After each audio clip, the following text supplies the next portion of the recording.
Good afternoon and welcome to Chattanooga State Tigers baseball. Today's broadcast is coming to you from the best kept secret in the scenic city, Tiger Field in Chattanooga, Tennessee. Today's matchup features your Chattanooga State Tigers taking on the Walters State Senators. Hello everyone, I'm Greg Leonard, and your Tigers will be coming into this matchup with a 10-3 record, while the number 3 ranked Senators are on an impressive 13-game winning streak and are 19-1 on the season.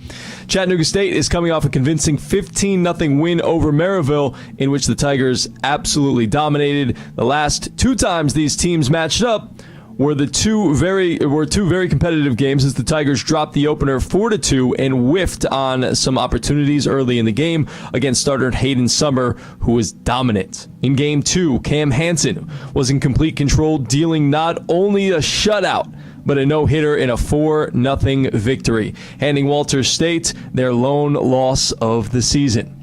They'll be looking for revenge on the Tigers but Chattanooga State will be fired up for another shot to knock the Senators down a peg. COVID and weather have made things a little bit difficult for the Tigers to get on the field this season with any consistency, and they've played a weekend game. They haven't played a weekend game since their last meeting with Walters State, February 21st. That means both starters, Kobe Robinson and Cam Hansen, haven't pitched in game action in nearly 3 weeks. Today's matchup will be the second of 4 two-game meetings between these two top teams in Region 7 of D1 Junior College Baseball. And with the matchup today, we're getting going. We're going to play 1-7. I believe the first game is going to be a 7, and the second game will be a 9. So we will be able to see Kobe Robinson, who's throwing relatively hard. Last time we got a chance to see him, man to my left thinks that he'll be throwing at least 95 at least once or twice today. We saw 94 from Kobe Robinson last time out. But again, we haven't seen Kobe Robinson since that game against Walters State on February 21st. He is only pitched in those 2 games, and he is 1-1 in 11 innings pitched with a 4.09 ERA.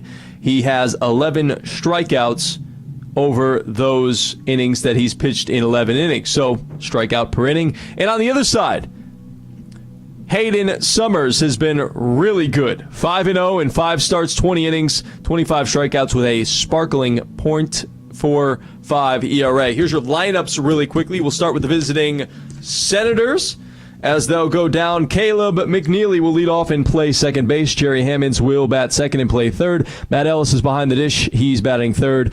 Alberto Ozuna is playing first and batting fourth. Cam Fisher will be in left. He's batting fifth. Nick Block will be in right. He's batting sixth. Andrew Ott is your designated hitter. He's batting seventh. Batting eighth, Lucas Cook playing shortstop. Silas Butler will be in center. He's batting ninth. And on the bump, it is Hayden Summers. We'll give you the lineup for the Tigers after this half inning, and Kobe Robinson is ready. There's the first pitch. Misses inside, ball 1 to Caleb McNeely. Yeah, go ahead. Righty on righty. Here's the pitch. That one's laced to right center. It looks like it's going to find some room, and it will. That'll be up the gap, and one hops the wall on the warning track. McNeely cruises into second base, and that is a leadoff double for the Senators, who are donning their gray jerseys today. The navy blue letters and numbers outlined in red. And a good start for the Senators right off the bat against Kobe Robinson. Again, you have to worry about a little bit of rust potentially in Robinson because he hasn't pitched in a meaningful game in nearly 3 weeks. Now, I know they've done some inter squads and some scrimmaging and things like that. He's thrown to live batters, but it's different when the bullets are flying around. First pitch, nice one from Robinson. A slider swung on and missed by Jerry Hammonds. Hammonds is a sophomore, leading the team in hitting, batting .448 on the season. Righty on righty. Here's a pitch. Another breaking ball waved on and missed, and it's quickly 0-2. On the third baseman, Jerry Hammonds. 27 RBIs on the year, 9 home runs already in the 2-hole. No batting gloves. Another breaking ball. That one's in there. Called strike 3. Good morning, good afternoon, good night. And Hammonds goes down. Great job by Kobe Robinson to get him looking. And there's one away. Had a little bit of a later start today because the field was a little bit damp, rained a little bit overnight. Don't have to worry about that at the home plate, though. They've got the turf there around home plate. Next up, Matthew Ellis, the catcher. First pitch misses outside, ball one. Ellis is a freshman, hitting .414 on the year, 20 RBIs, 3 home runs. Lefty on righty, here's a pitch. That's a breaking ball that curves in, strike one. Count evens at 1. As you can see, the Tigers, the outfield shifting around towards right against this left-handed batter. The infield a little bit around towards first base as well. Another breaking ball. That one misses. And it's 2-1. We saw in the first meeting between these two teams this year what the Tigers were able to do well was keep the Senators hitters off balance. Cam Hansen threw a whole heck of a lot of breaking balls. We'll see if Kobe Robinson does that a little bit here in Game 1 as well. And he steps off to check the runner.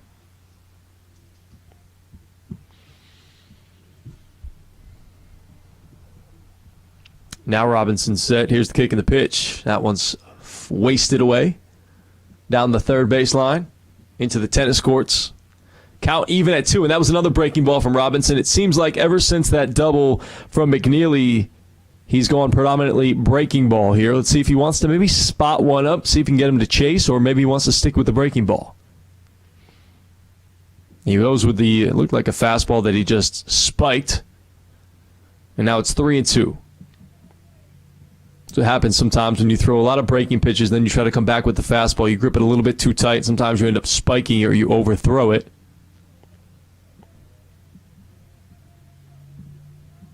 Counts full. See what Robinson and Basham want to go with here. That one's flared off to the left side. That's going to get foul. Let's set your defense for Chattanooga State. You've got Robinson on the mound, Basham behind the plate, left to right in the infield. Emery, Laspaludo, Ballantyne at second, Satiski at first, Weaver, Hunt, and Duncan left to right in your outfield. Now Hunt, the center fielder, moving back towards his normal spot. That one's fouled away towards the Tiger dugout.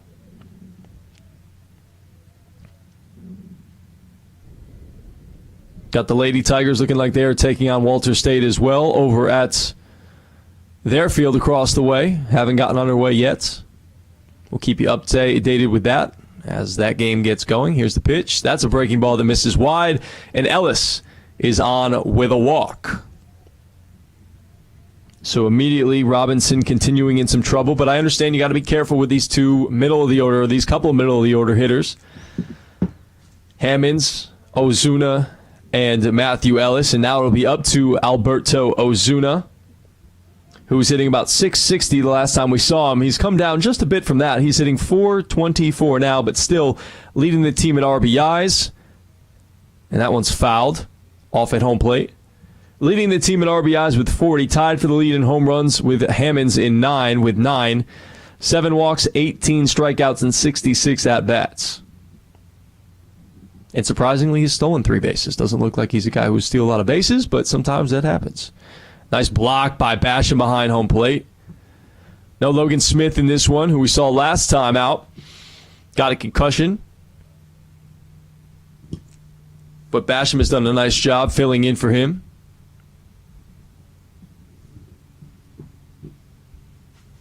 Again, no score.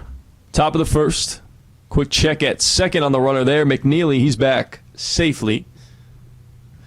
The Tigers going with the cutoff look today. The vests, if you will, the white. A little pinstripe on there in the pants. Yes, pinstripe on the pants, but not on the jersey. Solid white on the jersey, right? Yeah. Breaking ball, fisted right back to Robinson. He looks to third, goes to third for 1. Back across the diamond, and Satiski is safe. Satiski able to dig it out, but Ozuna is safe. So Robinson gets the lead runner at third. A little bit of a curious decision, but as a pitcher, you kind of have to be thinking in that situation. You probably have a slow runner at first. In Ellis, you probably can turn the conventional double play a little bit easier than going the 5-3 route. But Robinson got the lead runner, and now there are 2 away on the fielder's choice. And that'll bring up Cam Fisher, left-handed batter. Here's a pitch. That one swung on and missed. Strike one. Nice outside fastball. So Ozuna is on at first. Ellis is at second. McNeely was cut down at third. Here's the 1-0. Nubbed towards third, and the third baseman Emery has got it. He steps on the bag, and that'll do it for the top of the first inning. Good job by Robinson to work around a leadoff double and a walk in the inning. After a half of inning of play, we have 1 hit, 2 runners left on base, no score. We head to the bottom of the first right after this here on the Tigers Radio or Television Network.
All right, welcome back. Tigers and Senators here, bottom of the first. The Tigers are going to take their crack at things after the Senators stranded a couple of runners in the top half of the first. It'll be Lyndon Weaver to lead things off. Left fielder for the Tigers. We'll get you the lineup when we have a moment to do so. Here's the first pitch to Weaver from Summers. He skies that one deep to left field. Going back is the center fielder. Butler looking up, and it's gone! That one's into the trees in left center field. Lyndon Weaver. First pitch. Absolutely tattooed. And the Tigers strike back with a run in the bottom of the first inning. And they are fired up in the dugout right now. Weaver, big fly, 1-0 Tigers. He looked like he got under that one a little bit, and then Butler just went on his horse and just ran out of real estate. And, of course, Summers comes back with a breaking ball after getting a fastball tattooed on him. James Hobbs will be your designated hitter and bat second now. He was batting leadoff last time around. We saw these two teams face off. Next pitch, a fastball, flared down the first baseline. So we've got Hobbs is batting second. He's your DH. Batting third is James Basham. He's catching. Batting fourth is Eddie Statisky. He's your first baseman. Jared Emery's in the 5-hole. He's batting fifth, and he's playing third base. Here's the next pitch. Couldn't hold up. Davis Ballantyne is batting sixth and playing second base. Will Duncan is batting seventh and playing right field. Hayden Hunt batting eighth and playing center. Greg Laspaluto is in the 9-hole, and he is playing shortstop. The 1-2 pitch. Another breaking ball. Heavy breaking ball after he got a fastball tattooed. No surprise there.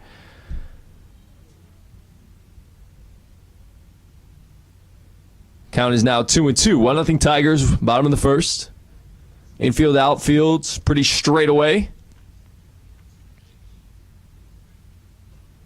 That one's popped up on the infield. Let's see if it'll stay in play for Ozuna. It will. He squeezes it, and there's the first out of the game for the Tigers.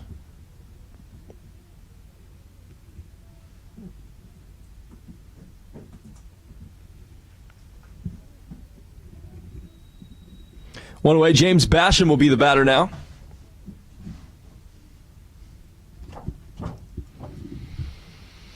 Basham, a redshirt freshman. 5'10", 175 from Atlanta, Georgia. Righty on righty. First pitch misses down and away. And yeah, there are pinstripes on the tops for the Tigers. They look good. They wearing the pinstripes, the white and the black pinstripes today with the black socks. 1-0, swing and a miss by Basham.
All right, we're back. Welcome in. Apologize for that. I had a couple of technical difficulties, but it is still 1-0 here, bottom of the second. And the Tigers have a little something cooking. That one's fouled away by Davis Ballantyne. Jared Emery led off the bottom of the second with a base hit through the 5-6 hole on a ground ball. And now it's up to the lefty Davis Ballantyne, their second baseman. That one swung on and missed, a high fastball, and he'll go down on strikes. First out of the inning, now it'll be up to Will Duncan. Second strikeout of the game for Hayden Summers, who coming into this game had pitched to a .4 ERA. Gave up a home run. That's how the Tigers are on the board first. Lyndon Weaver ambushed a first pitch fastball and put it into the left center field trees. First pitch in there for a strike to Duncan.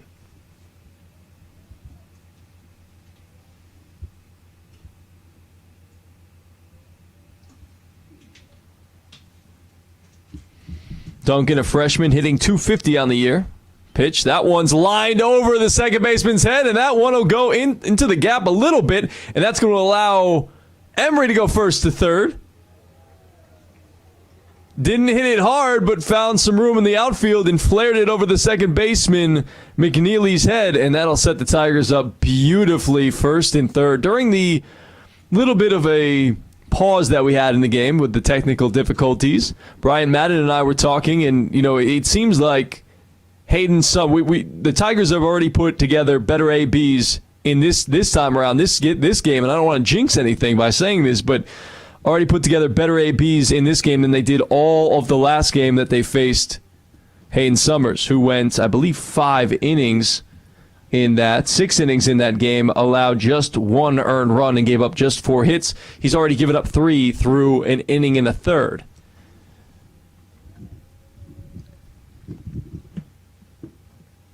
Shout out to our engineer Bruce in the building, helping us out here, getting us back online. First pitch to Hayden Hunt, the center fielder, is a strike. Hunt trying to do a job here with runners on first and third, one away for the Tigers. For the Senators, the middle infield's back looking for two to put this inning to bed. The third baseman, Hammonds, is playing even with the base at third. And, of course, Ozuna's holding on the runner at first. Pitch. That one's laced to second and over the head of McNeely, and that one will get out the gap. First to third is Duncan, and sliding into second base with an RBI double is Hayden Hunt to put the Tigers up 2-0, and runners on second and third now.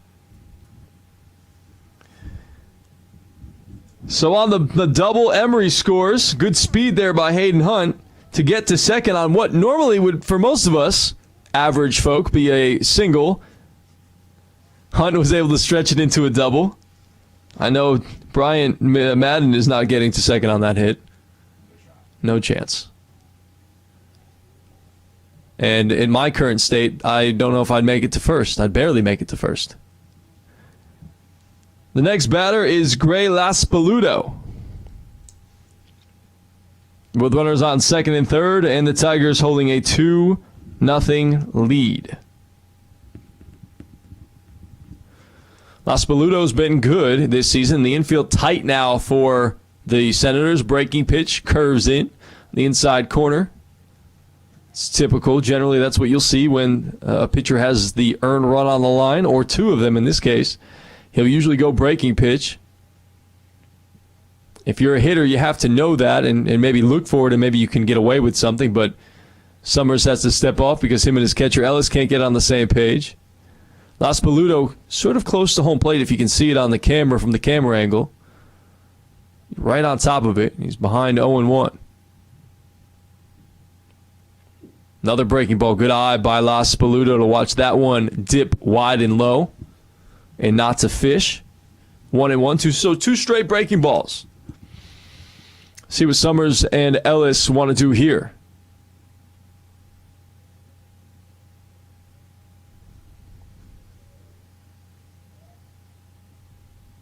They're setting up outside. Here's the pitch.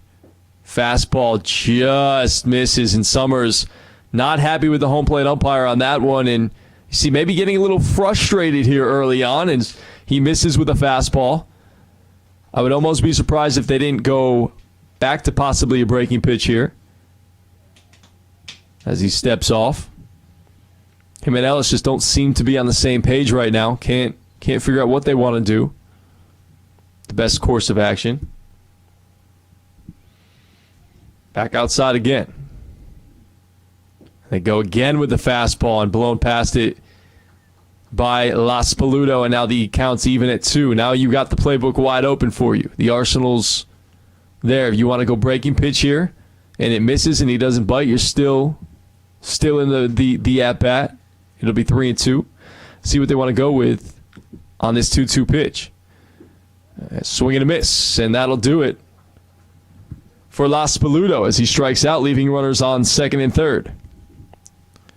Second out of the inning, and that'll roll things back up to the top for Lyndon Weaver, who got things started quick, fast, and in a hurry in the first with a leadoff home run on the very first pitch of the game for the Tigers. For Weaver, it was his second home run, his 10th RBI. Let's see if he can pick up one or two more right here. First pitch. Fastball high. Looked a little bit too high, but Summers gets the call. As you see, the infield is pushed back with 2 away. They can go across the diamond now, give themselves a little bit of room.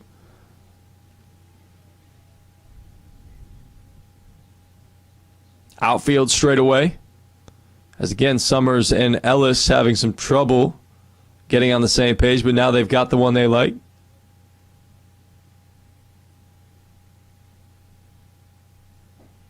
That one misses high. Another fastball. It's 1-1. Generally, when you see a pitcher and a catcher struggling to get on the same page, you'll see the batter step out, but Weaver felt very comfortable, wanted to stay in. And again, taking some time. And this is where this new potential 15-second pitch clock will come into play in the minor leagues this year. Something that they're experimenting with in Major League Baseball. And now Summers is on the same page with Ellis quickly. Here's the pitch. It's 1-1. And a swing and a miss. And now it's 1-2. This would be a great job by Summers if he can limit the damage to just one run for the Senators.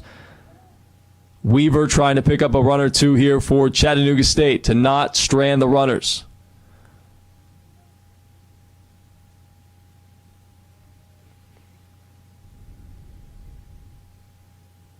Here's the 1-2 pitch. Fastball, sliced down the first baseline, and that one looks like it's going to fall foul, and it does just outside of the field of play, near the batting cage down the first baseline. Good job by Weaver to hang in. Been a couple of fastballs to Weaver. I would be surprised if Summers doesn't try maybe to go something off speed here. Potentially low and away. See if he can get Weaver to fish or chase. Because he hammered a fastball to left center field for a home run in the first at-bat. Here it is. One misses high. Went back with the hard stuff. Wanted to try to change the eye level. That's something also pitchers like to do. And I'm usually a fan of. To get a strikeout pitch, potentially. Climb the ladder. Go to the eyeballs of the hitter. See if you can get them to expand their strike zone. That pitch is hard to lay off of. Breaking ball. Good job by Weaver to hang in on that breaking pitch from Summers. That was a tough one. That one was right over the inside corner, and he was able to pull his hands in just enough and get a piece of it. This is a great at-bat from Weaver, and a good battle between these two guys who I think probably Hayden Summers was a little surprised that Weaver was able to ambush him the way he was. Again, second and third, 2-0 Tigers. One run in here in the bottom of the second inning. 2 outs. 2-2, 2 outs. Charge up those twos. Here it is from Summers. Fastball, swung on and missed. Again, expanding the strike zone a little bit higher. And a good job by Hayden Summers to allow just the one run as the Tigers put themselves up with 3 hits, but only score 1 run and strand 2 batters. But they do get another run on the board, and now they've increased their lead to 2-0 as we go to the top of the third here on the Tigers Television Network.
All right, back here at Tiger Stadium, here's Kobe Robinson back to work for the Tigers, and he pours in a strike to the number 1 batter, Caleb McNeely, who greeted him rudely as well in the top of the first inning with a leadoff double, but Robinson was able to strand him. That's a breaking pitch that he was able to keep his hands back just enough on, but that's a fly ball to Duncan in right field. He puts it away, and that's 2 pitches and 1 out for Robinson. Again, it's going to be crucial for Robinson whenever the Tigers are able to put up a run. If he can throw up a 0 behind a run, keeps the momentum with the Tigers and keeps Big Mo in their dugout, so to speak. And he's working fast now. Him and Basham are on the same page.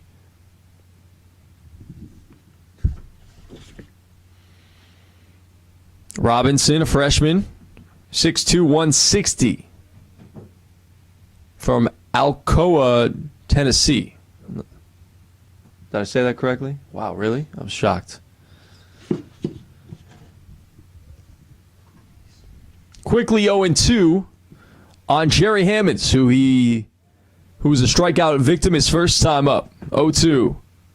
Nice little breaking ball. Nice play over there by Emery at third, and a good job by Satisky to keep his foot on the base as the base looked like it moved a little bit. A little awkward situation over there at the first base bag, but that's 5 pitches and 2 outs now.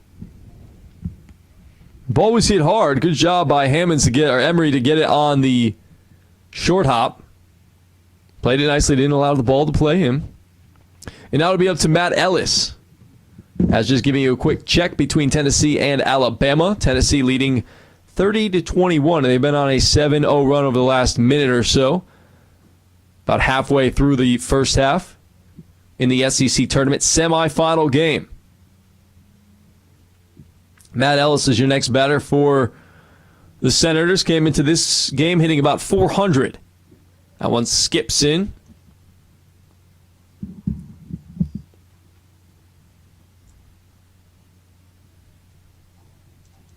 Count moves to 1-1. Again, 2-0 Tigers. Top of the third. We're playing a 7-inning game in this first one. Here's 1-1. That one spiked a little bit. The fastball. It's 2-1.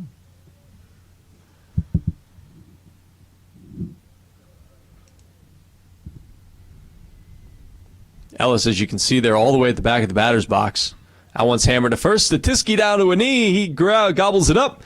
Trots to the first base bag, and a good, nice 1-2-3 inning through the first 3 hitters in the order for the Senators. Great job by Kobe Robinson. And the Senators are turned away 1-2-3 here in the top of the third inning. We'll head to the bottom of the inning when we come back right here on the Tigers TV network.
Back here at Tiger Fields. Tigers leading at 2-0, bottom of the third. Summers back to work for the Senators, and he flips in a breaking ball to the number 2 batter, James Hobbs, for the Tigers, who is 0 for 1 of the ball game. He popped up to the first baseman in foul territory his last time up. Swing and miss on a big fastball by Summers, blows it right past him. Counts quickly 0-2 on Hobbs. That one's hammered to short. Coming in and not being able to make the play is Cook. Squirts out of his glove as he tried to come around the baseball. Didn't do a bad job of doing that because as a shortstop, as you saw where that ball was hit between short and third, if he just comes straight at the ball, he's going to have to stop or either grab it and throw with his momentum going away from the first base bag. So he did a good job by trying to circle that ball and then get his momentum going to first, but not able to glove it as that one falls out of his glove, and that will be an E6 on Cook. And there he is again. Hobbs just finding his way on base any way he can. Big swing and a miss by Basham. Basham going with the swaggy 3/4 sleeves with the bright blue batting gloves.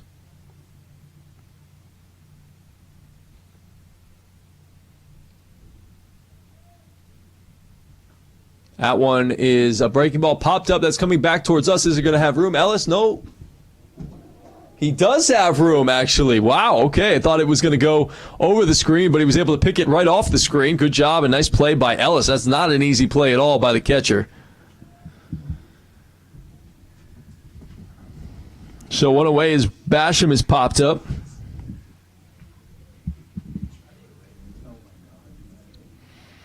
Statiski's up now. He struck out his first time up in the first inning. And 2-0 Tigers. Quickly check on Hobbs.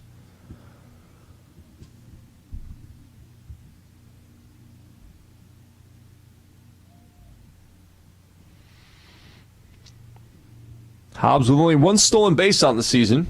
Not typically going to go anywhere.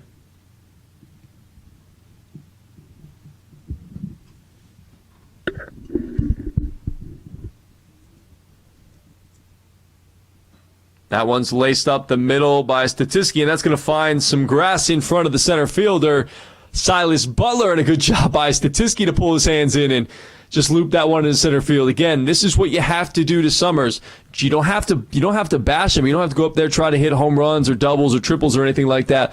Get some runners on base, frustrate him a little bit, and just get some base hits. Get some traffic on the bases, and that's exactly what the Tigers have done in each of the last two innings, because the first inning obviously was the home run. You maybe weren't expecting that, but a good job from Statiski to get on base. And then a couple of guys in the last inning were able to get base hits over the second baseman's head, just finding some grass out there in the outfield, and the Tigers are set up in business once again, first and second, one away.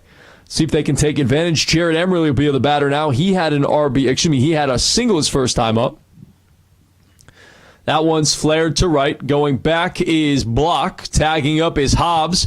Both runners tagging, but Statiski will bluff, and Hobbs will make it safely the third. Good job. Good base running there by Hobbs. Generally, if that ball is hit to left field, you're not going to see Hobbs tag up there because that's a much shorter throw, but the fact that it was hit to right, it's a long throw for the right fielder there, Block, who made the play, but momentum going backwards, didn't have a chance to throw out Hobbs at third. Good job just to get that ball back in and keep Statiski at first base. So two away now with the F9. Ballantyne will be your batter. He's a lefty, a sophomore. Second baseman, 6'1", 185 from New Bern, North Carolina.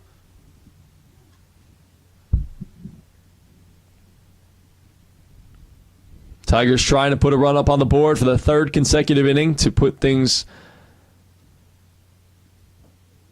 not I don't want to say out of reach, but just to continue to put the pressure on the Senators, who again are 19-1 and third in junior college Division I baseball right now.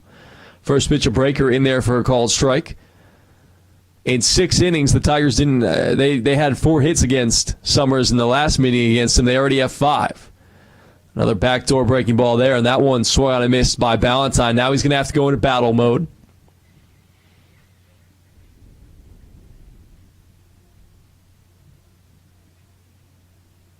See what Summers wants to do to him here. He has climbed the ladder, and there goes Statiski stepping off his Summers. They're going to try to get something in here as Hobbs is dancing around at third base. Statiski's going to get back to first. He's safe. And so nothing doing, and everybody's back to their own bases.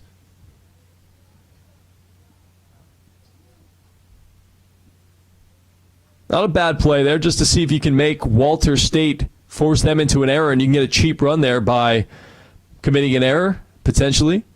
Let's see if Statiski wants to do it again. Again, it's 0-2. Ballantyne's going to choke up, get right up on the plate right now. Statiski not going. Pitch, another fastball upstairs, and that's been his bread and butter, his outpitch today as he's climbed the ladder numerous times to get out of big jams, to get big strikeouts. And again, Summers, great job by him to strand 2 runners on, runners at first and third. There were 2 hits in the inning Or 1 hit in the inning, 1 error, 2 runners left on base. No runs for the Tigers as they come away empty for the first time in this one. We've played 3 at Tiger Field. It's 2-0 Tigers as we head to the top of the 4th here on the Tigers Television Network.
Back here at Tiger Stadium, Tiger Field. 2-0 Tigers. We play here top of the 4th. That one's in there for a called strike to Alberto Ozuna, who reached on a fielder's choice his first time up in the first inning. Next pitch, a breaking ball, and a good job by Robinson to pull the string, and quickly it's 0-2 on the big first baseman for Walter State. Tennessee continuing to lead Alabama right now. It's 36-28 with 3 minutes left in the first half. The 1-2 from Robinson. A breaking ball hit right back to him. Look at that athlete out there as he runs it over to first base. Underhand flip. 2, Statisky, 1 away.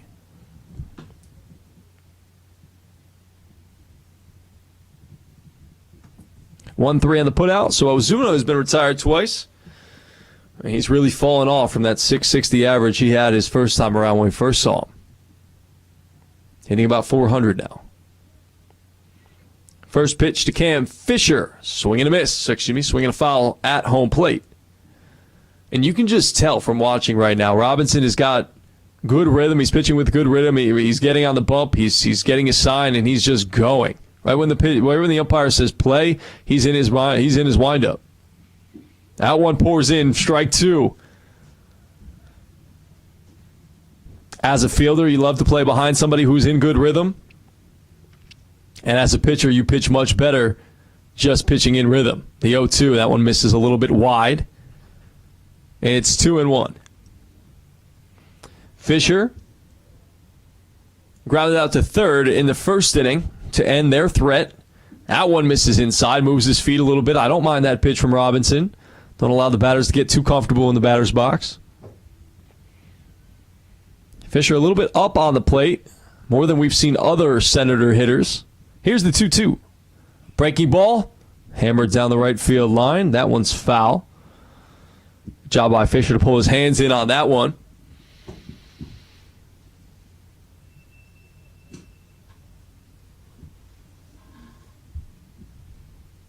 That one's fouled away. Back behind us.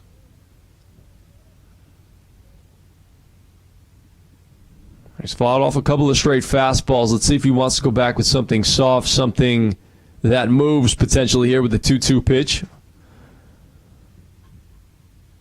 Back to the fastball. That one's grounded to Ballantyne. He knocks it down, slips, throws, and it gets past Statisky at first, and Basham is going to go to the first base bag, and just in case he made a turn, but Fisher didn't, and that was a good job by Ballantyne to knock that one down because that one was stung by Fisher, but then couldn't get his footing once he got the baseball and threw it away. So that'll be an E4 on Davis Ballantyne. And that's something that the Tigers have dealt with here this season. They have committed a couple of errors that have cost them in a couple of games. First pitch misses to Nick Block, who struck out his first time up. In the game, Robinson, 4 strikeouts over the first 3 1/3 innings of play here at Tiger Field on a Saturday. It's a bit overcast, but the weather's nice outside. It's mid-60s. Field looks like it's in pretty good playing condition. Got a little bit of water overnight, so that never hurts.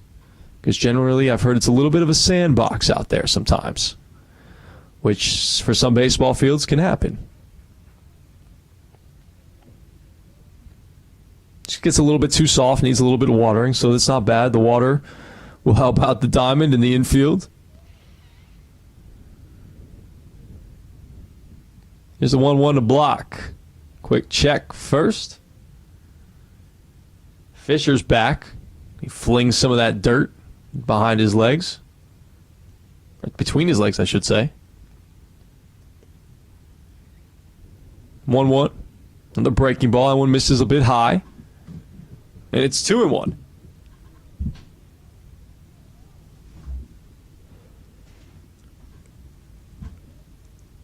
Block with a closed stance.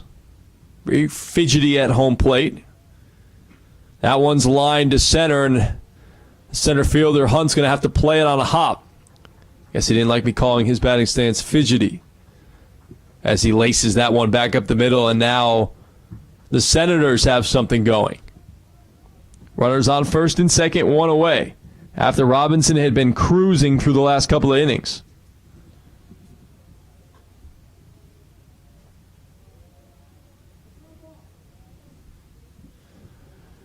Now it's up to Andrew Ott, who slices that one into the tennis courts. Quick, fast, and in a hurry. Good thing there's nobody out there. They may have had a concussion themselves. Who's out there? Oh, is he? Oh, gosh. Definitely don't want that. The next game starting pitcher. You don't want Cam to take a baseball off the dome. Fastball, the two-seamer misses away, and that's been a nice weapon for Robinson today, as he's been able to spot that bad boy up a couple of times for some strikeouts. Again, 2-0 Tigers. We play here in the top of the fourth. Walter State and Chattanooga State. First and second, one away. Pitch from Robinson. Out one. There's that two-seamer on the inside corner. Backs it up. And Ott's now in the hole, 1-2.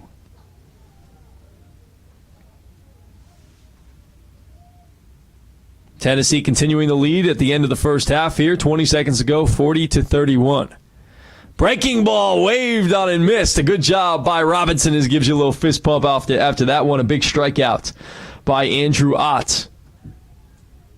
Second out of the inning, and the fifth strikeout of the game already for Robinson.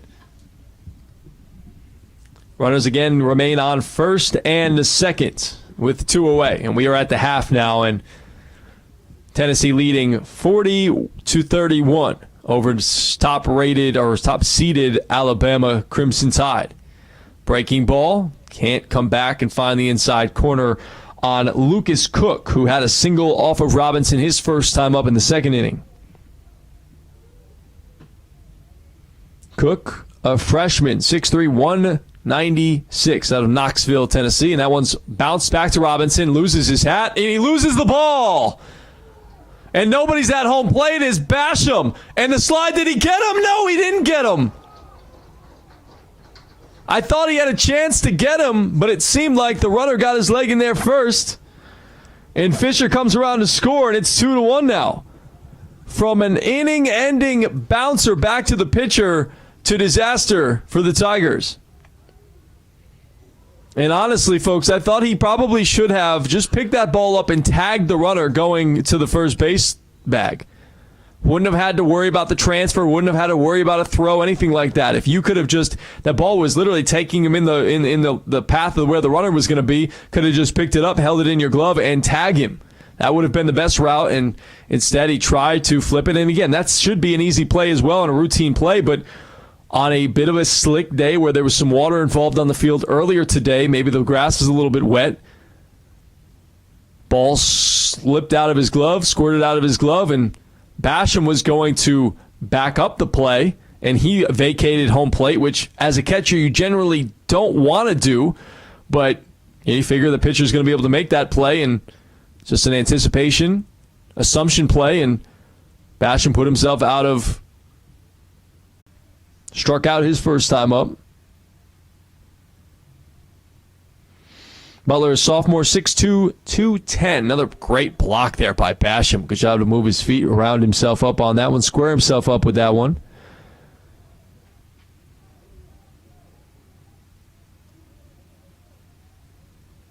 He's from Lithonia, Georgia, is Silas Butler, your center fielder today for the Senators. Ballantyne basically playing at the second base bag. That fastball misses wide, and it's 3-0 to the number 9 hitter. This is not what you want to do to the number 9 hitter. Generally, you want to go right at the number 9 guy so you don't allow the top of the lineup to roll things back up. Caleb McNeely is on deck. Pitch.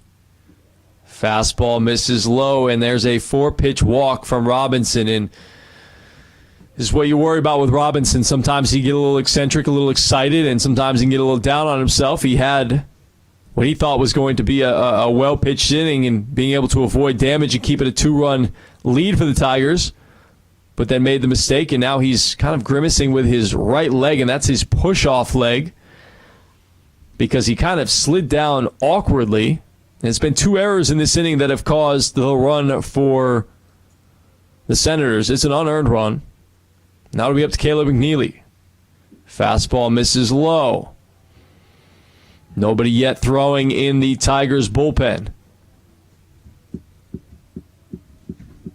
Nobody throwing in the Senators bullpen as well. Again, 2-1, top of the 4th. Pitch, that one's hammered to center. Going back is Hunt, and he looks like he'll be able to get under it, and he will make the catch in the right center alley.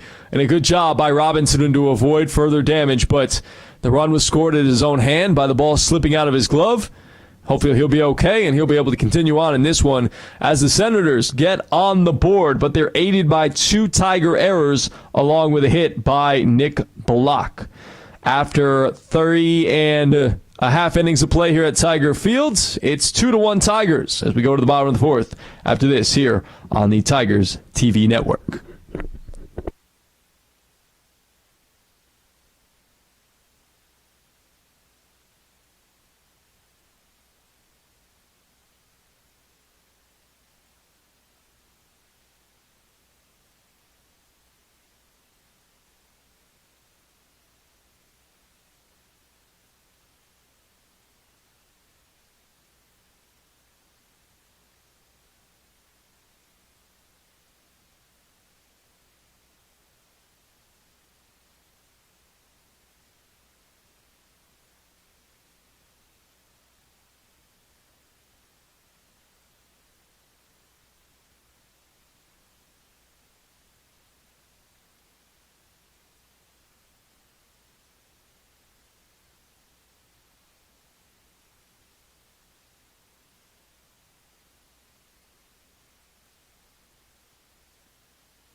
Back here on the bottom of the 4th at Tiger Stadium, Tiger Fields, for Tiger Baseball. Chattanooga State's against Walter State, the number 3 team in the country in JUCO baseball right now in Division I. Leading things off for the Tigers will be Will Duncan. Right-handed batter against the right-hander Summers.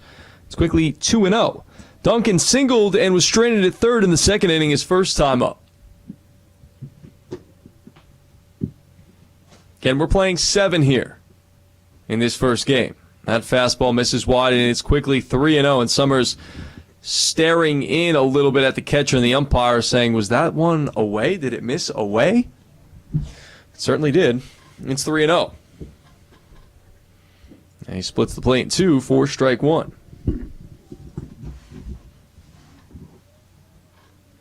Tigers 10-3 coming into this matchup. Have had some games on the weekends and things like that canceled, postponed because of weather and COVID. That one's flied to center. Under it is Butler, and he makes the grab.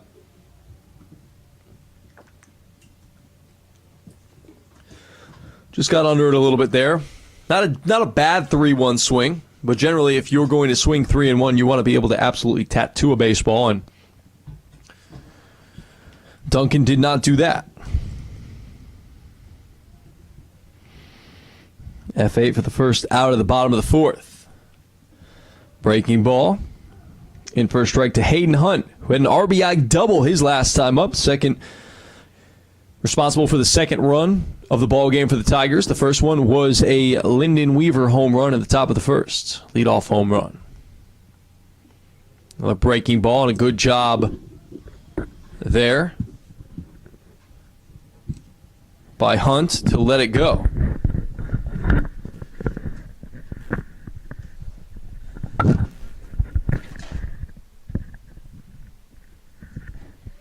That one misses.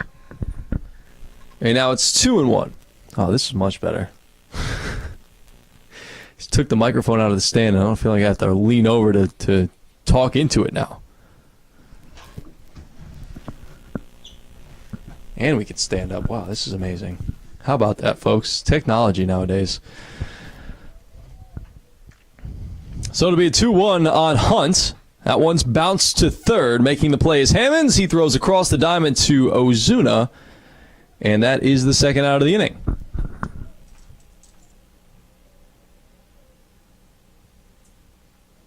(5-3) on that put out. Second out.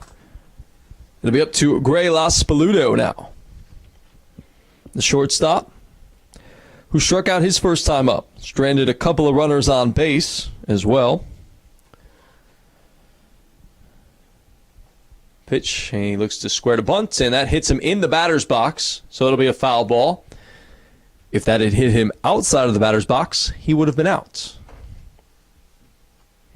Laspaludo has done some pitching this year for the Tigers and has done a pretty good job of late when he's gotten an opportunity to be on the bump.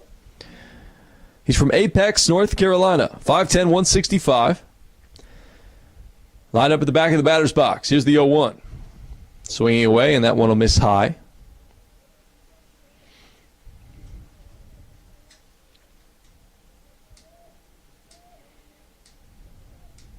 Outfield, infield, straight away. Here's a pitch.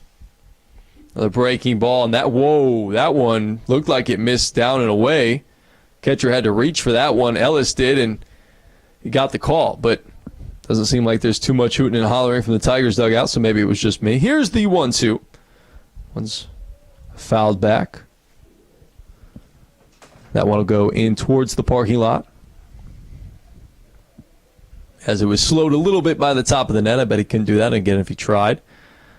So good battle by Laspaludo against Hayden Summers. His pitch. That one's a big swing and a miss. Foul ball into the catcher's mitt. And that's a 1-2-3 inning for Summers, who sets down the Tigers in order. We have played 4. We head to the top of the 5th with Kobe Robinson back to the bump. We'll talk about it when we come back right here on the Tigers Television Network.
Robinson back to work, and he will face the top of, where are they? The top of the order, 2, 3, and 4.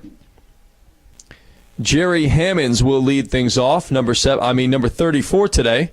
That one's grounded to short. Laspaludo in the hole, nice strong throw, and he throws out Jerry Hammonds. 6-3 on the putout. 1 pitch, 1 away for the Tigers.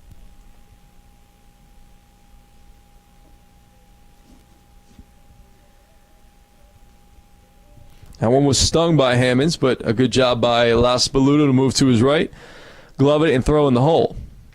And now it'll be up to Matthew Ellis, who is 0 for 1 in the ball game. He walked his first time up and grounded out to the first baseman his last time up. Nice two-seamer there. Catches the outside corner. Starts him with a strike. It's 0-1.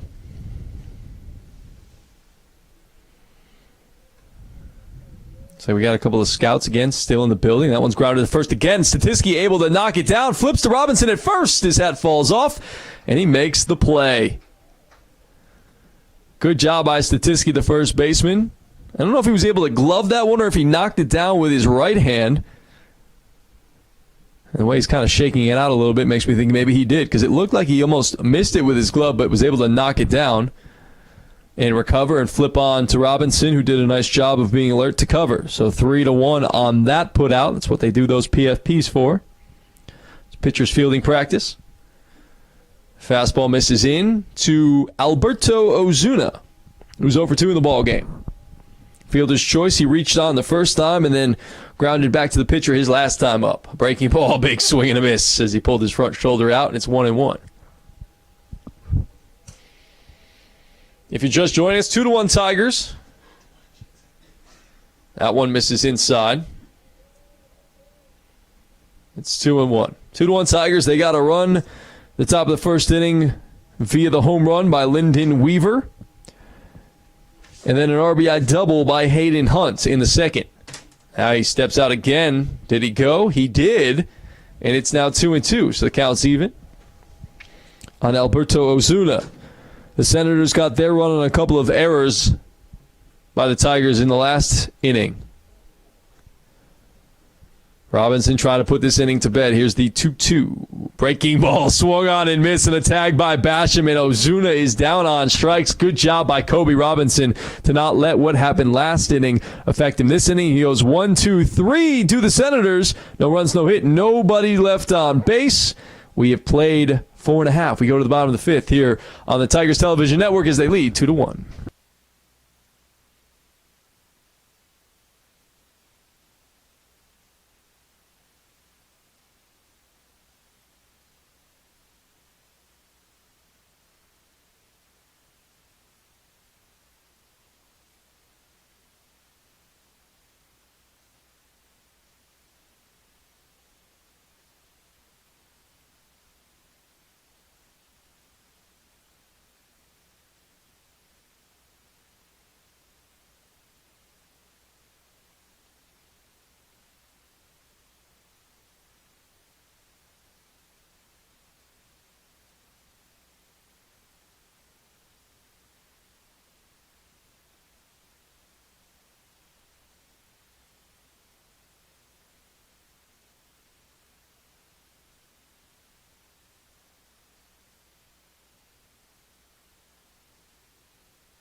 Top of the order now for the Tigers as we play here in the bottom of the fifth. 2-1 Tigers, and Lyndon Weaver lead things off. And, a little chin music there from Hayden Summers. Count goes to 1-1. On the Tigers' left fielder today. It's got that sweet camo sleeve, the white and orange batting gloves with the white and black bat. One bounces in for a ball, and it's 2-1. So are you rooting for Alabama over Tennessee in this basketball game? Is that what you're saying? Wow. Okay. Well, I hope Tennessee wins now. It's 40-31 at the half.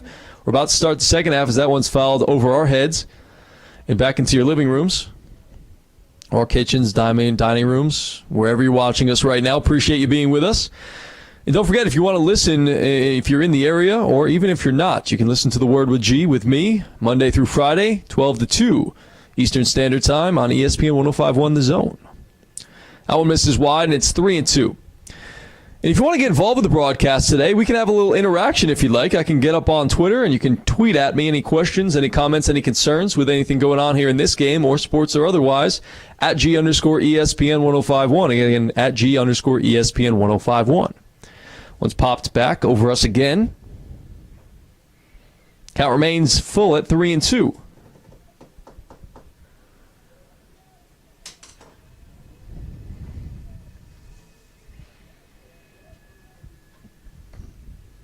See what Summers wants to do here with Ellis. Setting up low. It's a fastball, fouled straight back to the screen, and Weaver's been all over it today. He's 1 for 2. Home run and a strikeout.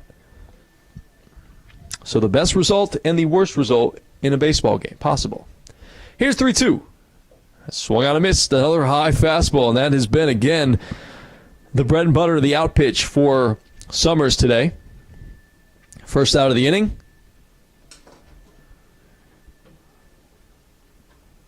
Seventh strikeout of the game for Summers, who's been pretty good over these last couple of innings. Tigers have gone in order. At least the last inning, that one's right back to your living rooms again, as James Hobbs fouls that one off.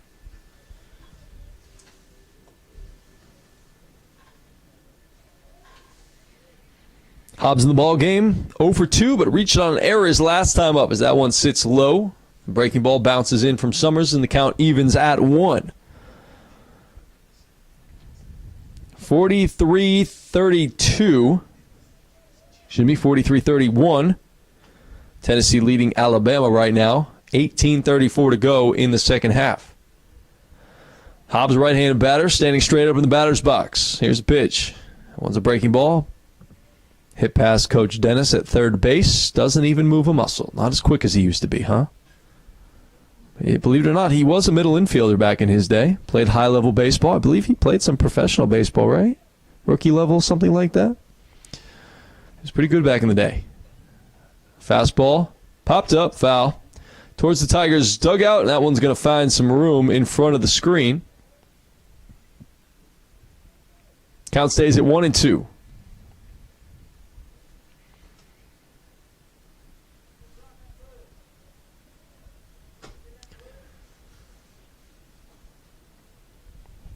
And no John Fulkerson in this game for Tennessee against Alabama. Fulkerson, if you didn't see it yesterday in their game against Florida, got his back of the head elbowed like crazy. That one's foul ball into the tennis courts again. Heads up, Cam. Nope, missed the tennis courts. Just wide of the tennis courts. Yeah, Fulkerson, the pride and joy of Knoxville and Tennessee, got elbowed by a Florida player yesterday in the back of the head and folded like a cheap suit. Concussion, black eye. He is on the bench, though, for the game today in street clothes, wearing some earplugs. Usually when you get a concussion, sensitive to loud noises. I haven't had a concussion yet, but that's what I hear is what happens. Here's a 2-2. Breaking ball, grounded on the ground to second base. McNeely's got it, up with it, and throws to first. Second out of the inning. 4-3 on the putout there. Two-way.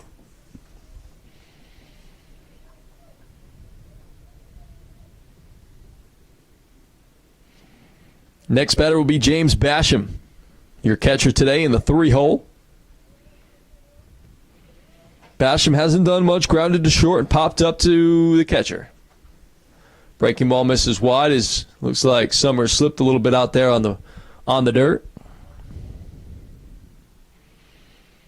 As you can see, not a lot of pants game for Summers out there. Not a lot of swag. Usually you want to have it all the way down to your pants or have your pants pulled up to expose the socks, but Summers has just got that terrible, quarter sock look right now. It's not great. You either got to go all the way up or all the way down. You can't have any in between.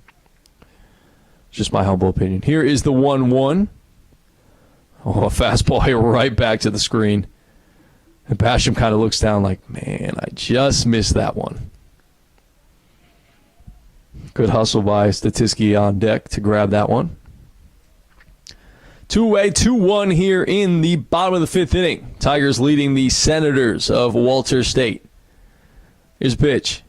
That one's again hammered straight back, and Basham's right on it.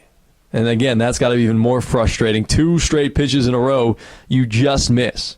It's like initially the best feeling in the world because you're like, man, I just about squared that one up. I just missed him. And then you realize, like, man, but I missed him. I may have just missed him, but I missed him. Here's the 1-2. That one's a little out in front, and he skies that one down the left field line. Is there going to be room near the tarp? No, it's going to get out of play for Fisher. As Tennessee is holding a 15-point lead now over Alabama, 48-33.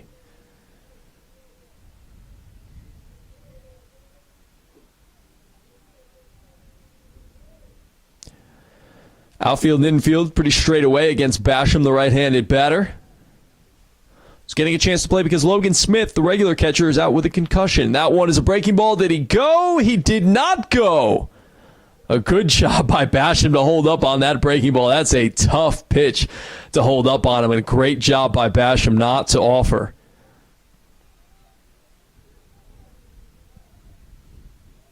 Summers was halfway to the dugout after he threw that one. Here's the 2-2. He's 1 for 2. Had a single in his last time up. Also struck out. A single would be good. Give the Tigers potentially a lead here. Big, tall drink of water at the right batter's box. Right hand is batter's box. Here's a pitch. Breaking ball hits Satisky. And looks like Summers fell on that one as he kicks the dirt. So Satisky's on with an HBP. And that'll put runners at first and second with 2 away. And Alabama has tightened things up now. It's a 9-point game. 48-39. Tennessee leads. And next up is going to be Jared Emery, the third baseman, who's 1 for 2 in the ball game. Ooh, a big swing and miss. And should maybe put a little pine tar on that batting glove or that bat, because that, as you saw, bat flew out of his hands. Else he'll try his best to hang on to the bat. A big swing and a miss on a high fastball.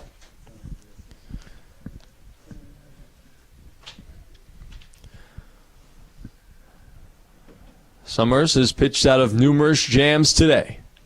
If he can get out of this one for his team, Tigers trying to make it hurt. That one misses high, and it's 1-1.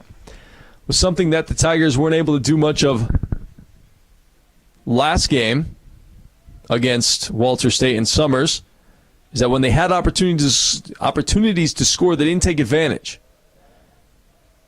See what they're able to do here. They've missed plenty of opportunities already today.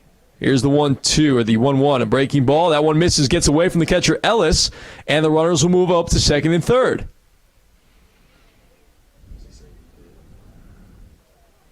Oh, and I think he swung on that one. They're saying he swung, so now the count goes to 1-2. That's a big momentum shift for the Tigers on that wild pitch. Bryant Madden very confident in his teammates, saying they're good. He's good. Emery behind now 1-2. Fastball popped up to the first baseman. Will it get out of play? Ozuna running out of room, and he had room. And he nearly flips himself over the railing there at first base as the ball falls harmlessly foul. So new life for Jared Emery. White sleeve on the right arm. One batting glove on the left hand. And the shin protector on his left leg. Runners on second and third, 2 away. Tigers leading 2-1 here in the bottom of the 5th inning. Wind of the pitch. Another foul ball down the right field line. That one will get towards the concession stand up on the hill between the two fields. And looks like we have action over there at Lady Tiger Stadium, as the Lady Tigers are leading the Senators of Walter State 1-0, it looks like, in the top of the 2nd inning. They'll play 2 sevens. We've got a 7 and a 9 for you here on the Tigers TV network. Baseball side of things. Pitch to Emery. A nice job to foul that one away to stay alive.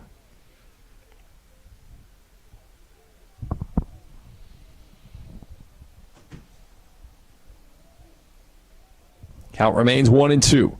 The battle here for Emery. See if he can make it hurt. See if he can win it. Summers is ready. Here's a pitch. A fastball blooped into center. Not blooped into center. He lined that one to center. I thought that one was a little bit more off the handle. Tough with the depth perception from back here. That one was going back. On it was Butler. He makes the grab, and that will avoid further damage for the Senators as they able to strand a couple of Tigers on base. The Tigers in the 5th inning get 1 hit, no runs, leave 2 runners on base. We've played 5 here at Tiger Field. It's 2-1 Tigers here on the Tigers TV network.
Back here at Tiger Fields, Kobe Robinson continues on here for the Tigers. 2-1, top of the 6th. Again, we're only playing 7 in the first one. The second one will be a full 9-inning game. As we get here into the second half of the season, that one's popped up. Emery should have room near the third baseline, and he has to adjust last second, but he comes up with it. That maybe should have been one Las Paludo called him off on, but Emery able to stay with it, records the first out of the inning.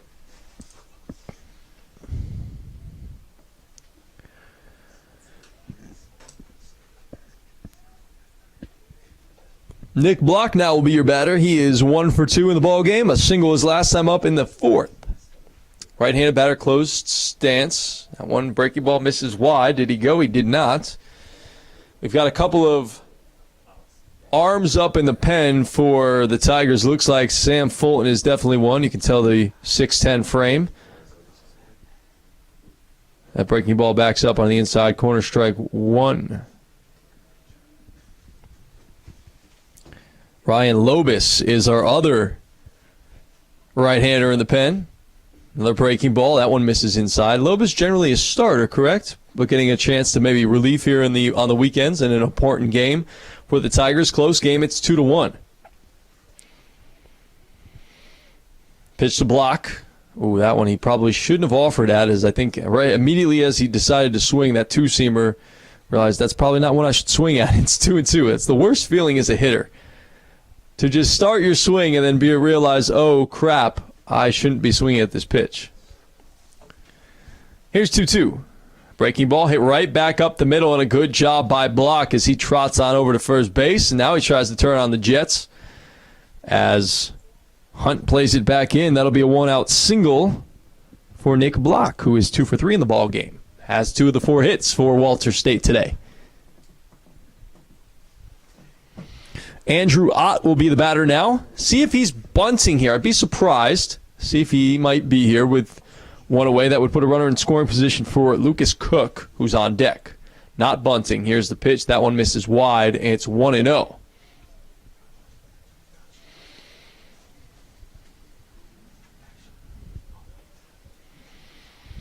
Lefty on righty. Open stance for the left-hander. Ott. Pitch. That one's laced to center. Going back on it is Hunt. He's very quick, and he'll settle under it. He'll make the grab in deep center field, a step or two shy of the warning track.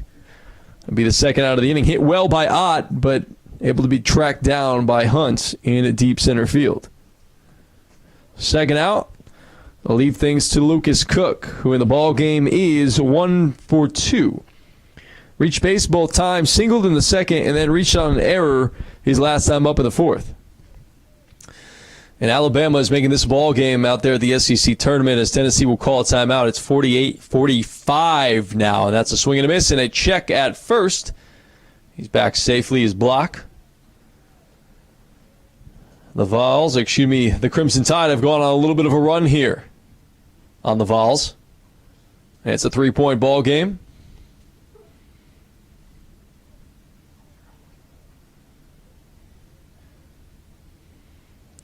Breaking ball misses outside and wide by Robinson, and a nice block by Basham.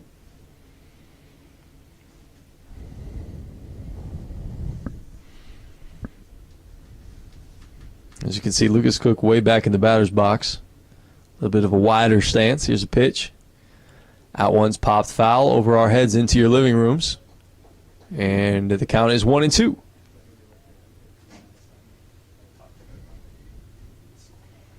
The arms have really stopped loosening in the pen for the Tigers. Fulton is talking to his bullpen catcher, and Lobus is just walking around down there. Here's the 1-2. We got fastball. He loses the grip and loses his hat all in one pitch as he'll get some dirt on his fingers. Got a couple of pitchers throwing in the Senators' bullpen as well, one on a mound and one on the grass. They only have one mound down there for the visitors. There's a delayed steal going on the pitch and a slide, and Block is going to be safe. Good delayed steal there by Block, who's not a generally fast runner. They're able to be deceptive enough and caught the Tigers napping a bit.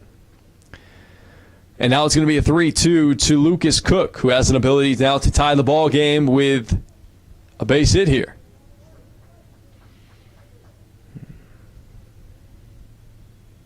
Three-two.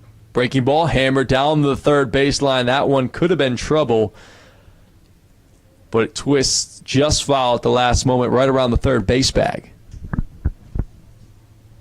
So we'll do it again. The payoff pitch, a 3-2. 2 outs here in the top of the sixth inning. 2-1 Tigers. Robinson trying to work out. Here's the pitch.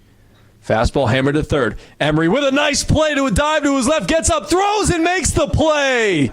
What a play by John Emery. He started the inning by sticking with a pop-up that was a tough play, and then makes a play to his left, slides, dives on an in-between hop, and gets up and throws out the runner at first with the runner in scoring position. A great play by John Emery. Da-na-na, da-na-na, as he ends the inning, and the Tigers' 2-1 lead is preserved as it will head to the bottom of the sixth here on the Tigers Television Network.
Back here at Tiger Stadium, Tiger Field, whatever you want to call it. Griffin Clark is going to be our new batter. He'll come in and replace Davis Ballantyne. And our new pitcher will be Joey Mitchell, left-hander, freshman, 5'11", 165 from Murfreesboro, Tennessee, or Muffinsboro as I like to call it, Tennessee. We'll give you his stats when we get an opportunity to pull him up, but Summers, that's a nice breaking ball, misses wide though, or low. Count is 2-1. The wind of the pitch. Popped foul behind home plate. On top of us? Yeah, I think that landed on top of us.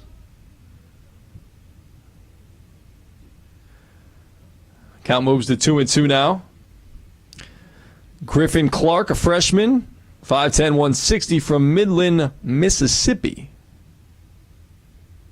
Or Missouri, I'm sorry.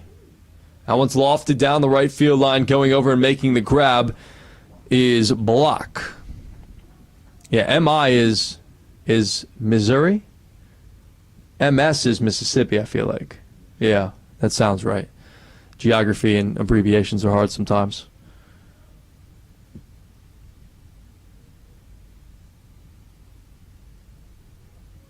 Joey Mitchell on the season has appeared in 4 games. He's 1-0 in 6 innings. Allowed 4 hits, 2 runs, 1 earned, 2 walks, 7 strikeouts. I wasn't looking, and is pitched to a 1.5 ERA. Pitch misses low, and it's 2-0. Good guess. To Will Duncan is the batter now. He is 1 for 2. Single in his first at-bat in the second inning. And he will dump that one into right field for a flyout for his 3rd time up. And now he's 1 for 3. So Block getting a lot of action out there in right field. And the batter will be Hayden Hunt, your center fielder for the Tigers today.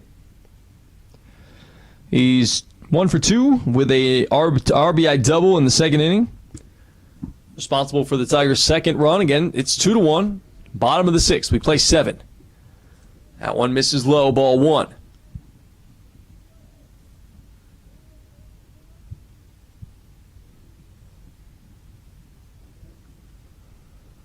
Pitch from Mitchell.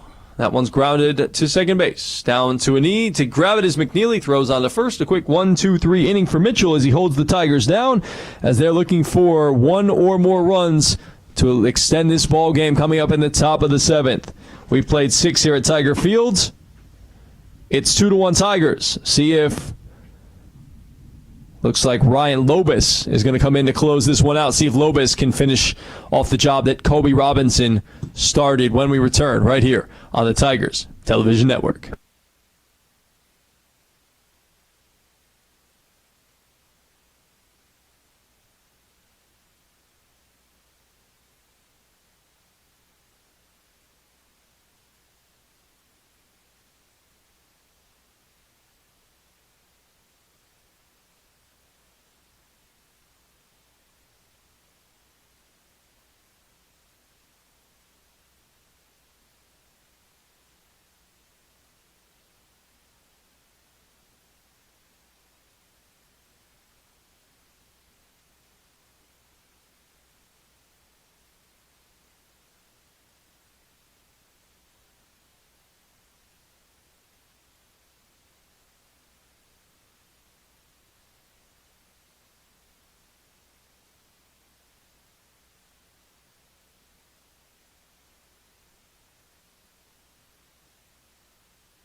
Here we go. Top of the 7th inning. Final crack for the Senators.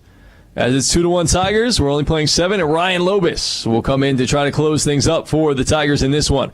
Breaking ball lofted to second base, and Clark has got it on the line, 1 away. 9-1-2 here for the Senators as the 9-batter retired. It'll roll things back up to Caleb McNeely at the top of the order. McNeely 1 for 3 in the ball game. A couple of flyouts to the outfield, center and right, and also has a double in the right center gap. Right-hander, slightly open stance against the right-hander Lobus. A breaking ball that's lofted deep to center. I shouldn't say lofted, and that one's back, and it's gone. Literally dead center. A great job by McNeely to pull his hands in and take that one right out to straightaway center field. Literally almost hit the flagpole in center field. And the Senators are fired up, of course. And Emery comes in and has a word for Lobus. That was a breaking ball that just didn't break too much, and a good job by McNeely to pull his hands in, and we are tied at 2. And so you can get the win for Kobe Robinson, who pitched brilliantly today. And it's a blown save for Lobus. And we've got ourselves a new ball game, folks. Top of the 7th, on a breaking ball that almost hits Jerry Hammonds, the third baseman. And off the bat, that didn't look like it was going to go, but it just took flight. And the balls have been carrying a little bit out here today at Tiger Field. That one's in for a strike. It's 1-1.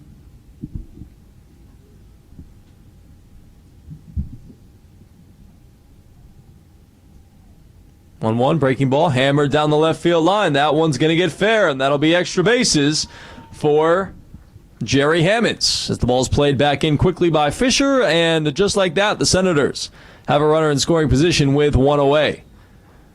How long will the hook be, or how long will the leash be here for Ryan Lobus, with Sam Fulton still warming in the Tigers' pen?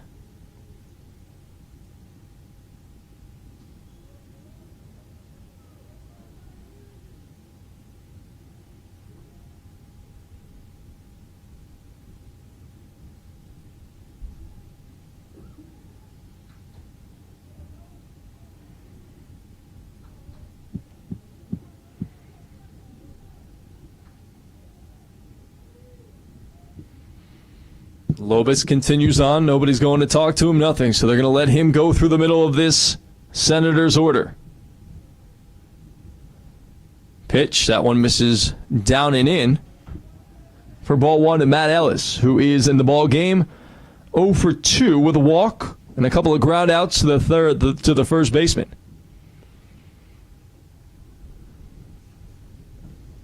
From the stretch, here's Lobus.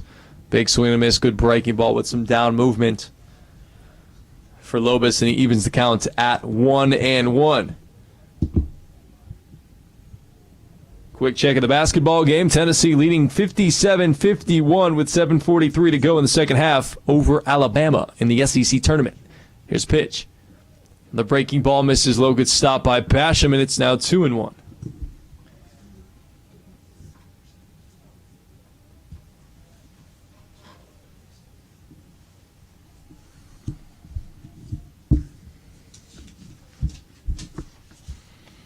Two to 1 to Ellis. With the runner on second, Hammonds, that one spiked, and that one gets past. Did it hit the batter? It did hit the batter. And Ellis didn't look like he wanted to get hit by it or make it seem like he was hit by it. So he can get the runner to the third, and we wanted to swing, but ball hit him in the shin. And now that'll be runners on first and second. And after a quick out, Lobus having a tough time of it here with the middle of the order. And now Ozuna, who this is a bit deadly because he's been quiet all game long. This is a big spot for their best hitter in the cleanup spot. Ozuna in the ball game 0 for 3. Here's a pitch. Breaking ball. Checked his swing. Was a strike anyways. Strike 1. Again, nobody's going out to talk to Lobus. He's out there by himself. He's allowed a home run in this inning, and we are tied at 2 here in the top of the 7th. We're only playing 7 in this first game.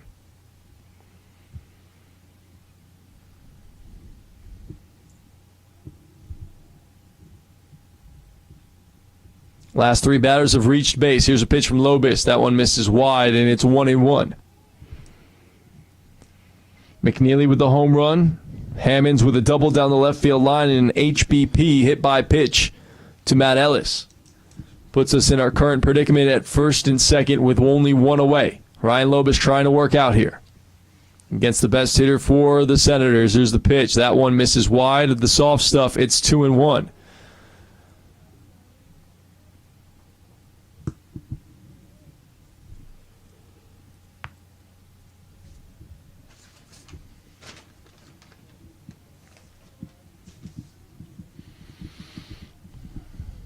Checking the runner at second. Here's a pitch. A breaking ball. That one's hammered to left, and that one is gone. And that's a 3-run shot for Alberto Ozuna. And like we said, can't really hold him down for long as Lobis tried to go back with the soft stuff and hung a breaking ball. And Ozuna deposited it, no doubt about it, into the left field woods, over the left field fence. And it's now 5-2 Senators in a game that the Tigers looked like they had under wraps, but Kobe Robinson was pulled, and Ryan Lobis has unfortunately given it up here in the top of the 7th inning. And now the pitching coach, Drake Robinson, in his second season out of Rockford, Illinois, will check on Lobis after a couple of home runs and a couple of extra base hits here in this 7th inning.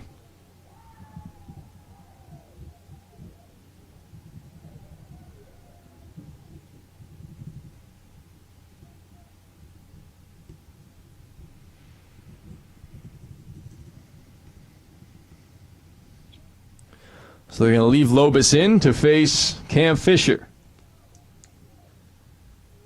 Cam in the ball game is 0 for 3. He has scored a run. He reached and scored on an error in the 4th inning to give give the Senators their only run of the ball game.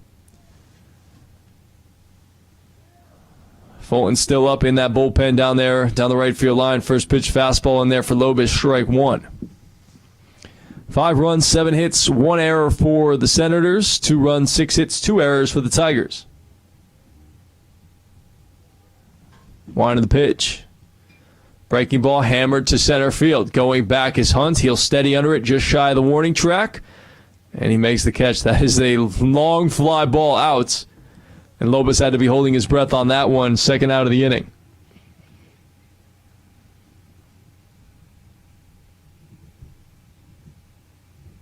That'll leave things to Nick Block now, who we were joking about at the beginning of the inning, but now they'll get to face each other. And they're from the same hometown, same high school, correct? Yep. High school teammates, so they'll get a chance to square off here in this inning, and that one's a breaking ball, buckles the knees, a bit of Block for strike 1. Block 2 for 3 in the ball game. Another breaking ball, swing and a miss, not giving his buddy any fastballs to hit here. Able to snap off those breaking balls now.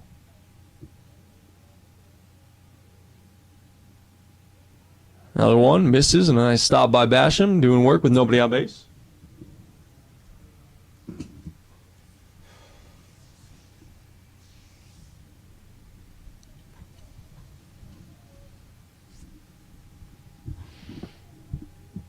Tigers will have one more opportunity here in the bottom of the 7th to tie this thing up, but they're going to need at least 3 to continue on. Fastball and a good stop there by Basham behind home plate. Count evens at 2-2.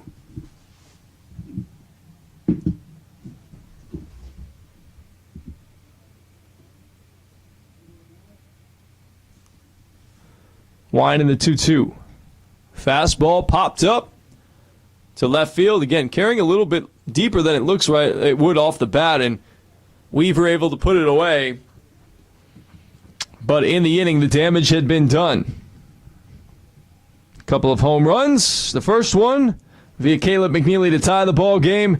Then it was a double, a hit by pitch, and the big fly was a 3-run home run by Alberto Ozuna. The 4-batter cleaned things up, did exactly what he was supposed to do in that instance, and he puts the Senators ahead 5-2 as we head to the bottom of the 7th inning. Last licks coming up for your Chattanooga State Tigers. We'll see if they've got some magic in them as they'll face a new pitcher. We'll tell you about him when we come back right here on the Tigers Television Network.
All right, last licks for the Tigers here at Tiger Field. Looking to bunt and pushing one foul was Gray Laspaludo, as he will lead things off. 9-1-2 for the Tigers here in the bottom of the 7th inning. They will face the closer.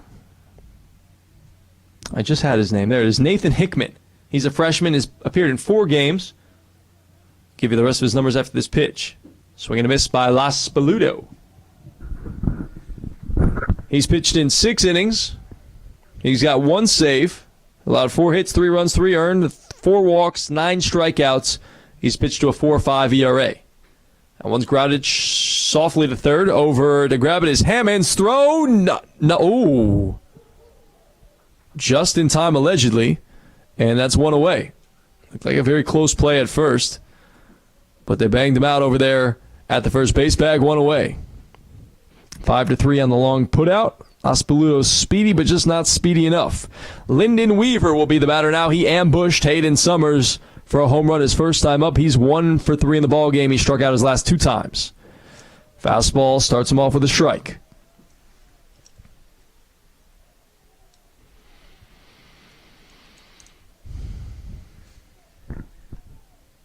Breaking ball misses inside. It's 1-1. See what he wants to go with here. Started off with the fastball, then went to the breaking ball. Again, has a 3-run cushion, does Hickman. He can afford to go right after batters. That fastball just missed outside.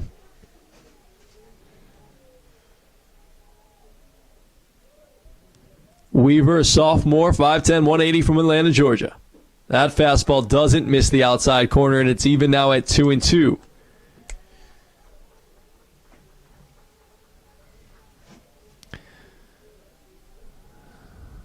Pitch, swing and a miss, strike 3. And quickly 2 away is the third strikeout. There's the sombrero for Lyndon Weaver after a strong start to the ball game. He's struck out his last 3 times. And now the final out will be left to James Hobbs. See if he can keep things going. He's 0 for 3 in the ball game, has reached on an error his first or second time up. Breaking ball grounded to short. Weekly Cook up with it, throws on to first, and a big win for the Senators as they come from behind and beat your Tigers 5-2. And it looks like the catcher Ellis was having some words for the Tigers dugout there, and some of the Tiger players coming out of the dugout to have some words back with Ellis, and this is a chippy series between these 2 clubs.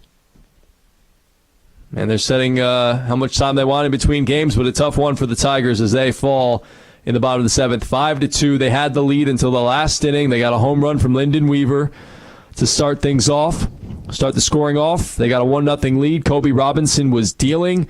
They got another run in the second inning when Jared Emery singled to start the inning. Then a strikeout from Ballantyne. A single from Duncan put first to third, runners on first and third. And then Hayden Hunt came through with an RBI double And so the Tigers were set up with runners on second and third and only one away, but Gray Laspaludo and Lyndon Weaver both struck out to end the threat, and the Tigers wouldn't score after that. They would pose a couple of more threats, by Hayden Summers was able to get out of them and avoid further damage.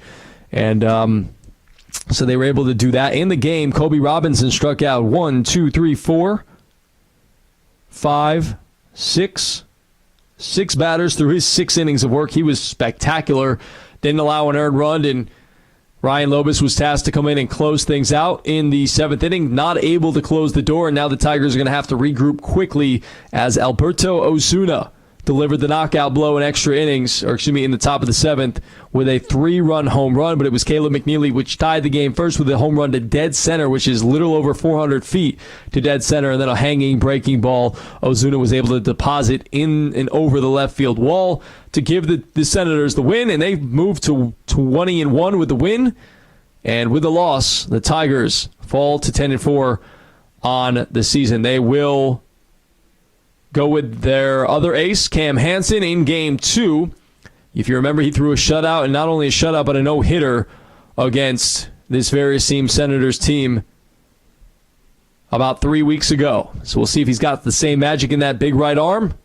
We'll come back and tell you about it in about 20-25 minutes here on the Tigers Television Network. Thanks for watching. We'll be back in about 20-25 minutes here with Game 2 here on the Tigers Television Network.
Welcome back to Tiger Field here on the campus of Chattanooga State.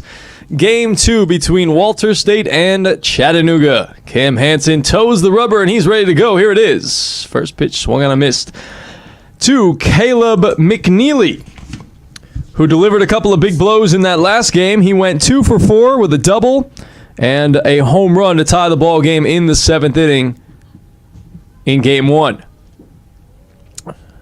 Second pitch misses a little bit low to McNeely.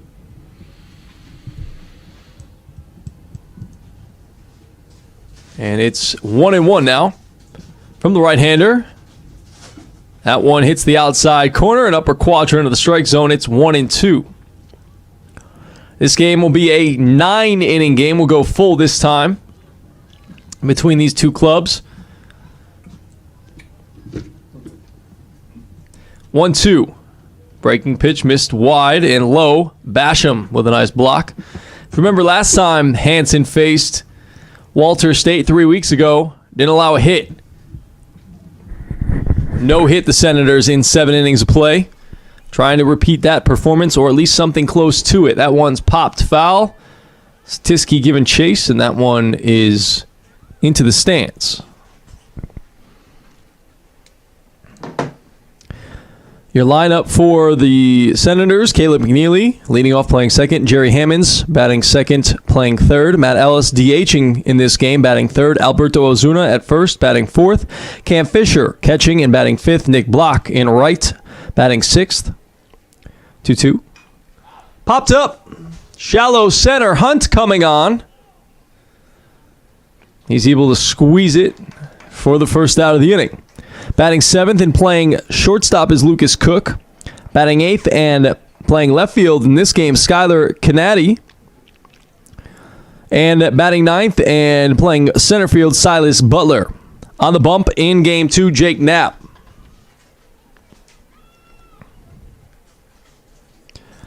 So a harmless fly ball for the first out. Second batter of the game is Jerry Hammonds, and a breaking ball he takes for strike one. It's been a while since Hansen has towed the rubber, but he had a couple of injury issues that he was dealing with, a little bit sore. I believe it was in the arm. And so it was good to get a little extra rest for Hansen, as haven't played any weekend games in about 3 weeks. Next pitch, a breaking ball, strike three called. Good morning, good afternoon, good night, and Jerry Hammonds is down quick, fast, and in a hurry. And how about that? He's got the right jersey on in this game. How about that? What, did he just grab the wrong one, or did they lose it? I have no idea. I haven't put number 34 in the book because I thought he was going to go back with 34. But he's number 7 in this game. So quickly 2 away as he catches him window shopping. Wind of the pitch. Bounced in to Basham. Looks like we've got a close game out at Lady Tiger Stadium over there in right field, as the Lady Tigers and the Senators are tied at 3 late in the ball game. One hits the outside corner, and it's 1-1. Hansen has pitched 14 innings on the season, giving up just 1 hit in those 14 innings. And the Tigers basketball team is leading 59-52 over the Raiders with 3 minutes to go in the fourth quarter. Thank you, Bruce. Who are the Raiders? Do we know where they're from? I'm not sure. Okay. I'll look it up. That's okay. I'll let you Okay. That one's fouled at home plate. Count goes to 1-2. On Matt Ellis, your designated hitter, he was behind the dish last game and had a couple of not so kind words to say to the Tigers dugout after the final out was recorded in game number 1. He swings and misses and strikes out there, so good retaliation by the Tigers, and Cam Hansen gets the Senators 1-2-3 with 2 strikeouts in his return to the bump in 3 weeks. 3 up, 3 down. We head to the bottom of the first here on the Tigers Television Network. No score, Tigers coming up next right here on the Tigers TV Network.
Back here at Tiger Fields, we'll have the first three in the order for the Tigers. Lyndon Weaver leading off playing left. James Basham batting second, playing catcher. Eddie Satisky batting third, playing first. Pitch from Knapp. One misses low, and it's 2-0. Jared Emery is batting fourth in the cleanup hole. He will be playing third. Cam Grimes is your DH today. In game 2, batting fifth. Griffin Clark playing second, batting sixth. 3-0. Will Duncan's back in right. He's batting seventh. Hayden Hunt's back in center. He's batting eighth. Gray Laspaluto is at short, batting ninth. And Cam Hansen on the bump and pitching. Here's 3-0. Fakes the bunt, the old Little League play, and pulls it back and strike one. Weaver trying to build off a leadoff home run he had in game 1. And he'll draw a leadoff walk, and that's a good start for the Tigers against Jake Knapp, the freshman.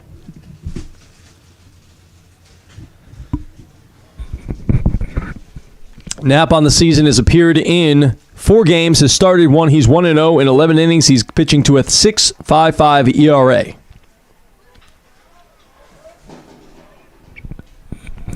He'll contend with James Basham now. The right-handed batter with the bright blue batting gloves, and that one bounces in, and a great stop by Cam Fisher behind home plate to keep Weaver at bay at first.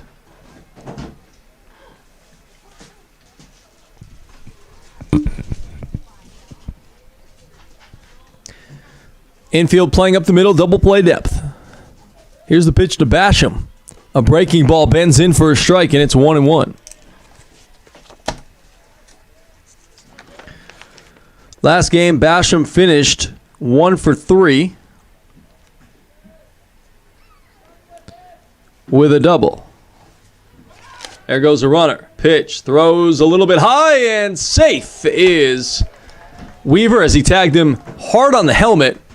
And a good job by Weaver to get there and steal the base. Good job by Coach Dennis, who has changed his top of his uniform. He's changed out of the sweatshirt he was in before. Maybe try to change things up. I wish I had brought a shorter sleeve shirt because it's a little warm in the press box today in game 2. So we got the sun shining through. As the sun, as I mentioned, is shining now. It was overcast in game 1. Field is soaked. Bruce doing yeoman's work, putting on the ACs. Maybe I should close the door. And Bryant as well. Nice.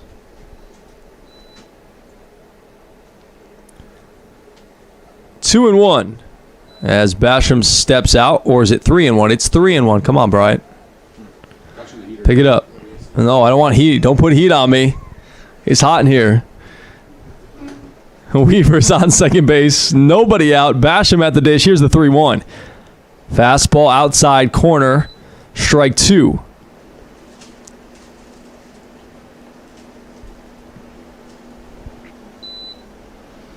That's all right. I don't mind him not swinging there. 3-1. That was a pitcher's pitch. Outside corner with the fastball. Now he's got a battle at 3-2. Pitcher doesn't want to put him on, but he's got a place to put him. Pitch. Fastball. Grounded foul down the third baseline, and the count remains full at 3-2.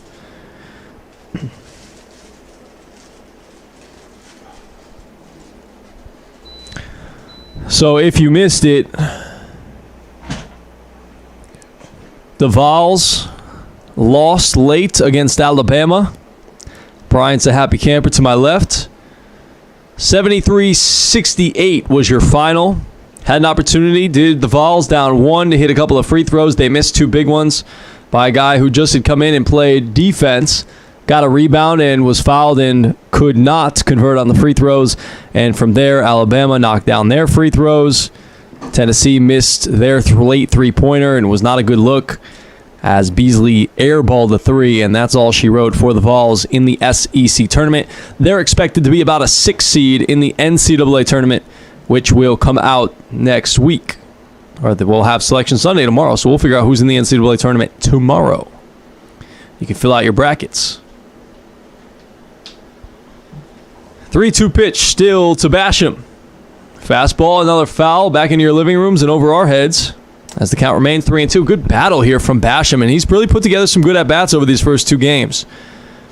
And over this last stretch of games as well, he's played extremely well filling in for Logan Smith.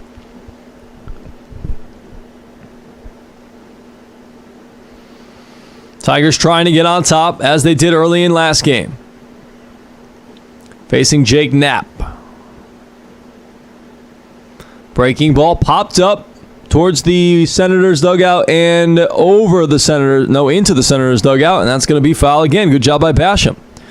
And while we have a moment here, speaking of brackets, make sure to head on over to ESPN 1051 for our 2021 Bracket Challenge presented by Crystal. You can jump on there. It's easy. Just go to ESPNChattanooga.com and go to the contest tab and sign up today. It's free to do so. It takes about a minute. And you can win a cool $1 million if you put together the perfect brackets or other great prizes for top-graded brackets from Crystal. Here's the 3-2. That one is popped up. That one looks like it'll stay in play. As the third baseman moves over, he makes the grab. That is Hammonds in foul territory. So Basham able to fight a little bit there, but to no avail. As that'll be one out in the inning, stranding the runner at second, not able to do a job and get him over to third with less than 2 outs. Statisky will be your batter.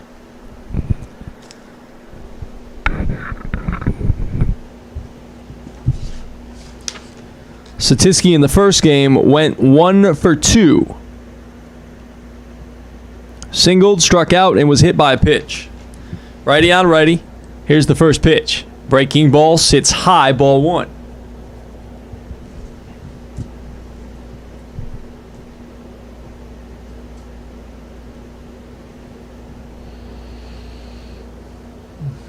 Now the sun seems to be going away again, hidden by the clouds as they're rolling around in the sky.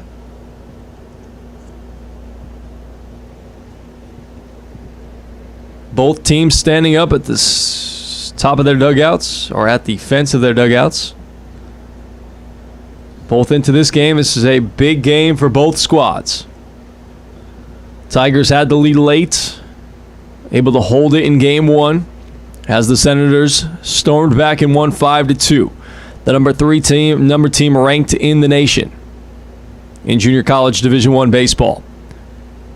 They're 20-1. The only loss they had, they avenged it, and they won Game 1 of this series because they lost Game 2 to Cam Hansen in their first go-around.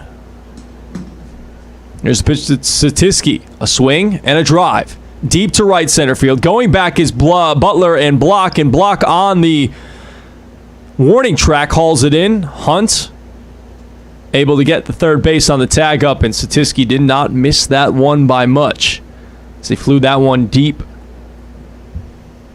into right center. But that'll be an out, and that'll leave it to James Hobbs. He'll be coming in for Emery. I don't know what's going on with Emery, and I guess this is news to Coach Dennis as well, because the first base coach, who is Nick Chambers, he's talking with Coach Dennis to tell him maybe what's happening here. Obviously, we don't know what's happening.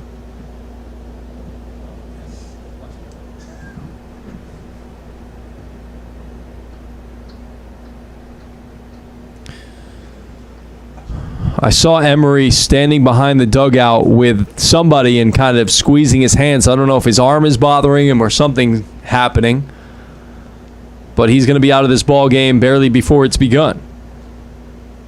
So now it'll be up to James Hobbs, who will step into the number 4 spot to try to clean up this run at third base for the Tigers. First pitch, a big swing and a miss by Hobbs and a high fastball.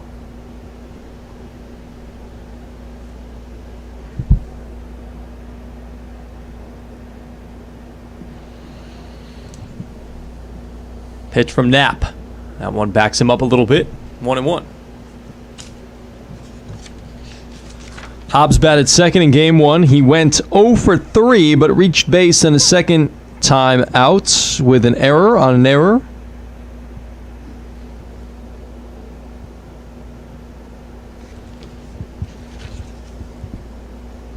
Oh, actually 0 for 4 because he grounded out to end the game. 6-3.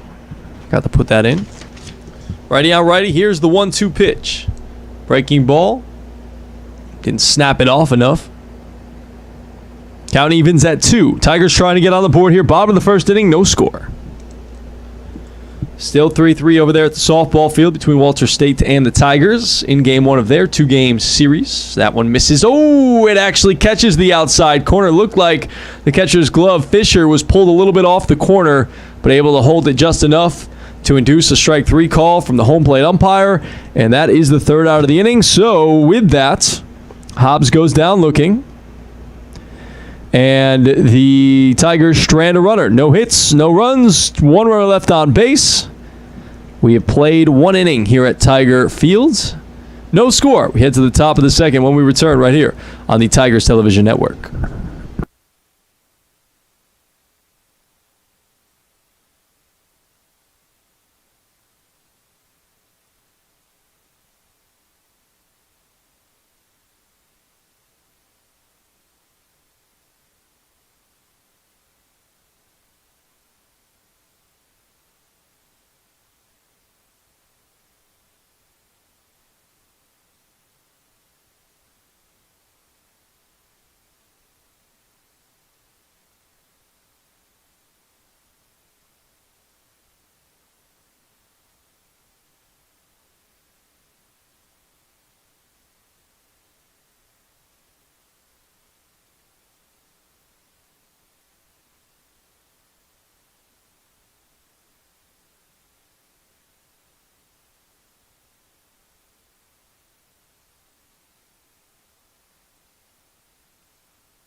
All right, here we go. Top of the second inning. Cam Hansen back to work as he toes the rubber. And he'll face Alberto Ozuna. Last time we saw him, he was rounding the bases with a big three-run home run, not a walk-off, but a game-winning home run for the Senators. That one misses wide, and it's 2-0.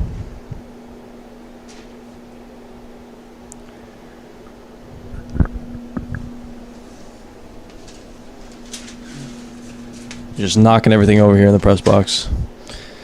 Good stop there by Basham. Good hard work with nobody on base. But now it's 3-0 on Ozuna, who, as I alluded to before that home run, had been held down by Kobe Robinson in game one and then got a chance to face Ryan Lobus and took advantage with a three-run home run and an absolute moonshot to the left field, over the left field fence on a hanging breaking ball.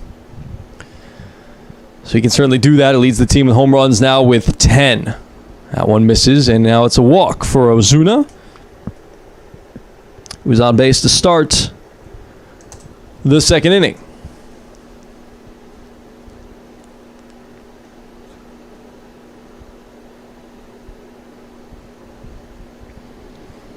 Next up will be Cam Fisher, who's doing the catching here in game number 2.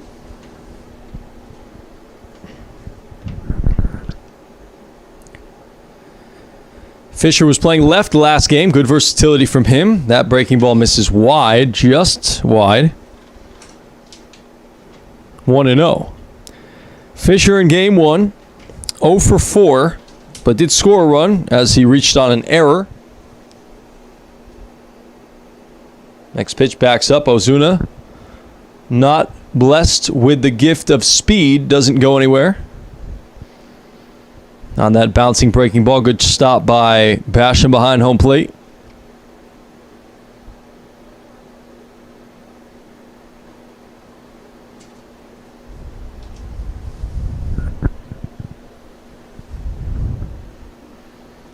And one hits the outside corner, and now it's 2-1.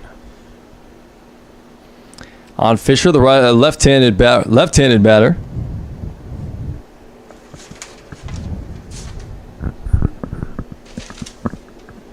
Quick check on Ozuna. He's certainly not going anywhere. Fisher was an Ole Miss transfer here to Walter State. He's a freshman. 6'2", 215 from Knoxville. And he hits that one to first. Statiski to second for one. Back to first. Not in time as Hansen goes over to cover. So that'll be a 3-6 putout as Ozuna's cut down at second base. Fielder's choice on that one. 3-6. And now there's one away. Nick Block will be the batter now. Block had himself a strong game in game 1. 2 for 4. A couple of singles. First pitch misses. Ball 1.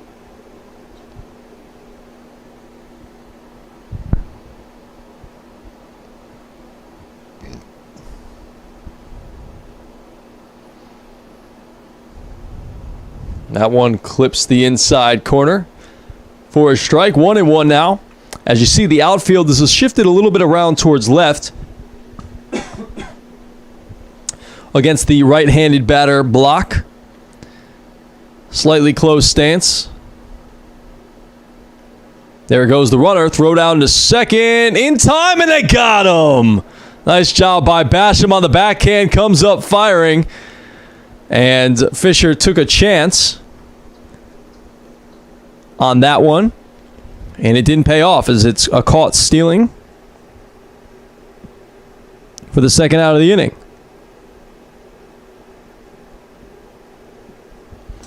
So now Block will bat with nobody on.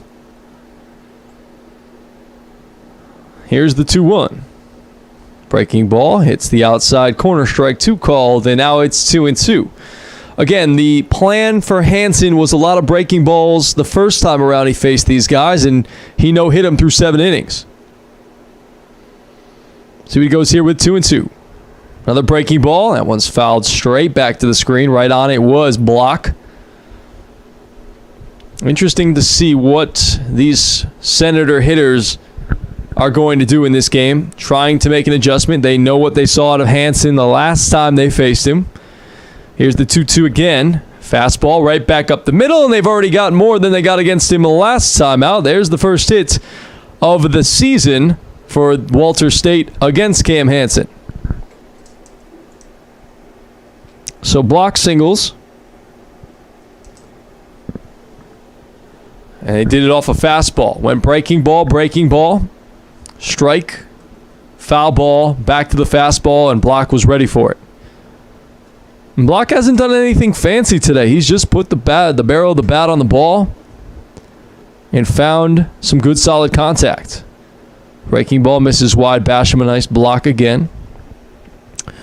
Lucas Cook is our batter. He's the shortstop. As you see, very Texas Rangers-like with the blue helmet and the red batting gloves. That one hits the outside corner. Quick check at first. Back safely. Cook in the first ball game went 1 for 3, reached base twice. Second time was on an error, and he also grounded out to third. The outfield shifted a little bit around towards left. Again, figuring with a lot of with the breaking ball pitcher that maybe they'll get around on Hansen a little bit more, as they can't seem to come together on the wristband signs. Which again, still a weird concept for me to get used to. Misses low.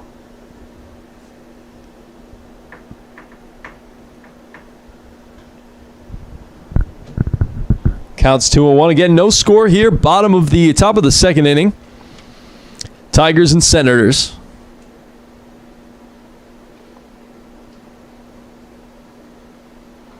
That one's fouled. Just past the dugout of the Senators down the third baseline. Count evens now at 2-2.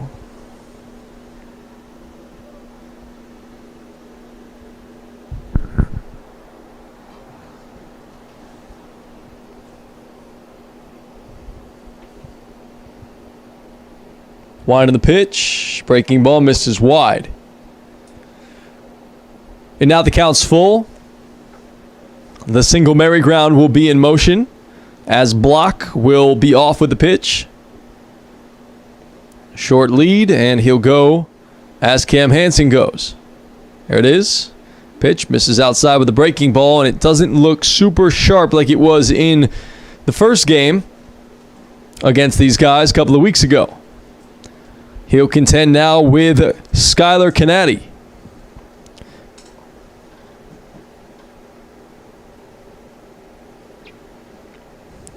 Already his second walk of the inning. Walk pushes blocked to second. Here's the first pitch to Canady. It's in there for a called strike at the knees. 0-1. Now against the left-handed batter, the outfield shifting around a little bit towards right. Griffin Clark, you see him, a shallow right field. That breaking ball hits the back door and on the outside corner. Strike two. So quickly, Canady is down 0-2.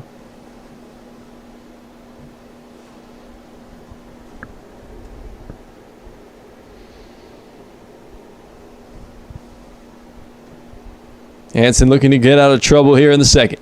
Pitch hits the outside corner. Strike three called. Caught him window shopping, and that'll do it for the Senators as they're turned away in inning number 2. They get one hit. No runs. Leave 2 runners on base. We've played an inning and a half here at Tiger Stadium. No score. Tigers coming up here in the bottom of the second here on the Tigers Television Network.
All right, here we go in the bottom of the second inning for the Tigers. They'll have 5, 6, and 7. Cam Grimes, Griffin Clark, and Will Duncan. It's pulled foul. Grimes did not play in game 1.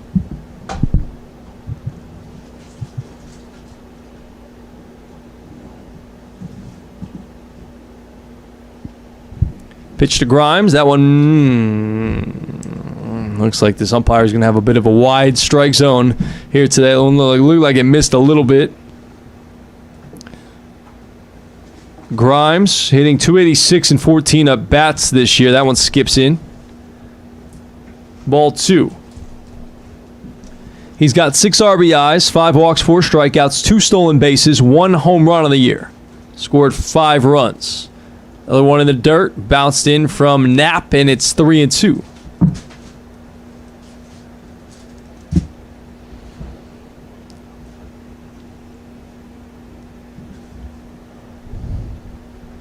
That one misses high, and Grimes is aboard to lead things off again. So another leadoff walk in this for the second straight inning.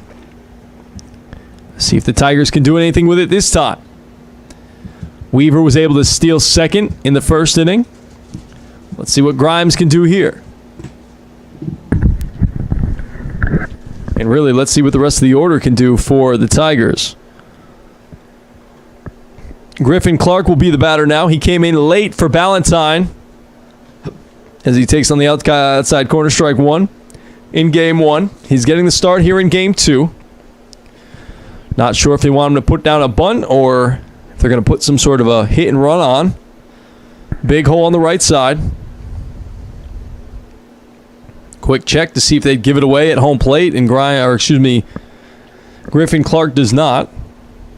Generally, that's one of the strategies as a pitcher if you're trying to see if The hitter at home plate will give it away. You check the runner at first and or second. Not squaring, and he'll line one to left, and that'll get down in front of the left fielder, Canady, as he plays it in quickly, and now the Tigers have something brewing here in the bottom of the second. 2 runners on, and nobody out. How does Coach Dennis want to play it with runners on first and second and nobody out now? As it'll be up to Will Duncan.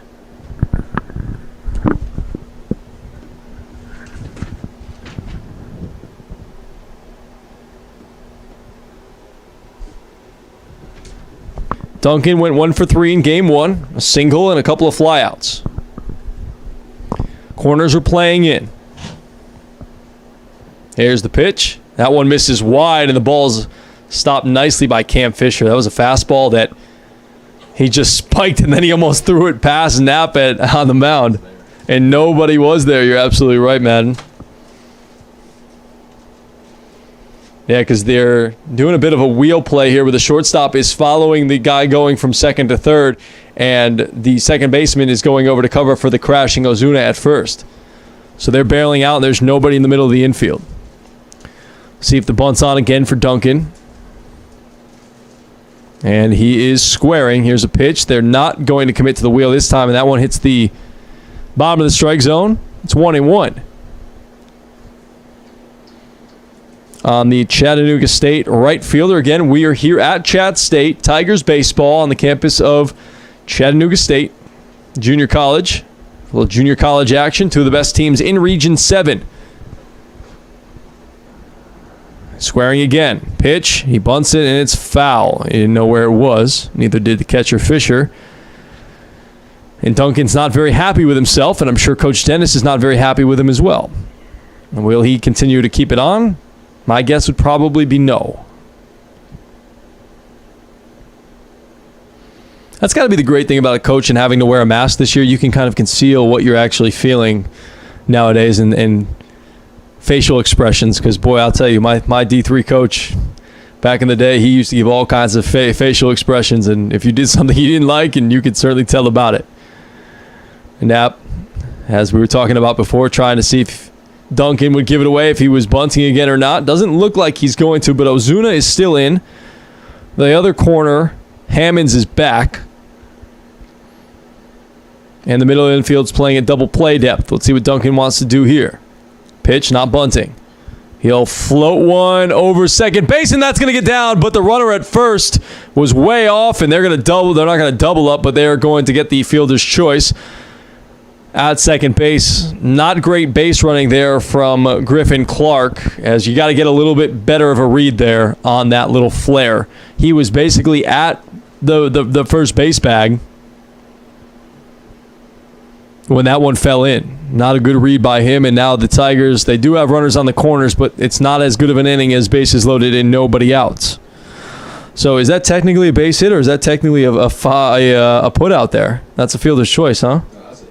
That's a fielder's choice. They got the guy that forced him out at second, no?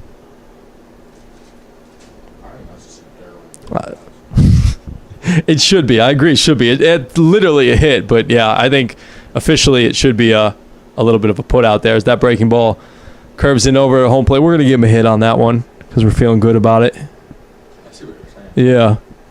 Yeah, he was cut down. I'll give him a hit. Yeah, we'll do that. It's fine.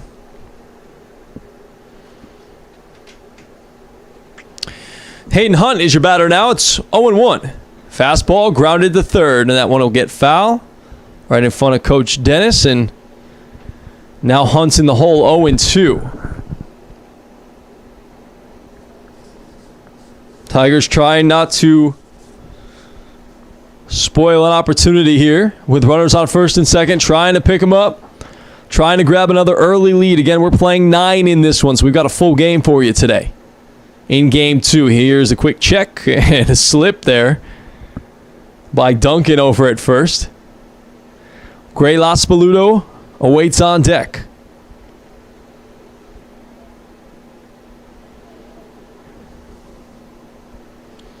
Hunt in there from the right side. Here's the 0-2. Breaking ball. Nice piece of hitting as he lines one to center. That one will get down in front of the center fielder as they play it in quickly. But the run will score, and that will be Cam Grimes to give the Tigers an early 1-0 lead, and a good job by Hayden Hunt hanging in there on a breaking ball, keeping those hands back, keeping the bat in the strike zone as long as he possibly could, and he lines one into center field. Oh, you got that? Oh, thank you so much. 1-0 Tigers here in the bottom of the second inning. Good job by Hayden Hunt. Now you're up to Gray Laspaluto. Runners on first and second now as Duncan moves to second. Grimes scores, and Hunt's on at first. That one's fouled at home plate and back to the backstop. It's 0-1.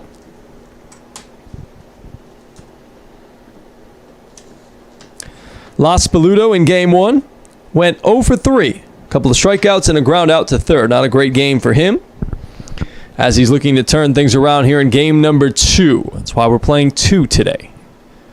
It's nice when you get a quick turnaround and you can put the past behind you. Quick, fast, and in a hurry. Here's a pitch. Breaking ball. Backs up a little bit too. Doesn't back up enough, I should say, and that's a ball. 1-1.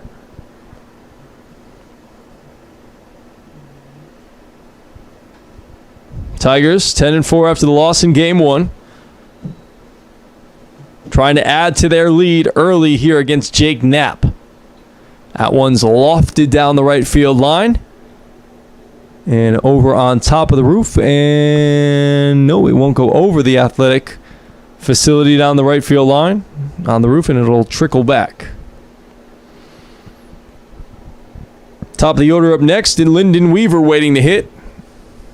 He'll get a chance if there's no double play here. It's 1-2 on Laspaluto. Pitch. That one's sprayed down the right field line once again. Just about the same spot in bad hands by a fan down the right field line. Can't corral that. Foul ball. Probably some relation to Bryant Madden.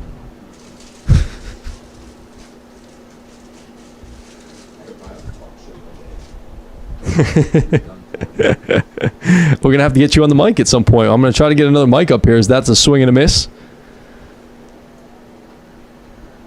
from Laspaluto, and he goes down. Is there something you want to say?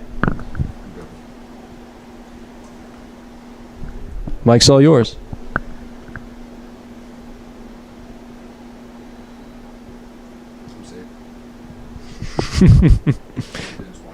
There's your opportunity, man. I just gave it to you. 2 away now, runners on first and second. Top of the order, Lyndon Weaver, and a good stop by Ellis behind home plate. Fisher behind home plate. As Knapp bounces one in, he's trying to limit the damage here for the Senators as they find themselves trailing early in this one like they did in game 1, but that didn't stop them in game 1 because the Tigers had many opportunities and left a bunch of runners on base. Couldn't really deliver that knockout blow. The Senators just kept sticking around, hanging around, and then finally they pounced in the later innings. That one's towards the parking lot, and it will find a car on a bounce, but not a detrimental blow by any means. Weaver walked and stole a base his first time up and was stranded at third base. Weaver trying to pick up his teammates in a rare RBI position as the leadoff hitter. Generally doesn't get a lot of RBI chances. See if he can take advantage of it here.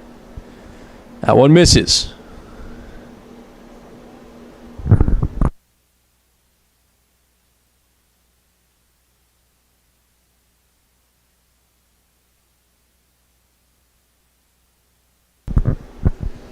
So he's ahead in the count, 2-1. 2 outs. Again, 1 run in here in the second inning already. Runners on first and second. Here's a pitch. Ooh, that was a good one to hit, and he fouled it back. Knows he just missed it. Barreled it up, but just missed it. So the count's even at 2-2 now on Lyndon Weaver. He's going to have to try to fight back and try to make something happen. Put the ball in play, see if he can find some grass. We've already seen Knapp hang a breaking ball that allowed Hayden Hunt to get himself an RBI single. Is now Knapp and Fisher struggling to get on the same page. Now they're there. Here's the pitch. That one's looped back up to, not looped, but lined up to the center field gap, and that one will be caught on a line by Silas Butler. And Weaver hit it well, stung it well, just hit right at the center fielder Butler able to make the play, and not for lack of trying. That was a quality AB by Weaver, but just hit it in the wrong spot. Sometimes there's nothing you can do about that as he lined out to the center fielder. Third out of the inning. Tigers, though, in the inning, grabbed the lead with 1 run on 2 hits. 2 runners left on base. We've played 2 here at Tiger Stadium. We'll be back here for the top of the third here on the Tigers Radio television network.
All right, we're back here at Tiger Stadium. It's 1-0 Tigers as we play here in the third inning. Silas Butler will lead things off.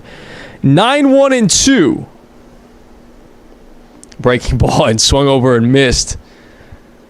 It's quickly 0-2 on the center fielder for the Senators, who had a tough game in Game 1, although he went 0 for 2 with a walk. That one's lined to the right fielder. And I'm surprised he didn't maybe charge that a little bit harder, try to throw out the runner at first, but Butler looks like he's got some decent speed. I can't tell you how many times as a first baseman and had a played with the right fielder when I played in my college days, had a cannon for an arm, and we threw out at least 5 guys from a hard base hit to right field.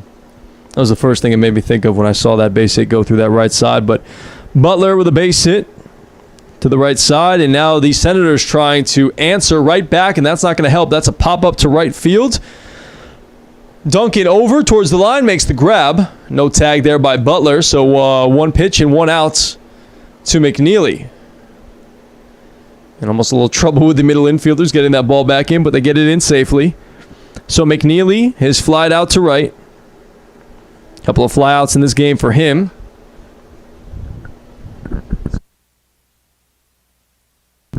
We've got number 7. Sorry, I don't know what uniform he's wearing today. That's Jerry Hammonds. The third baseman struck out looking his first time up. Nice stop there, and there goes the runner, and they got him dead to right. It's a nice throw by Basham, and he's gone. Butler took a chance, but Basham was equal to it as he knocked that one down, kept it in front of him, and a beautiful job by James Basham right there. As Butler is gunned down, caught stealing, and that's the second out of the inning. And now it'll be Hammonds with nobody on and 2 away. Hansen looking to make quick work after a leadoff single. Pitch, breaking ball, fly deep to right center. Going back is Duncan in the warning track at the wall. It's off the base of the wall. Hammonds has a double. He wants more. He rounds second, he won't get there. He won't even try. So already Hansen has allowed 3 hits in this ball game. Didn't allow a single hit to this group the first time up, and only had allowed 1 hit his first outing. So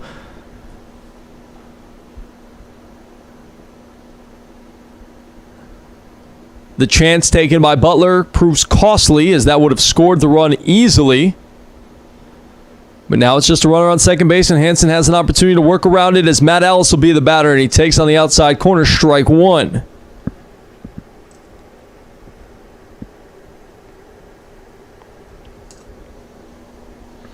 Ellis struck out swinging his first time up. Hansen would like another one of those, please and thank you. That one clips the bottom of the strike zone, and it's quickly 0-2. Good spot-up job by Hansen on those first two pitches.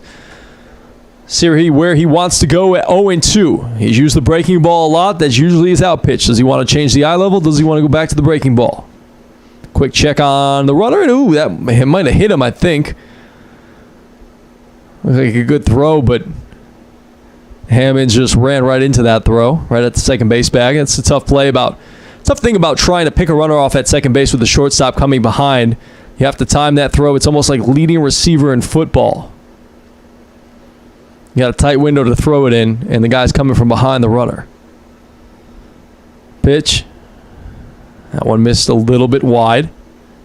1-2. You got to pick off the second. You have to hope that the shortstop has a beat on the runner at second base, so there's a little bit of daylight for you to throw the baseball, for him to come around the runner and catch it and apply the tag before he gets into the base safely.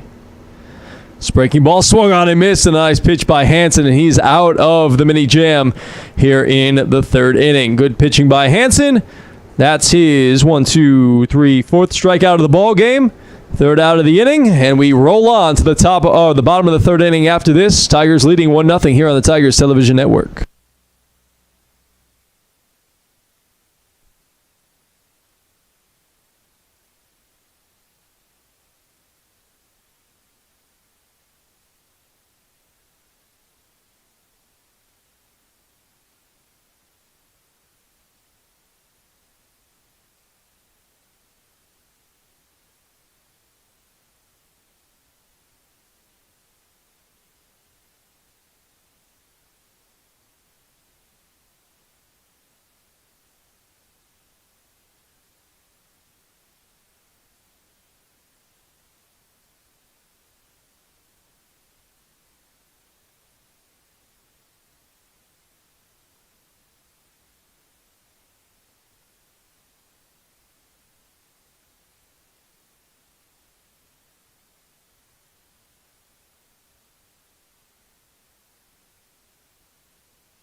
Ambush quickly for the Tigers here in the bottom of the third inning as they continue to roll against Jake Knapp. And that was Basham leading things off with a base hit through the 5-6 hole. A step and a dive for Hammonds over there at third, not equal to the task, and that'll be a leadoff single.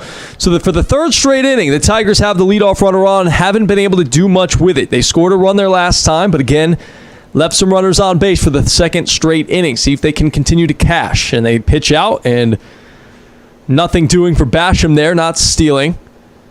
As Eddie Satiski will be your batter. He flew out deep to right field his last time up. Just missed a home run by a few feet. As Block went back to the warning track. Pitch from Knapp. That one's grounded to short. Coming over is Cook. Goes to second for one. No, it doesn't. No, it was not. He dropped it. That's a drop by McNeely. And so an error allows two runners to stay on base for the Tigers. That would have been tough to turn as well. Eddie Satiski, a very athletic first baseman. Looks like he can move a little bit. So I don't think they were going to be able to get two because that ball wasn't hit particularly hard. But Cook made the turn, and the throw was a little bit high, but should have been handled by McNeely, so that's going to be an E4. So now two runners on base. In the middle of the order, Hobbs will come to the bat as he took over in the bottom of the first for Jared Emery. Hobbs struck out looking his first time up. Couple of runners on base, corners pinching in. Here comes the bunt, and he takes it for a strike. Waiting on deck will be Cam Grimes, who singled his first time. Excuse me, Griffin Clark. No, Cam Grimes. He walked his first time up.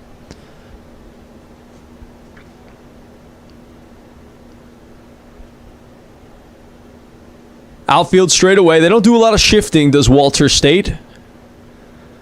And that one sits high. The breaking ball didn't break enough. Didn't snap it off. It was Knapp. See if they continue to keep the bunt on. If Coach Dennis in the third base coaching box wants to continue to keep the bunt on.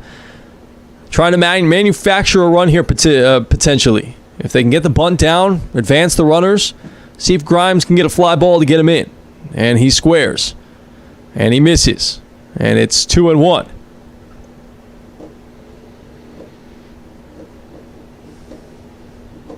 Looks like we're into extras over there at the softball field, and it looks like Walter State has a late lead 4-3 in extras.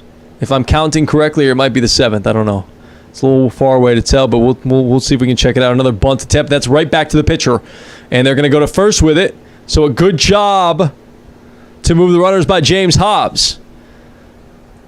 On the sacrifice. 1-3 on the putout. A good bunt. And that'll push Chattanooga to second and Basham to third.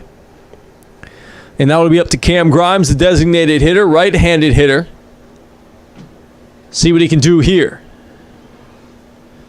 Again, fly ball will get a run in. Ground ball will get a run in. And that one's a fly ball to left. Going back is Canady. He's under it. He's grabbed it. He makes the spin move. Not going to be in time because it was a bit of a line drive. So Canady had to go back on it.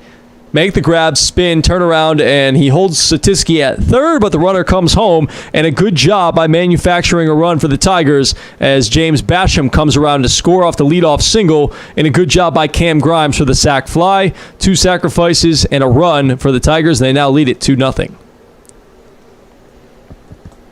Now it'll be up to Griffin Clark to see if he can clean up the mess and get in Chattanooga at second base. Bottom of the third. 2-0 breaking ball. Curves in for a strike to Griffin Clark, who singled his first time up.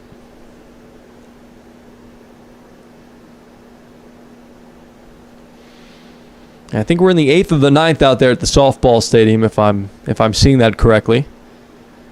That's a fastball that goes straight back, and I don't know if that was a cross-up or what that was, but I don't know if Fisher was anticipating that, just didn't see it right. He's got the glasses on behind home plate. But Chattanooga allowed to go to third on the wild pitch.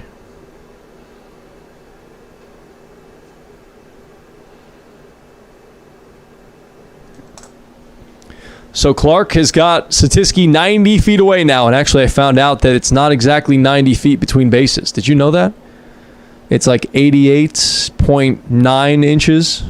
Are feet away. The bases in all actualities. That one's popped up to second. McNeely under it, but he's going to allow Block to come in to make the grab, and that'll limit the damage to just 1 run. But the Tigers do a great job at manufacturing a run. They get 1 run on 1 hit. They leave 1 runner left on base, and at the end of 3, they lead it now 2-0 over the Senators of Walter State. We'll be right back here on the Tigers Television Network.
Welcome back. Top of the fourth now at Tiger Stadium. That one hits the outside corner. Alberto Ozuna for strike one. Ozuna walked his first time up. 0 for 0. Right-hander against the right-hander. Pitch. That one misses a little bit low. I thought it's been a strike all day, so a little confused by that call, but it's 1-1. It looks like Walter State has probably won that softball game out there because the game is over, unless there was some sort of a walk-off that we missed. That one's hammered to right center, going back, still going back and looking up are the Tigers, and that one's gone to right center, and that's Oppo Taco Power, and that's the first run given up on the season from Cam Hansen. That's going to be a solo shot for Alberto Ozuna as he cuts the lead in half, and that's what he can do really well, as we saw in the first game. He can send the ball out. He's got some big power to all fields and showed it off there. It's 2-1 Tigers now.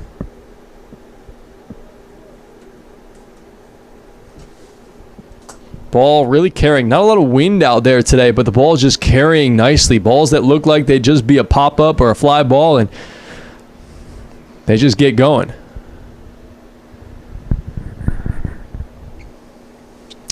Next batter, Cam Fisher.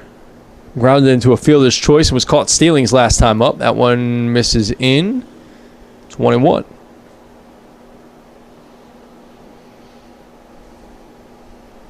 Outfield shifted around towards right for the left-hander Fisher, as is Clark, you see, on the outfield grass, and that one will hit the batter on the foot, so Fisher will get his base. Not a good start here for Cam Hansen,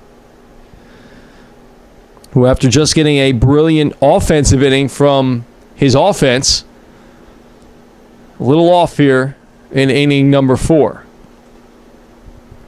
Nick Block will be the batter now. He's had himself a nice day. 3 for 5 in the day today between the two games. 1 for 1 in this game with a single. He's got 3 singles. Righty on righty. Here's a pitch looking for a bunt. He fouls it away. A good job there. It looked like he was more bunting for a hit on that one, and I don't know if Coach would more rather see him just square around early, just try to get one down for a sacrifice. For those of you who care about SEC basketball, LSU currently leading Arkansas 40-36 with a minute to go in the first half.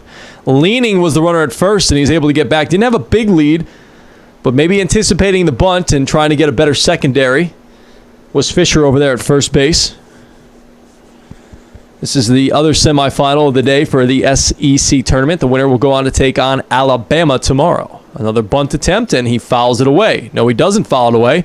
That one's just missed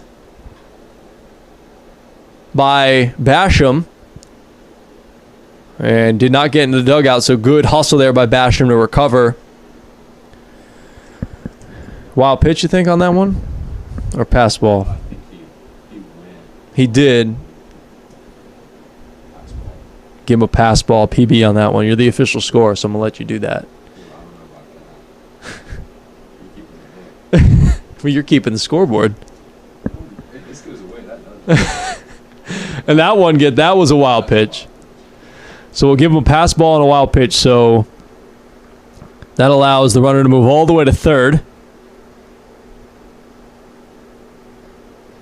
with nobody out. And Basham will have a quick chat with Hansen. Do they keep track of mound visits here in junior college baseball as well? They do. Come on, look alive. Have some of those Cheez-Its. The infield will stay back and conceding a run on a ground ball. Here's a pitch to Block, a line jerk, a ground ball to the second baseman Clark, and we're tied up at 2 apiece on the RBI ground out from Nick Block, scoring the runner Cam Fisher after a pass ball and a wild pitch. So I presume that's an unearned run with those type of things, right? Does that count as an error or not really? I don't know. Who knows? Technically, you are.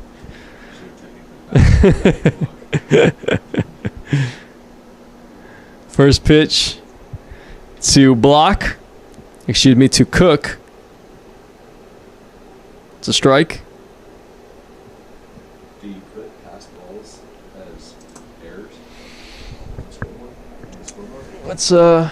let's see. I don't keep track of errors. I let you keep track of those errors. But I will look that up while we're calling the game here. Multitasking. 2-2 ball game. That one's popped up foul.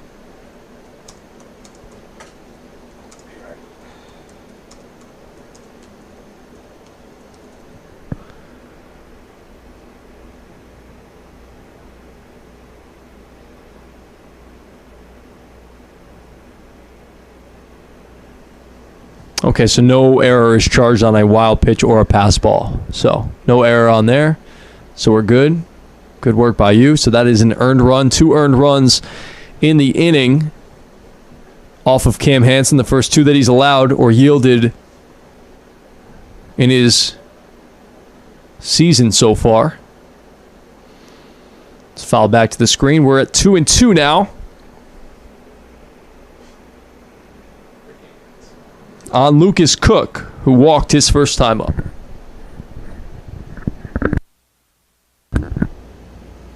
That one's laced to center. Coming in quickly is Hunt, making a dive forward and making the catch. What a grab by Hayden Hunt out there in center field. The second out of the... Oh, wait, they said he didn't catch it. Wait a while. So that's the field umpire's call, because he's the one closest to it, but the home plate umpire came in and said safe like it dropped. Greg Dennis, the head coach, is standing at the pitcher's mound ready to argue if it's called he was safe. It looked like he came up from this point of view and caught it.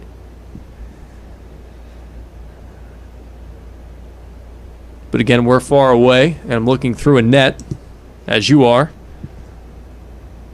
I wish we had the courtesy of replay. Unfortunately, we don't.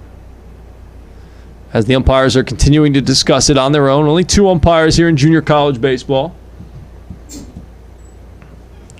the softball team lose? Yeah. It was 4-3? Yeah, I think it went 8 innings. Yeah, okay, so we were right. They did lose in 4 and 8, and it is that he dropped it, or didn't drop it, or maybe just trapped it. That's what they're saying. So that'll be a double, and Greg Dennis is not very happy about this. He's getting a little animated, saying that maybe he made the call, the home plate umpire. How did he make the call when he's behind the second base umpire? He's pointing at him. He's getting a little fired up now. Oh yeah, he's leaning into him a little bit. He's masked up. Both players are both gentlemen are masked up. That's a tough call. Field umpire, that's got to be his call. I know he's trying to watch, see if the runners touch the bases and whatnot, but So that's a hit.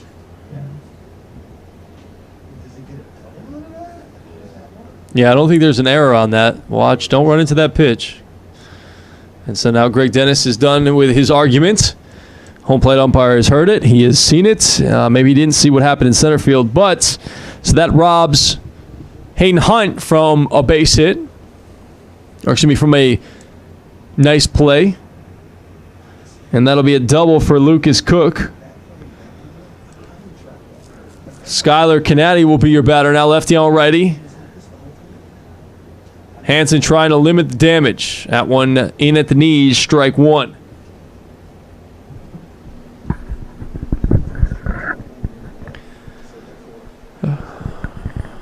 Runner on second, 1 away. Game tied at 2.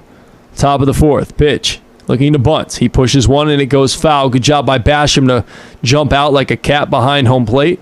Got a couple of great catchers here. I love watching Logan Smith work the first time we had our game, and then now with James Basham. Just done a great job behind home plate and at the dish when he's gotten an opportunity to be a hitter as well. Outfield and infield shifted around towards right and first base, respectively, with the left-handed batter Canady up. Kicking the pitch. Slice foul towards the tennis courts, and that'll get onto the clay. Again, Greg Larnard here on the call of the game. Host of The Word with G on ESPN 105.1 The Zone, 12-2 in the middays. You can tune in on ESPNChattanooga.com or the TuneIn app Here's kicking the pitch. Once a nice job of hitting, and it's right at the left fielder. They're going to hold up the runner at third base. It's a hard ground ball as Canady sliced that one through the 5-6 hole. Good job of keeping his hands back and just kind of pushing that one through that 5-6 hole, guiding it through there, if you will. Just kind of went right with the pitch, kept his hands in, and poked it through the left side, and that'll set the Senators up with first and third and one out. Let's see if the Tigers can escape damage here. As Silas Butler will be the batter with one away, looking for two potentially. Let's see if there's a play on, though, with Canady. Looks like he might have some wheels at first base. Don't know for sure, but looks pretty athletic to me. First pitch, not going. Breaking ball in there for a called strike.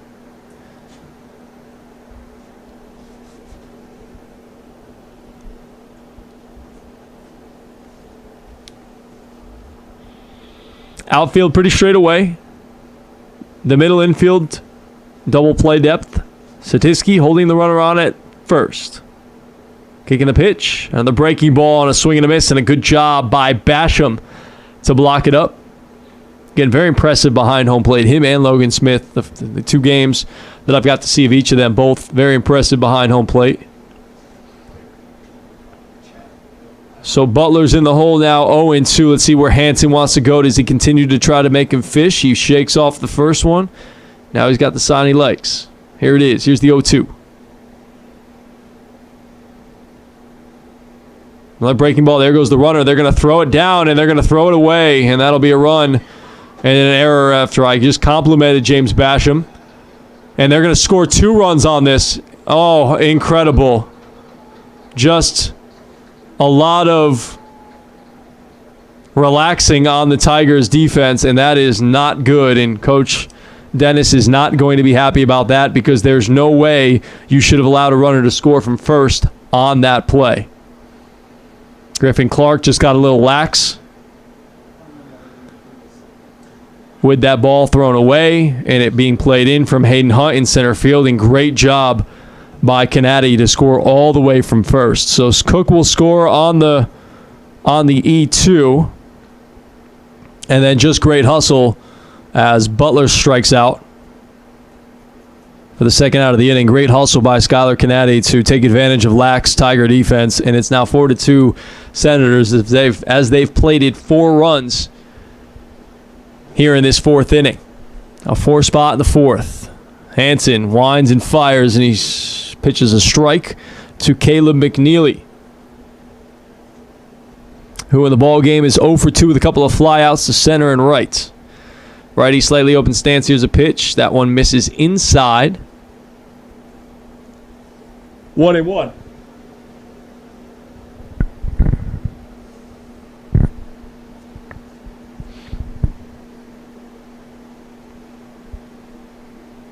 Hanson pours in a strike on the outside corner. And now he's ahead 1-2. Again, outfield straight away against the right-handed batter. Infield kind of the same way. Here's the 1-2. Ball misses high and wide. It's now 2-2. 4 runs, 6 hits, 1 error for Walters. 2, 4, and 1 for Chattanooga State. Breaking ball, good job by Basham again. Sliding over, making the stop. And now the count goes full. It's 3-2. On the second baseman for Walter State, Caleb McNeely.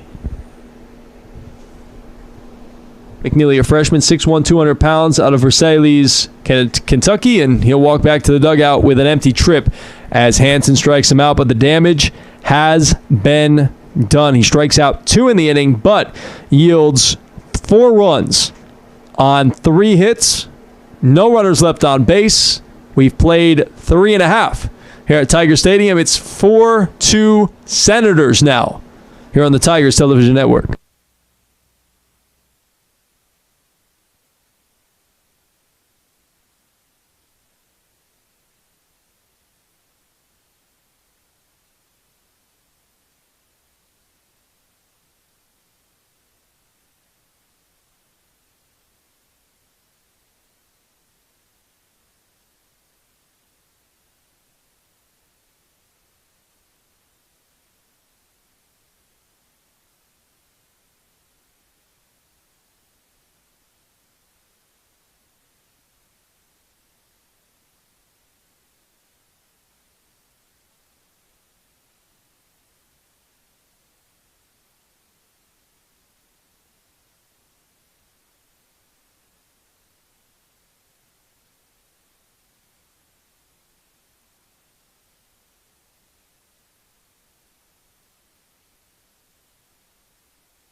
We're back here at Tiger Stadium, and I just want to say a quick shout-out to Mr. McNeely. I know his son just struck out that last half inning, but he gave us a correct pronunciation of Skylar Canuti. I was pronouncing it wrong, Canuti. So we're going to try to say it right the rest of the way. Thank you, Mr. McNeely. Appreciate that. Always appreciate the help when we're trying to pronounce names, because some of them you're just not 100% sure. First pitch fouled away, and then the next pitch was high to Will Duncan. Singled his first time up. Duncan, a freshman, outfielder, 5'10", 180, from Mandeville, Louisiana. Close to my old stomping grounds in Lafayette, Louisiana. Have to talk jambalaya with him maybe at some point, some Mardi Gras. Duncan with a slightly open stance, facing Jake Knapp. That one misses low, and it's 3-1.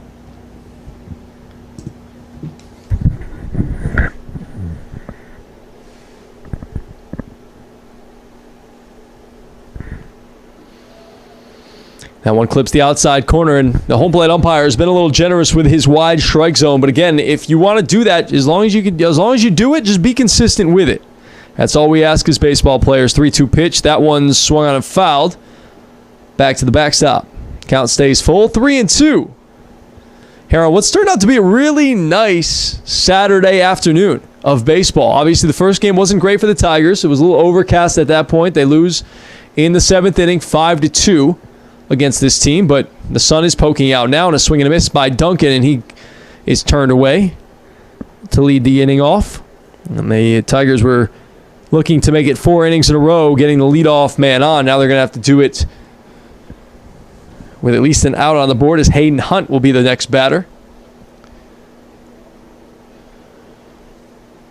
Again, there are no numbers on the outfield wall, but from what I'm being told, and Bryant can correct me if I'm wrong, and we'll talk about it after this, bunt from Hayden Hunt, and he is safe at first base, and a nice bunt by the speedster, Hayden Hunt. And maybe a little bit of a makeup call for the non-catch in center field there. Potentially, it was bang-bang, but Hayden Hunt is on with a bunt single, so a good job by Hunt to make something happen. And Knapp a little slow getting off the mound on that one. Didn't field it with a lot of urgency.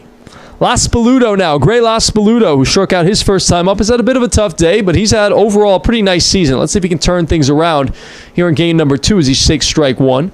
So as I was saying, there's no numbers on the walls, but it's about 325 or so down the lines, 350 or so behind the left and right fielders, 375 or so in the alleys, and about 410 to dead center. There goes the runner. Hunt, he goes, and the throw from Fisher is way high, and that is going to be another stolen base, or a stolen base, for Hayden Hunt.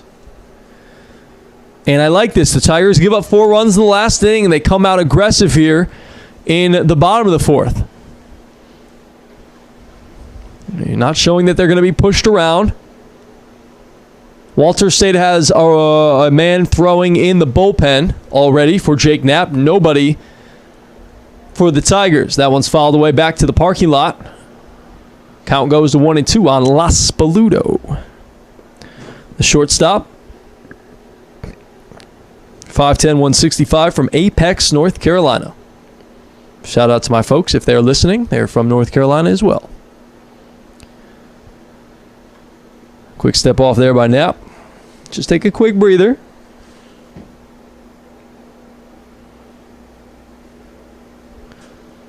Righty on righty. Hayden Hunt at second. Here's a pitch. Breaking ball. Good job by Laspaluto to keep his hands back, but going back on it is blocked. He'll make the grab at the warning track, and Hunt will tag up and go to third. And if he was hustling, he may have been able to score like what we saw out of Walter State last half inning. If he was going full speed and was turning to look like he was trying to score on that, or had the idea of maybe to score, there was a bobble at second base there by McNeely, and he may have been able to score and put in pressure on the defense, much like Canuti did in the last half inning. But to no avail. It'll be up to Lyndon Weaver now. A strike. So there are 2 away. Weaver going to have to come up with something here with 2 outs to see if they can get the Tigers a little bit closer, or maybe, just maybe, Jake Knapp will help us out a little bit and bounce one in there. And yeah, right on cue he does, but it's a good job by Cam Fisher to block that ball up, or else that would have been a run because Hayden Hunt does have a lot of speed. Counts 1-1.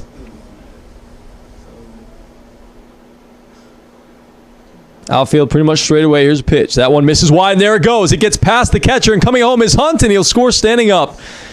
I don't want to say I called it, but may have called it a little bit on that one. And there's the pass ball that we were looking for. And yes, as you said, Bruce, we will take it. It's 4-3 now, Tigers, as they inch closer. So now Weaver to see if he can get something going again with 2 outs for the Tigers. He's hit the ball hard. His last time up, he lined out to center. He also walked. This one stung to right center, but he got under it a little bit. But going back is blocked, and he'll be right on the warning track. Man, I'll tell you what, things are carrying today because that just looked like a routine fly ball. And then you see the center fielder, Butler, sprinting back and block going onto the warning track. And things are carrying out there today. See if that plays a factor as we continue to roll on in this game. After 4 innings of play, Tigers now trail 4-3 as we head to the top of the 5th here on the Tigers Television Network.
All right, we're back here on the Tigers Television Network, and I appreciate all the help on the live stream right now. Bruce is showing me all these different ways to say Canati, Katati, I don't know, but that one's deep to center.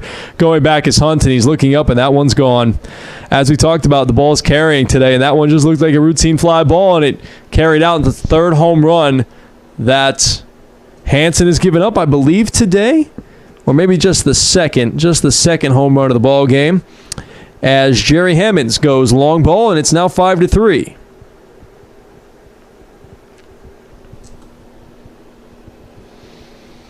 That's all it took was to get the right uniform on, allegedly. Matt Ellis now will be the batter. And for those of you who care, second half action opening up in the SEC Tournament semifinals as LSU is leading Arkansas 40-39.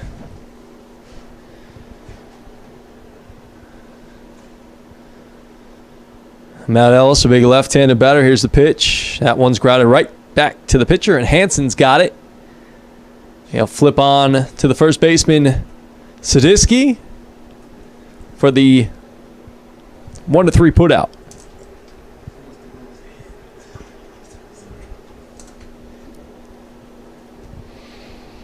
Now, speaking of home runs, in his last at-bats, Alberto Ozuna hit a bomb. Solo shot to make it 2-1, cut the lead in half, and then in the 4th inning, more runs ensued. He's been on base twice today, a walk and a home run. But Hansen's ahead quickly 0-2.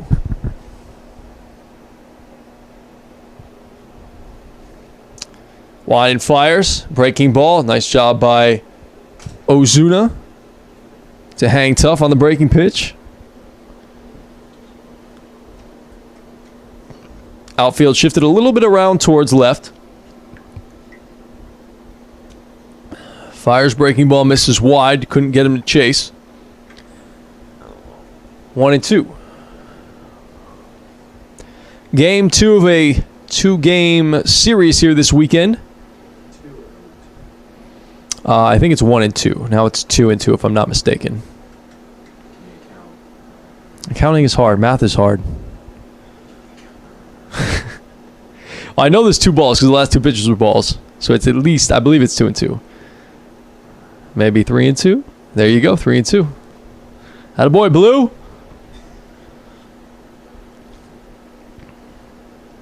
I've never umpired much. I was never wanted, never had any desire. 3-2 pitch, breaking ball, grounded to short. Las Peludos got it, throws on to first. And in time for the short first base bag. And it is 2 away.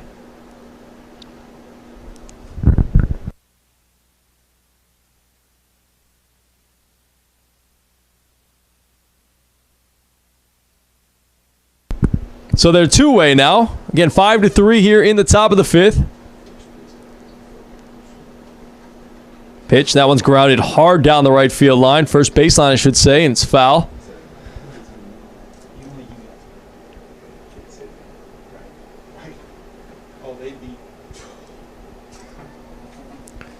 Cam Fisher's the batter now. He's 1 for 2 with an RBI. Ground out and a single today.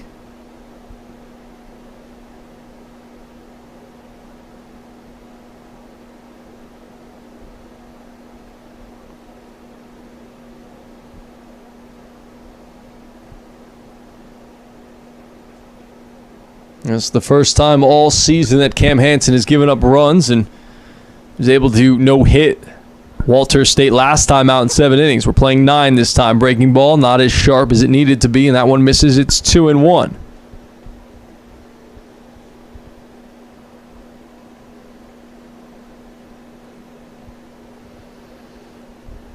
Pitch grounded off of the foot, and that's got to hurt. Of Cam Fisher, the catcher. He gets beat up enough behind home plate. It's never great when you see somebody foul the ball off of their foot, off of their shin, and if you've played baseball before, you know that feeling because it's happened to you at the very least once. If it hasn't happened to you, you haven't played long enough.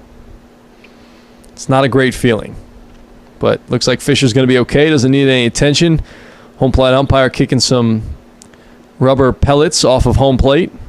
With the turf at home plate. The rest of the field, though, dirt and grass. Here's the 2-2, 2 outs. Missing low on that one is Hansen. And the count runs full now. To Fisher, the Ole Miss transfer. Wide and fires. Fastball misses wide, and he lost him as he's hobbling down to first base. You can see there's a notable limp in his gait. So I can assume he's probably not going to steal any bases in this timeout unless he's just milking it and trying to sucker in the Tigers. So with the walk, that'll put a runner on first with 2 away. It'll be up to Nick Block now, who I mistake. I said Fisher was 1 for 2 with an RBI. I was looking at Block. He's 1 for 2 with the RBI. Ground out in the ballgame. He's had a nice day today. 3 for 6. The RBI ground out. He's gotten on base. He's had good, solid at-bats. As we've talked about, slightly closed stance for the right-handed batter. Pitch misses low, and Fisher just went to go take his secondary, and now Basham's down. I don't know if he got hit in an uncomfortable spot, but he's burying his head in the turf, as you can see. This is going to take a minute there. I think he just got hit in the wrong spot. Somewhere for a man you do not want to be hit, ever. Especially not with a baseball, even with protection. As Coach Dennis goes out to check on him, he says, "No, I'm okay. Just give me a minute. Just Got to let things settle down, as everybody knows what that feeling is like if you're a man. It's happened to you before. If it hasn't, you haven't lived long enough again. Counts 1-1 now on block. Breaking ball. Fouled off right back to the backstop. Hansen ahead now 1-2, and it seems like the Senators are on and privy to the breaking pitch from Hansen now. Much more, obviously, than they were in the first time around when they faced him a couple of weeks ago. 1-2, 2 outs. Fastball in there. Strike 3 called. He caught him window shopping, and Nick Block didn't think so. He walks away begrudgingly. But with that ends the top of the 5th inning. But in the inning, it was the big fly from Jerry Hammonds to get the run back, and it's back to a 2-run lead for the Senators, as they now lead at 5-3 as we head to the bottom of the 5th here on the Tigers Television Network.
We head and roll on to the bottom of the 5th inning.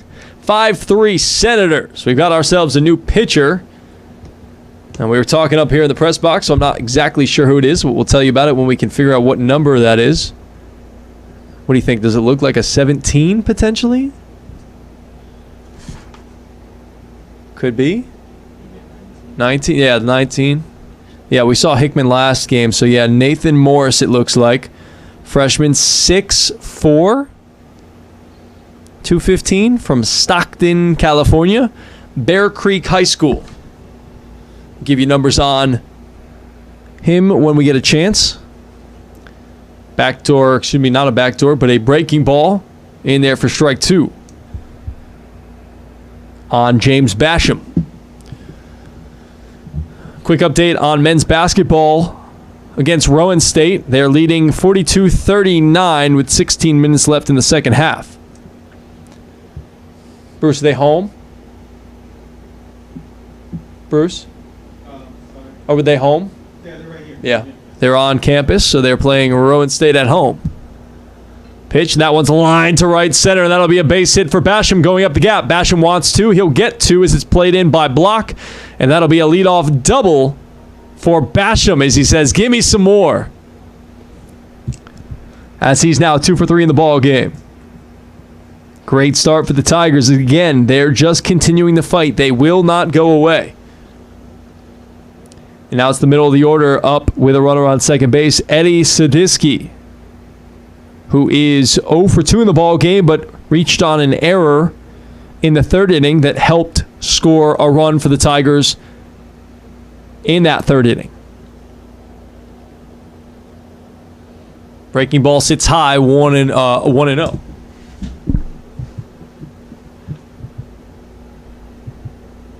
So Knapp's day is done. He's now able to go and take a nap if he'd like.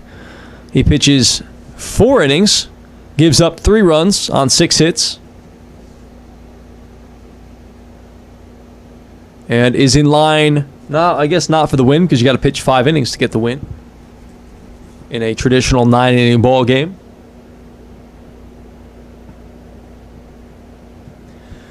On the season, the freshman Nathan Morris has pitched in 4 games. He's thrown 7 in the third innings, 2 hits, 2 runs, 2 earned, 3 walks, 13 strikeouts in those 7 in the third. He's pitched to a 2.45 ERA, so he's been good this season. That one's hammered to right. Going back is blocked onto the warning track, and Satisky just missed another one as he picks his head up and looks up to the sky saying, why? Just missed it again for an Oppo Taco shot. But that'll get the runner over to third with less than 2 outs. So the job is done. A good job by Satisky. He drove the ball deep to right and able to get the runner to third.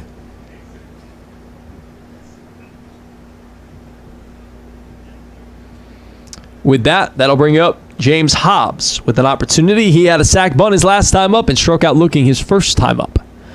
That one's fouled back over us. Quickly 0-1. I like the aggressiveness, though, of Hobbs in this situation. Hobbs is a freshman. This is a shortstop, 6 foot, 165 from Charlotte, North Carolina. Breaking ball gets away from the catcher. There goes the runner. A little hesitation at first, coming in the play at the plate, and he is safe. A good job by Basham to beat Morris to the plate, and that one just simply went off the glove of Fisher. I think that one's got to be a pass ball. Not too much of a wild pitch, just couldn't glove it, and there was a little hesitation there, and usually when you have a guy who's at third base and hesitates at all, you tell them not to go, but Basham, even though he's a catcher, was able to make it up with his speed and his athleticism and scored. It's now 5-4. Tigers trailing. Pitch misses high to Hobbs. It's 2-1. So on the pass ball, that's the second time the Tigers have been gifted a run. So, not the crispest of play by both teams as Hobbs lines one to center, but it's right at Butler, and he's able to haul it in. A couple of hard hit balls in this inning, though, off of Morris, and if you're the Tigers coaching staff, you have to like to see that out of your offense. They've been hitting the ball hard today. Even though they left a lot of runners on in the first game, missed on some opportunities. So far in this one, they've been hitting the ball pretty well. 2 outs now to be up to Cam Grimes, and that one sits high from Morris.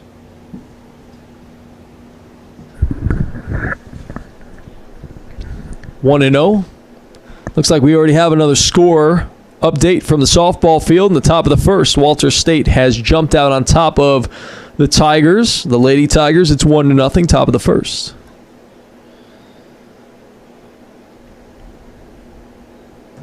Good spot to hit here for Grimes. It's 2-0. See if he gets a fastball cookie to jump on.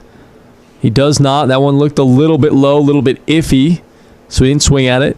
I don't blame him. Didn't like the call, but it's now 2-1. Morris with the bases empty should continue to give him a fastball or something to hit, you would think, potentially. Here's the 2-1. Another fastball. Can't be gloved by Fisher, and that one will go back to the backstop, and now it's 3-1. So if you thought there was something good to hit on 2-0, there might be something better to hit now on 3-1. Not wanting to get or allow more runners on base. See if Grimes can take advantage. And he laced one to third, and it goes under the glove of Hammonds. And that'll be a base hit and wanting to and not going for it. And that was a great job to not. And he is out at first base. Too big of a round. And yes, I think that was the correct call. I think he did get him a little bit too aggressive and not happy with Grimes and himself. But he's got a little bit too aggressive, a little bit too greedy. Wanted to go for 3-2 on that one. And the official score puts up an error on Hammonds. Because Bryant says he would have made that play easily. I'm just kidding. I'm just joking around. We're having fun here on the broadcast. That was a tough play, but one that should have been made by Hammonds. But anyways, it was a great job by the left fielder, Canady, whatever, in left field. I apologize for if you're, the parents of Skylar are listening. I'm trying to get it right. We're trying to work through it, but Grimes, it was a good job by him to get it in quickly. Was able to gun down Grimes at first base. I'll figure out how to put it in the scoreboard in a minute. Scorebook in a minute. We'll step aside, take a quick break. When we return, it's 5-4. We'll head to the 6th here at Tiger Stadium here on the Tigers Television Network.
All right, we're back here on the Tigers Television Network trying to get a couple of things straight in the press box. Welcome back.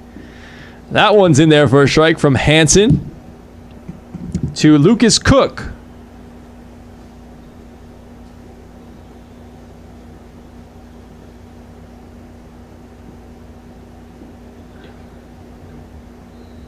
Similar, almost the same spot. Just missed, I guess, 3-1. And now Sam Fulton's back up and throwing. The 6'10 Giant down the right field line. Can't miss him. Here's 3-1. That one misses, ball 4. So Cook is on with a leadoff walk here in the top of the 6th. Again, 5-4. Good job by the Tigers to continue the battle. They've scored in their last 3-4 innings, actually. And now it'll be Skylar Canady.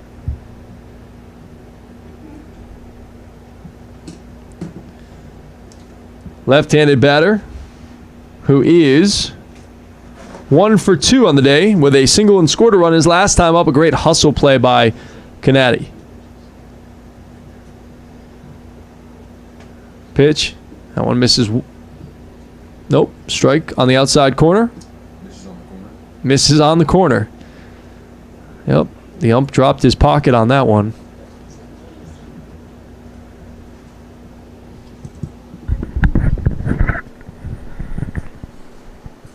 And now Canady's squaring. He'll bunt it. Hanson will... Nope, nobody will grab it. Now third baseman will grab it. Hobbs, and everybody is safe. Just a well-placed bunt. That'll be a bunt base hit. And now the Senators have something cooking here in the 6th with the bottom of their order doing the work. Good job by Canady to force the action, and pitching coach Drake Robinson will head on out to the bump to have a quick chat. Well, it's going to be a slow walk to the mound.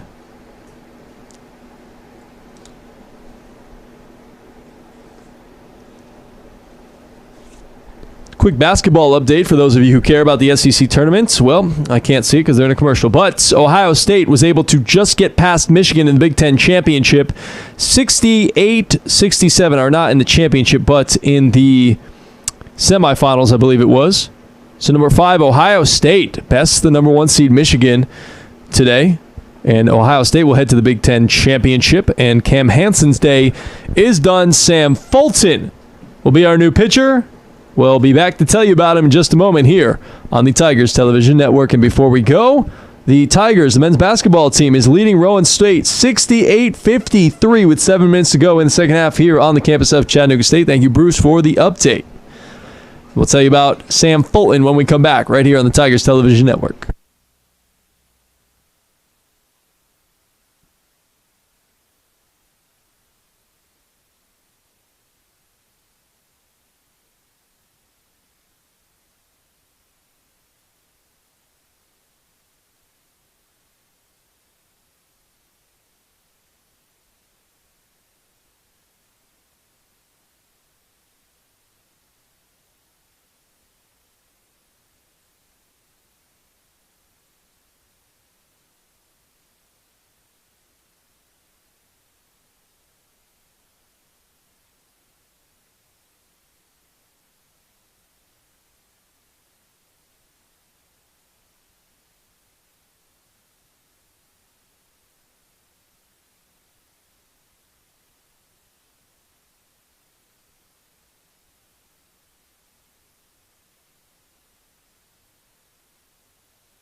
All right, we're back here at Tigers Stadium. A couple of runners on, and a new pitcher for the Tigers as Cam Hansen's day is done. He pitches 5+ innings, but his book is not closed yet because he was responsible for the 2 runners on base. Sam Fulton is on to see if he can provide some relief, and a quick check at second base of Lucas Cook.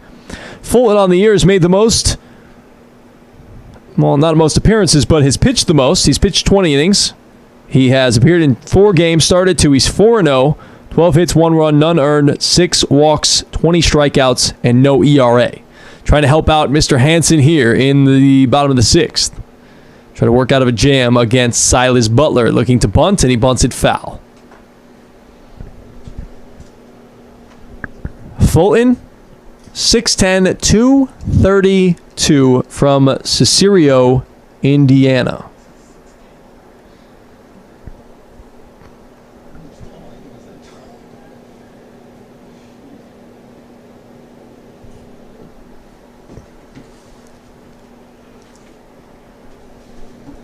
Butler on the day, 1 for 2. A single caught stealing his last time, or excuse me, in this 3rd inning, and struck out his last time up in the 4th.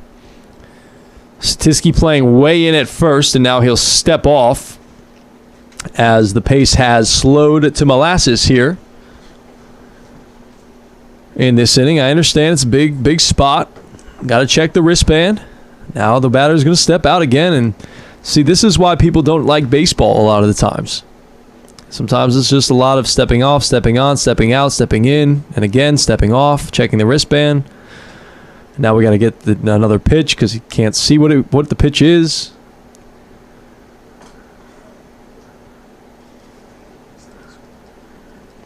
All right, now we've got it. Butler's in the box, and Fulton is on the bump. Couple of checks. Here's the pitch. Another bunt, and he overthrows it a little bit, pulls it wide, and it's 1-1.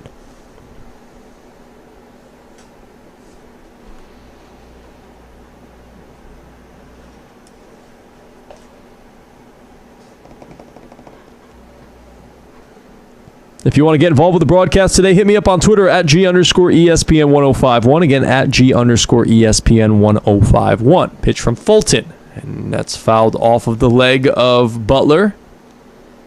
It's 1-2. You can also hear me during the day, or during the week, I should say, Monday through Friday on ESPN 1051 The Zone in Chattanooga, Tennessee. Appreciate y'all listening to our broadcast here. You can hear me middays, 12 until 2. Coach Dennis joins the program every Thursday at about 12:20. Coach Blythe Golden of the softball team will join us every Tuesday at about 12:20. A couple of Chattanooga State things you can look forward to, and that's going to be a base hit right back up the middle, and that'll score a run. It's going to be 6-4. It's Senators as one more run, tacking on to Cam Hansen's total, and he's still responsible for the runner at second base as Silas Butler comes through with a 2-strike RBI knock off of Sam Fulton. Cook comes around to score. As I said, 6-4. Tigers will get close, but whenever the Tigers get close and zero in on the lead, seems like the Senators always come right back. They always have an answer, and that is the mark of a very good baseball team. They're ranked third in the nation and 20-1 for a reason. 2 runners on. Here's a pitch. Looking to bunt and fouling it off is the leadoff man, Caleb McNeely. McNeely in the ball game is 0 for 3. A couple of flyouts and a strikeout in game number 2.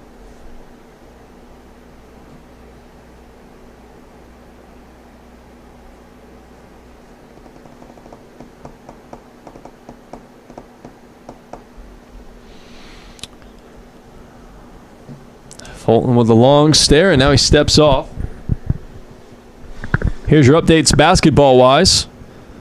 LSU leading Arkansas 59-52 with 9 minutes to go in the second half.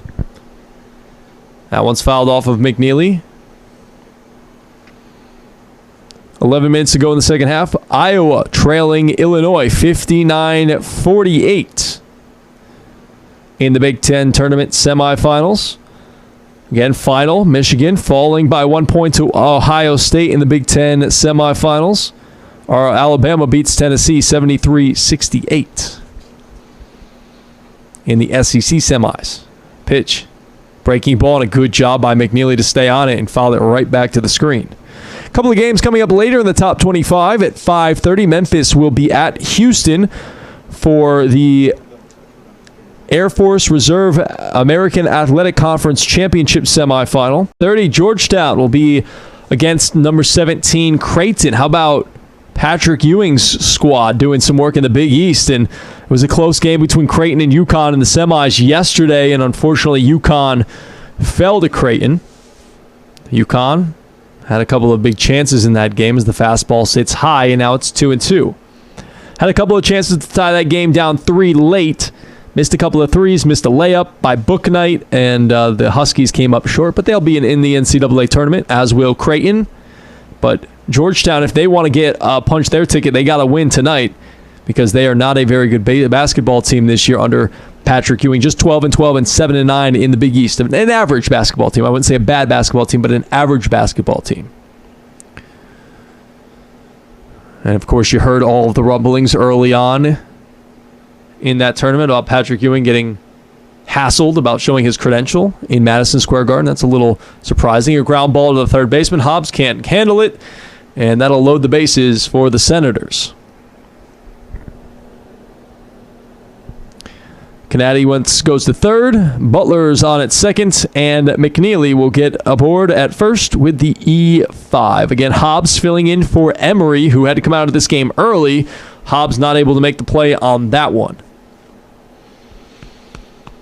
So now the bases are loaded for the top of the order. Jerry Hammonds, who had a home run his last time up and a double before that, has had himself a nice ball game here in Game 2 when he's got the right jersey on. Not that there's anything wrong with the number 34 because that's the number I wore, but 7 and 34 were both 2 of my favorite numbers. So they're both good. They're both good. We have a tie ball game out at the softball stadium. It's 2-2 after it looks like we're in the top of the second inning, so a lot of offense out there at the softball stadium. Girls getting some things going as Sam Fulton continues to slowly work here in the top of the 6th. Kicking the pitch. That one's fouled away back towards the parking lot. And when I say he's slowly working, I'm not saying this is a bad thing. It's just very deliberate on his part. And it's nice when you have a baseball game that has a little bit of a pace to it. You saw with Kobe, you saw with Hansen that they were kind of just getting the ball and going. And I understand when you have runners on base, you can't just do that. So I'm not faulting Fulton. That one's fouled off at home plate, the catcher's glove. The 0-2. He came in, he's got to find his own rhythm. Not saying that to slight him at all.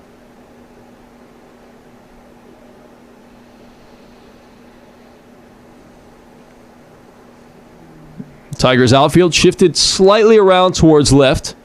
The infield straight away, they'll concede a run on a ground ball. If they can get 2 outs, they're going to do it. Nobody outs. That one's popped up into shallow center. Coming on quickly is Hunt. Coming over and making the grab is Duncan. Tagging up and coming is the runner at third, and he'll make it as it's cut off by Satiski. That'll be a sac fly for Hammonds, and he has got an RBI on his second straight at bat. It's 7-4 Senators. 1 out, 2 out. 1 out.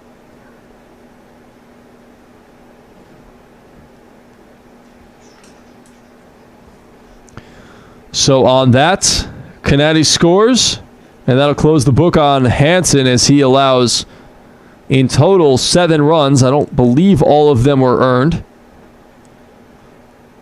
Silas Butler continues to be at second base. McNeely's at first. Here is the big number 3 hitter, Matt Ellis now. Ellis. Looks like the home plate umpire wanted to call that a strike, but didn't. Ellis, the catcher, and now designated hitter today, is a UT transfer. That is the University of Tennessee.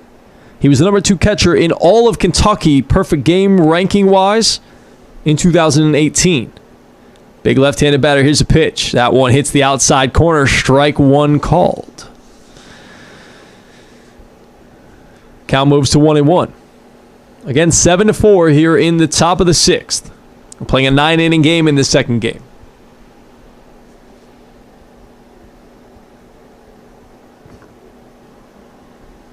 This game nearing 2 hours old. That one's a weak ground ball to the pitcher. Fulton nearly throws it away, and they get the out at third. A great job by Hobbs to come away with that errant throw by Fulton and able to get back to the base and tag it up to cut down Butler at third. So 2 away now. As Ellis is on with the fielder's choice, 1-5 on the putout. He'll reach first, and McNeely will go on to second base. And now stepping in, Alberto Ozuna.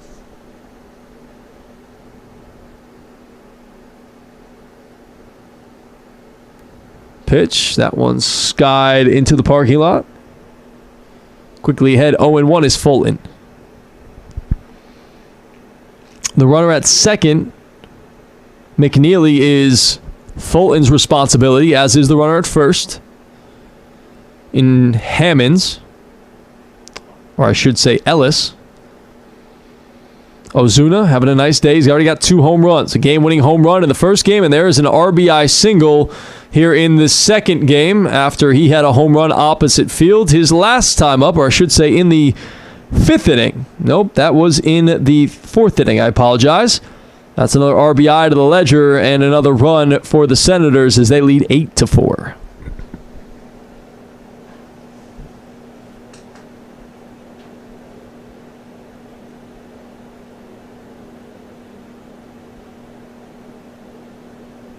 So McNeely scores on the RBI single from Ozuna. That pushes Ellis to second. Ozuna's on at first. As I mentioned, 8 runs in now for the Senators here in 6 innings. Still with 2 outs. They've got 1 more out to play with, and still runners and ducks on the pond for Cam Fisher. Fisher on the day has walked twice and reached base on a fielder's choice.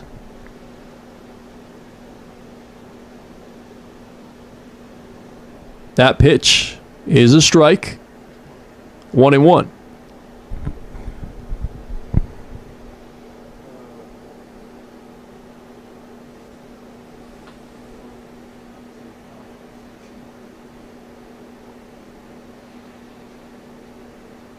Pitch from Fulton. That one's grounded weakly to first. Satiski is up with it. He steps on the base, and that will mercifully end the top of the 6th inning. Not a great one for Hansen or Fulton as they yield 3 runs on a bunch of hits. What do they have? 1, 2, 3 hits in the inning, 3 runs, 2 runners left on base. We've played 5.5 here at Tiger Stadium. It is 8-4. The Senators are doubling up the Tigers, and we'll see what kind of fight the Tigers have left. They are gathered up in their dugout right now to see if they can get themselves motivated and back into this ball game and continuing to fight. It's 8-4. We'll be right back here on the Tigers Television Network.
Back here at Tiger Stadium, first pitch grounded over to the third baseman, Hammonds, and he throws out the would-be base runner, and that was Griffin Clark to lead off the bottom of the 6th inning.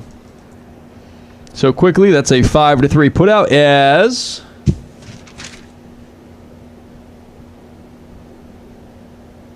Nathan Morris continues on here in his 2nd inning of relief. He'll face Will Duncan now, the Mandeville, Louisiana native, and a couple of pitches and a couple of outs quickly for the Tigers. 2 pitches, 2 outs. So it's looking like potentially a quick inning here. But Duncan stung it well. I mean, he hit it right on the nose. Just lined it right to the left fielder, Canady. I appreciate all of those of you who are watching this afternoon. I saw we had some more updates in the chat. Mr. McNeely, I appreciate you helping us out. Trying my best with the pronunciations. And some of the nuggets that you shared there as well. I will get to those when we get to the appropriate batter. Hayden Hunt takes high, ball 1. Hunt in the ball game has been very productive. 2 for 2. Couple of singles, an RBI, stolen base, and scored a run. That one's not going to do it as he pops it up into center field. So 4 pitches, 3 outs, and a quick 1-2-3 inning, and that's exactly what the Senators wanted to see as they turn away the Tigers quick, fast, and in a hurry. 3 up, 3 down, no runs, no hits, nobody left on base. We've played 6 here at Tiger Stadium. Senators 8, Tigers 4 here on the Tigers Television Network.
Back here on the broadcast, we head to the top of the 7th inning as sky's getting a little low here. Might have to turn the lights on at some point. Do we have access to do that here, correct? I believe.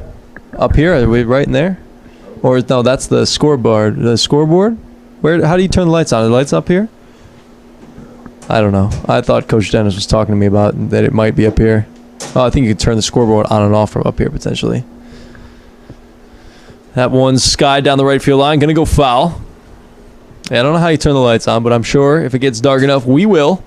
There are lights here at the baseball stadium as well as the softball stadium. Very nice setup and facilities here on the campus of Chattanooga State.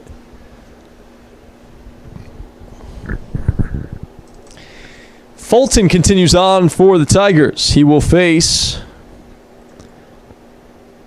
Nick Block, I should say, as he fouls one off.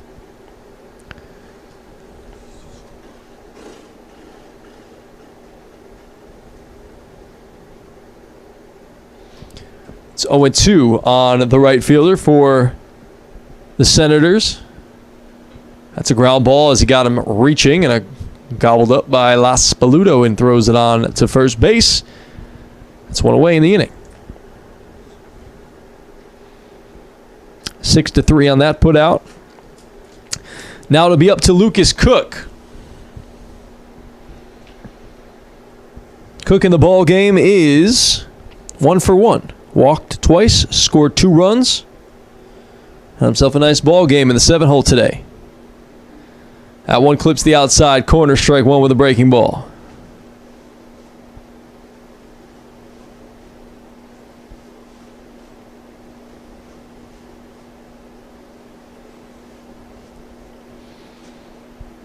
Another breaking ball and a nice one. Got Cook to pull the front shoulder out just enough.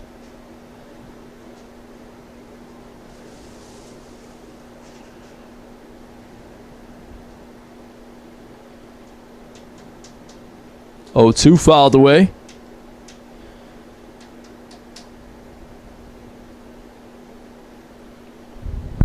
Cook ahead, continuing to be ahead 0-2. 8 runs, 10 hits, 2 errors for the Senators. 4 runs, 6 hits, 2 errors for the Tigers. Fastball, smoked it right by him, and that'll be out number 2, and Basham throws that one down the left field line. Don't like to see that.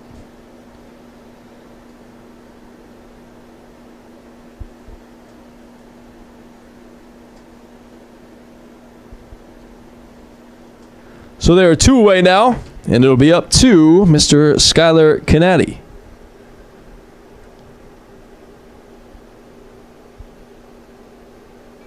That one sliced down the left field line into the tennis courts.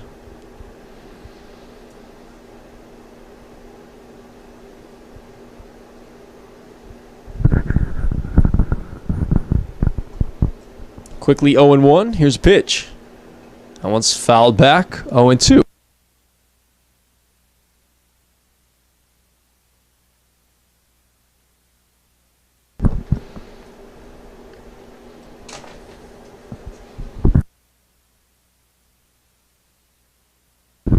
That one misses wide, and it's 1-2. In the ball game, Canady 2 for 2, had a bunt single and scored a run his last time up. Also, you'll remember in the 4th inning, had a really nice hustle scored run in which he stole a base. Ball got thrown away and scored, and that one hit the batter as Fulton threw it behind him.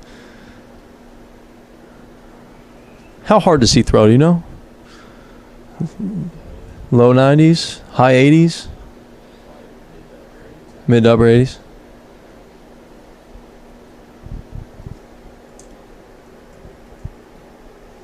So Canady's on for a 3rd straight time with an HBP.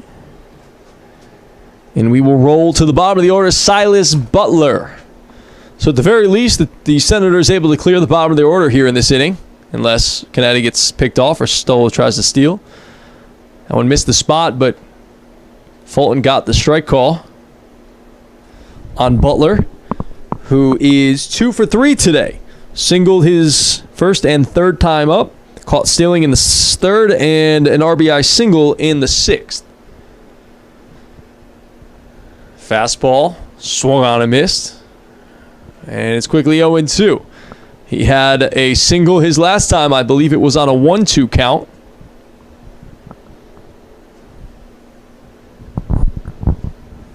Outfield shifted a little around towards left. Pitch. That one's fouled off of his leg and will continue to be 0-2. Nice little crowd out here at Tiger Stadium this evening as we are pushing towards the 6 o'clock hour. It's only 5:30. But nice to see a couple of folks out in the stands today, out and about enjoying some baseball. Here on what's turned out to be a pretty nice Saturday afternoon into evening now. Also looks like there's a decent little crowd at the softball stadium, so we got softball, baseball, basketball, all going on at the same time here on the campus of Chattanooga State. Love to see it. A lot of sports. It's great. Just great to be with you and to have some live sporting events to cover and to talk about and to watch. And for those of you who are watching on the live stream, I appreciate you. And that one's a line to right center. Going away from Hunt is the ball, but that one's caught in right center. No, it's dropped. He dropped it, and the runner's going to try to score, and he will because, again, the aggressiveness pays off for the Senators and putting pressure on the defense. Ball not handled by Clark on the way in, and unfortunately the ball dropped in the outfield by Hayden Hunt. Now, that's not an error by any stretch of the imagination because Hunt had to lay out for that one. Would have been a spectacular play if he was able to make it, but that's a play you're probably expecting Hayden Hunt to be able to come up with. But because he wasn't able to, it's now 9-4 Senators. That's an RBI hit from Silas Butler. I'll roll things up to the top to Caleb McNeely, who swings and misses.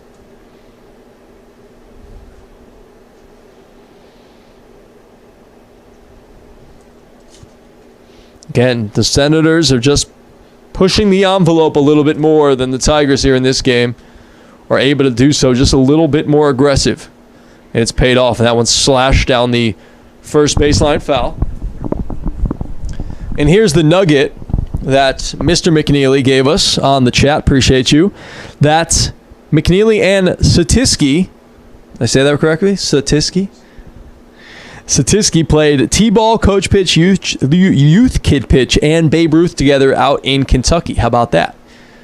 Guys, longtime friends, and he almost popped up to his buddy as that one is a fly out or a pop-up to the second baseman. Looked like Satisky had something to say to him as he rounded by him, and that's going to be a harmless end to the inning, but not before the Senators tack another run on the board as it's now 9-4 Senators as we head to the bottom of the seventh here on the Tigers Television Network.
Welcome back to Tiger Stadium. First pitch bunted on and missed by Las Spaludo.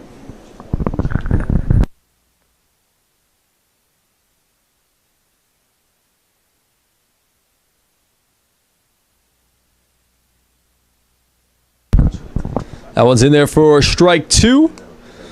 Morris quickly ahead of La Spaluto. We've got 9, 1, and 2 for the Tigers. Here's a trail by 5. That one misses low and wide from Nathan Morris. La Spaluto has had a tough day today. He's yet to find a hit. He hasn't gotten himself in the hit column. He is 0 for 2 in this game. Cut on a miss. This was a little bit of a wild swing, and he'll go down on strikes for the second time in this ball game.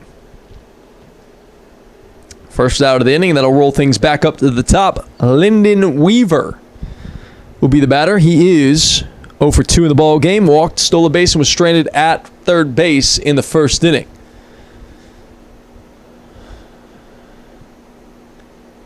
One misses from Morris.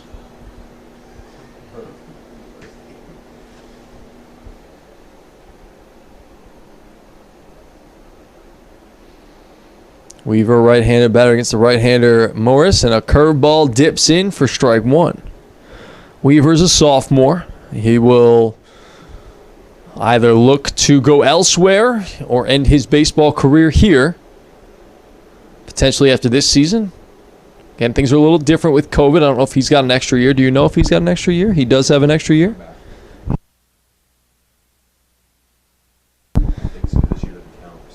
So this season doesn't technically count eligibility-wise, so everybody who's a sophomore can come back. That one's laced back up the middle and through for a base hit for Lyndon Weaver. First hit of the ball game for him. Good piece of hitting as he hit it right back where it was pitched. And the Tigers have a one-out base runner.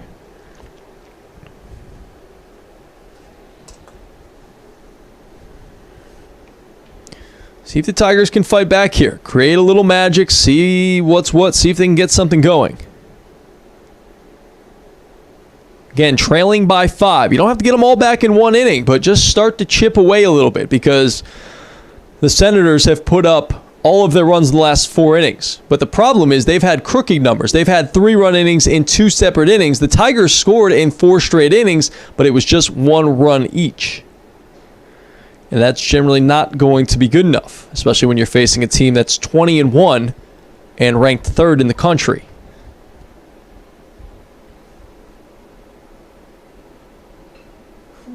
That one's laced back up the middle for a base hit by Basham, and he continues to bash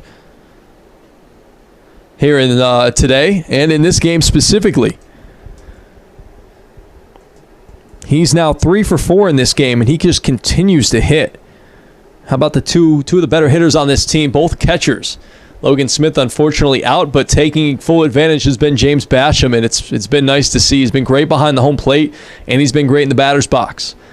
And now he set things up for Satisky. If they're going to get back into this game, they're going to need a big hit here from Satisky. Pitch, high, ball 1.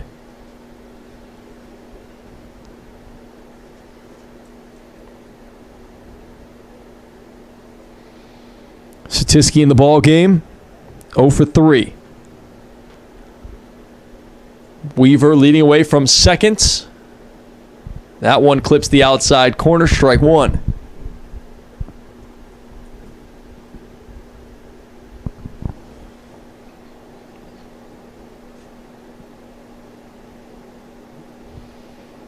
Big, tall, right-handed batter against the righty Morris.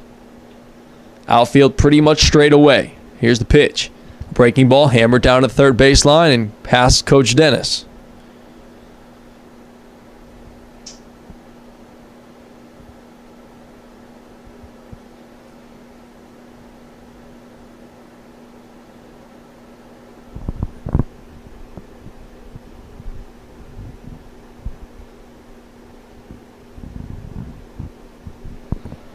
One-two now to Satisky. Big spot here against Morris. Wine and fires into breaking ball. Hits softly to Cook. Cook to second for 1. On to first, not in time.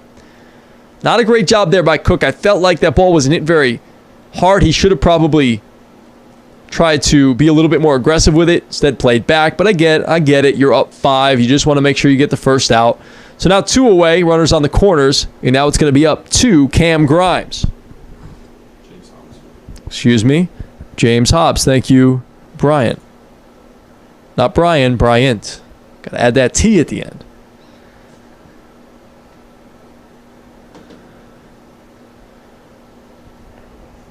Hobbs, 0 for 3 in the ball, or 0 for 2 in the ball game, had a sacrifice in the third inning.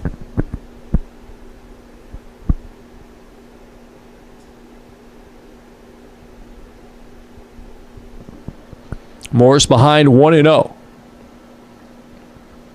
That one skied to deep right. Going back, still going back, and almost making an incredible catch was the right fielder block. But 2 runs will score, and that'll be a 2 RBI triple from James Hobbs. That would have been an absolutely insane catch, and I probably would have submitted that to SportsCenter if he was able to come up with that. That was incredible. Absolutely full extension on the warning track, and ball popped out as he hit the ground was Nick Block. He's had himself a really good day, and that would have been the cherry on top of an incredible day for that young man in right field. But instead, the Tigers have pulled closer. It's now 9-6 with that 2 RBI triple, and the Tigers just will not go away.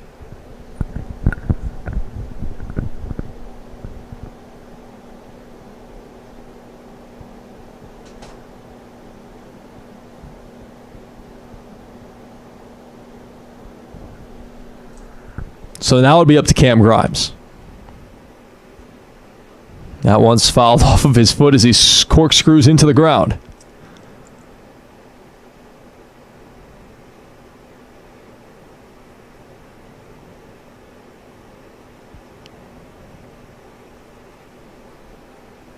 He'll walk around and the home plate umpire saying, "Hey, what do you got going on for dinner tonight? What are you guys doing? You excited about the bus trip back?"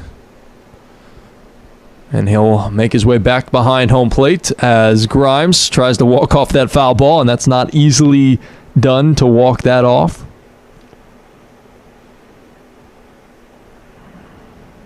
Designated hitter today. He's walked, sacrificed fly for an RBI, and would have reached on an error, but then got thrown out on a back pick and a hard turn his last time up at first base, in which he got the ball down the third baseline past Hammonds. Righty on righty, here is the 0-2 pitch. Breaking ball and a good job by Cam to keep his hands in, hands back, and shoot that one down the first baseline. We have an arm going in the bullpen for the Tigers. And that is Mike Schicker. Pitch, fastball swung on a missed, and Grimes not able to get the third run in for the Tigers, but the damage has been done. Hobbs gets a couple of RBIs on a triple, and the home plate umpire says, "Hey, turn on the lights because that's what we need here," and I don't know if we can do that from up here. You're asking the wrong person if you're asking me, but yeah, he said, "Hey, the softball stadium's got them on. We should put them on as well here at the baseball stadium." We'll see if we can figure that out when we come back. Well, I won't, but I'll continue to talk to you about the game when we return right here on the Tigers Television Network.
All right, here we go with the top of the 8th inning here at Tigers Stadium. We have some changes for the Tigers.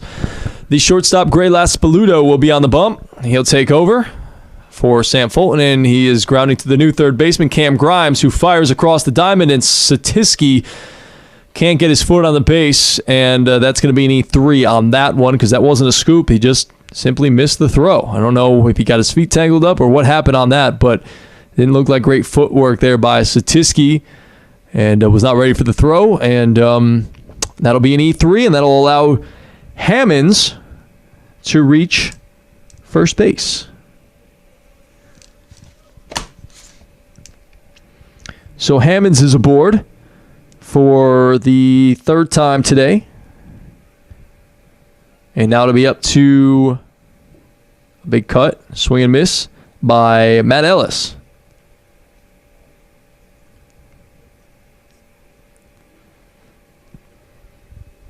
And so to finish up our changes, Cam Grimes is at third, and James Hobbs goes from third to short as Laspaluto takes over. And that's a good block by Basham. Running goes, and they try to throw him out, and they got him. Man, Basham has been perfect on those blocks and then throwing out would-be base stealers trying to advance. And that, just like that, Hammonds is erased, and a good job by Basham to pick up his first baseman and throw out the runner. So another caught stealing by Basham. He has been automatic behind the dish. As Ellis fouls that one off, taking a healthy cut. It's 1-2 now. As Laspaluto, as I mentioned, our new pitcher. And I'll give you some numbers on him when I get an opportunity to. There's a pitch, and that one expanded the strike zone a little bit, was Ellis, but he thought, better safe than sorry. He fouled it away. Score update over at the softball field. It's 4-4 as Walter State and the Tigers of Chattanooga State are continuing to battle over there at the Tigers stadium, softball stadium. Laspaluto, your freshman, he's appeared in now. This will be his 4th appearance. He is 1-0, hasn't started a game. He's pitched in 8 innings, given up 4 hits, and that one's in the, just a little bit low for a ball. It was close. Try to anticipate. He's allowed 1 walk, 6 strikeouts, and is pitched to a 0 ERA. And that one misses wide. Now it's a walk to Matt Ellis as he loses him. That'll bring up the dangerous Alberto Ozuna. Ozuna had an RBI single his last time up, also is responsible for an RBI and a run on a home run in the 4th inning, and has been walked. We're going to have a pinch runner here as Matt Ellis will exit the game. And it looks like Keo Lugo will enter the game at the designated hitter spot. And Ellis will get the rest of the day off to go take a nap with Jake Knapp if he would like to do so and watch the rest of this game. They certainly can take plenty of naps on the bus, and Laspaluto grabs that one, throws to the shortstop for 1, back to first, double play. A good job by Laspaluto had to wait for a second for Hobbs to get over there, but was able to be patient enough, led him perfectly, threw a nice gave him a nice feed right at the second base bag, and they turned it easily with Ozuna running, and that will be a 1-6-3 double play, and the inning is over as we have played 7.5 here at Tiger Stadium. Senators continue to lead 9-6 here on the Tigers Television Network.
All right, we're back and we're rolling here into the bottom of the 8th inning here at Tigers Stadium. Tigers trailing 9-6. They were able to spot 2 runs in the last inning. And again, that's all they need to do. Just continue to chip away a little bit at this lead. It was 5. Now it's 3. We'll see what the bottom of the lineup can come up with against Morris here, Nathan Morris, as he continues on in his relief appearance. He'll be facing 6, 7, 8. Griffin Clark will be the first up. He's 1 for 3, and quickly it's 0-2.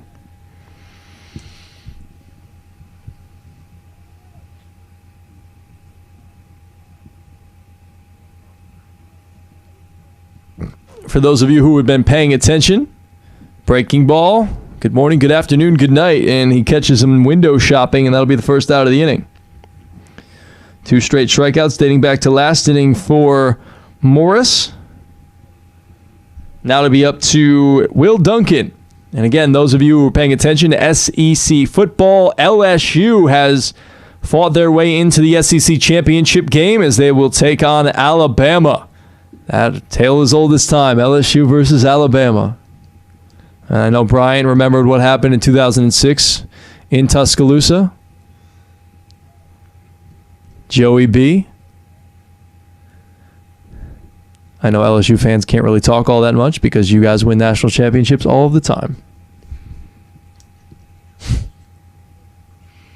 So we'll have LSU, Alabama, because LSU defeated Arkansas 78-71. That one misses low. To Will Duncan, the Louisiana native, speaking of Louisiana. And Duncan is 1 for 3 in the ball game. Seeing if he can get something going here in the 8th inning. That one misses low, and it's 3-1.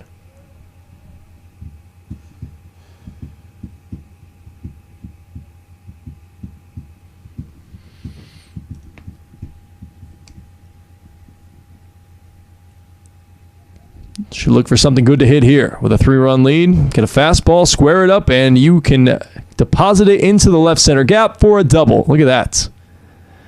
As he looks like he wants 3, but he won't try for it. Of course, they're trailing by 3. Just got to get base runners on. And a good start there from the Tigers as Will Duncan dunks a double into the left center gap. And that'll be the 10th hit of the game for the Tigers. As they continue to fight here, they're not going quietly. Again, see if you can chip away, especially with the bottom of the order here. You can roll it up to the top. Maybe you can get something going. You get another opportunity with some runners on base for the middle of the top of your order. Hayden Hunt will be up next. He's had himself a nice game. He is 2 for 3 with a couple of runs scored. And that breaking ball by Morris misses. It's 1-0. Hunt has used his speed to score a run in this game. Also an RBI, a stolen base. Done a lot of different things. He hasn't been able to catch a couple of fly balls, which have sort of turned this game with a couple of runs either way. If he was able to make a couple of incredible catches in the outfield. Ones that, if you ask him, he probably would tell you he should have caught. But, of course, it's not going to be ruled errors. Very difficult plays.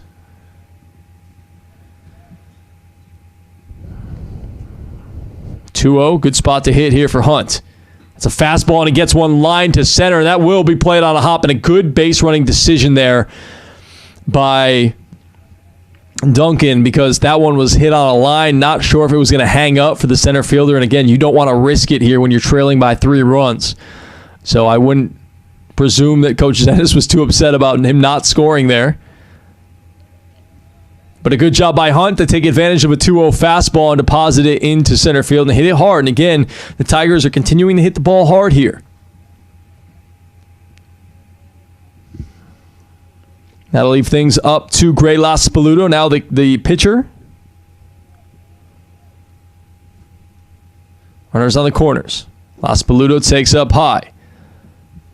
You know, sometimes you can have a tough day at the office, and all it takes is one swing to change that. Laspaluto is the tying run at the dish with the leadoff man Lyndon Weaver on deck. That one misses wide, and now it's 2-0. The Senators have a left-hander throwing in the pen right now, number 25, Cole Drake.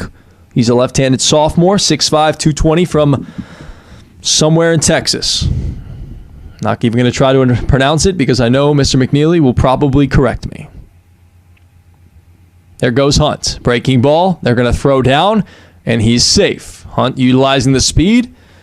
No advance from the runner at third base. Didn't want to take a chance in Will Duncan. They'll take the stolen base. And they'll say thank you very much, as that one was in for a strike, and now it's 2-1 on Las Paludo. The infield will obviously play back because the Senators are up by 3. They'll trade a run for an out any day with 1 out here in the bottom of the 8th. Fastball misses low to Las Paludo. You have to imagine with how Morris has kind of struggled this inning, if he can't get this out, he's probably going to be replaced, is what I would imagine. Good spot to hit here, though, for Gray. Fastball misses just wide, and what a time to tighten the strike zone up for Mr. Home Plate Umpire. And now the bases are drunk full of Tigers. And it'll be up to Lyndon Weaver, excuse me.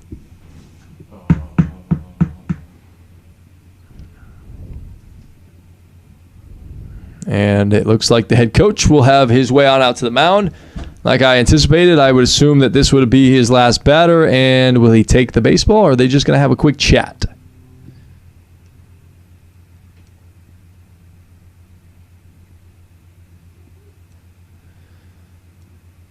And the home plate umpire will make his way out to break up the powwow at the mound. And no signal yet. The home plate umpire will get in on the powwow, kick some dirt around, and say, "What are you thinking, coach?" "I'm thinking I'm going to stick with Morris." All right, so he'll stick with Morris. A gutsy call here is a couple of base hits. And a walk. As we are rolling the order up for the Tigers to the top of the lineup. And Lyndon Weaver. As I mentioned, bases loaded. 9-6 ball game. Senators clinging to the 3-run lead, but the go-ahead run's in the batter's box. Weaver had a leadoff home run in Game 1. Does he have more magic in the bat? Ooh, a big swing and a miss on a breaking ball. Probably a ball, but Lyndon wanted that one badly. Duncan at third, Hunt on second, and Las Paludo at first. Here's the 0-1, another breaking ball, cut on and missed, and Morris is making his manager look good right now by getting ahead 0-2. And if I'm Weaver, probably battle mode, well, definitely battle mode, and thinking, all right, in the back of my mind, he's just thrown me 2 straight breaking balls. Will he go again, or will he come with a fastball?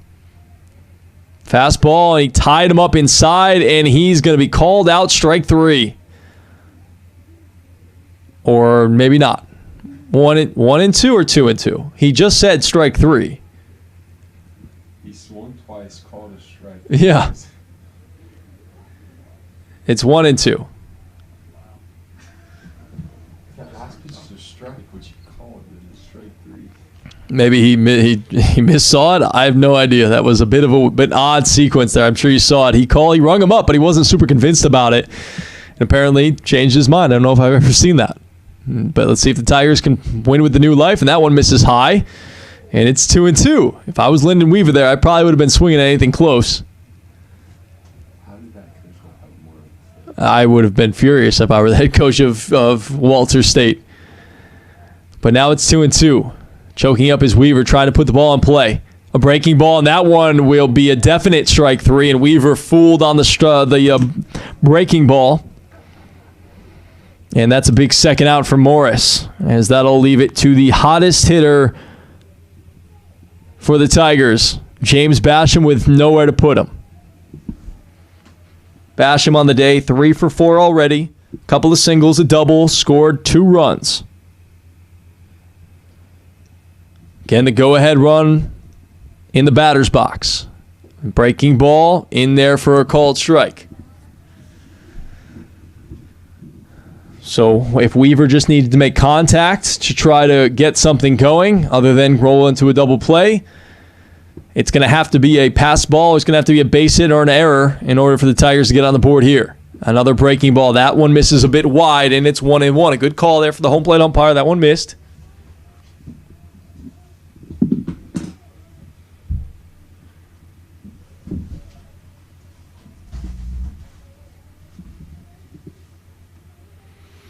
The 1-1 to Basham.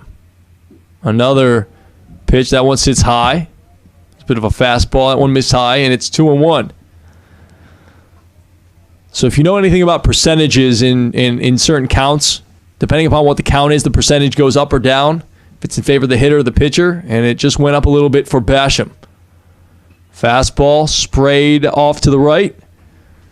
And now the count evens at 2, and now the percentages swing back a little bit to the pitcher Morris, because now it's 2-2 with 2 outs. Charge up the 2s. See if Basham can hang in there. Again, he's had a nice day today. He's been great at the dish. See if he can come up with a big hit here. Fastball flied to center, and that one looks relatively harmless as Silas Butler drifts back and makes the grab. And the threat has been neutralized for the Senators as the Tigers leave them loaded in the 8th and could have potentially had their last opportunity, but they will have 3, 4, 5 coming up in the 9th inning. Tigers have to hold them here. Keep it a 3-run ball game. You've got a chance with the middle of the order coming up, but of course that is a little bit of a blow to leave the bases loaded, and I think Coach Greg Dennis knows as he walks back to the dugout. We head to the 9th. It's 9-6 Senators here on the Tigers Television Network.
Top of the 9th, the Gray Laspaluto back to work as he clips the outside corner for strike 1 to Cam Fisher.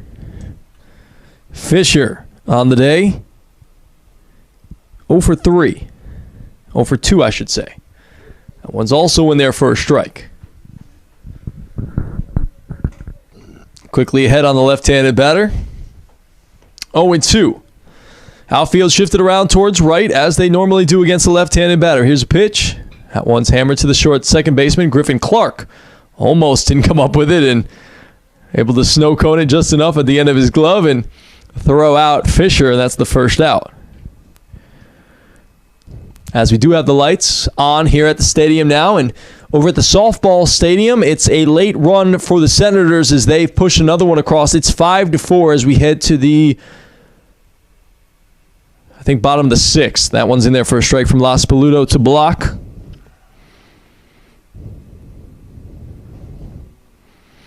Block in the ball game. 1 for 4. A single, also an RBI ground out, a strikeout, and then also a ground out to shortstop. Laspaluto quickly hit 0-2. Here's the 0-2. Fastball hammered to deep right. Going back, still going back is Duncan onto the warning track at the wall. He runs into the wall, and that one's gone. And boy, yeah, he ran right into that wall and didn't seem like he had much of an idea if he was coming up on the wall. Otherwise, he probably would have leapt to try to catch that ball. And if he would have jumped, he may have had an opportunity to get it. But just didn't look like he timed it up right. And again, balls are flying out of this stadium today. Balls that just look like they're regular fly balls, and they continue to go, go, go, and that one just barely got enough to get out, and that's a big insurance run for the Senators. It's now 10-6, Walter State. As Nick Block, with his very strong day, continues. That's the third home run on the day for the Senators, and that's really the difference between these two clubs, is that the Senators seem to have guys who can hit the ball out of the ballpark. Maybe not with consistency, but they have that threat of being able to hit the ball out of the ballpark.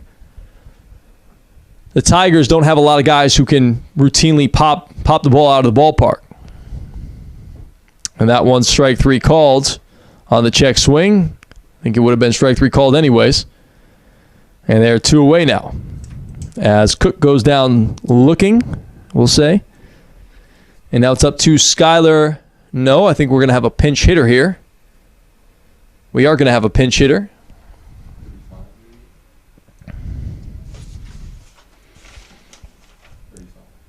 It's going to be number 35, Declan Weisner. I hope I'm saying that right. Declan Weisner.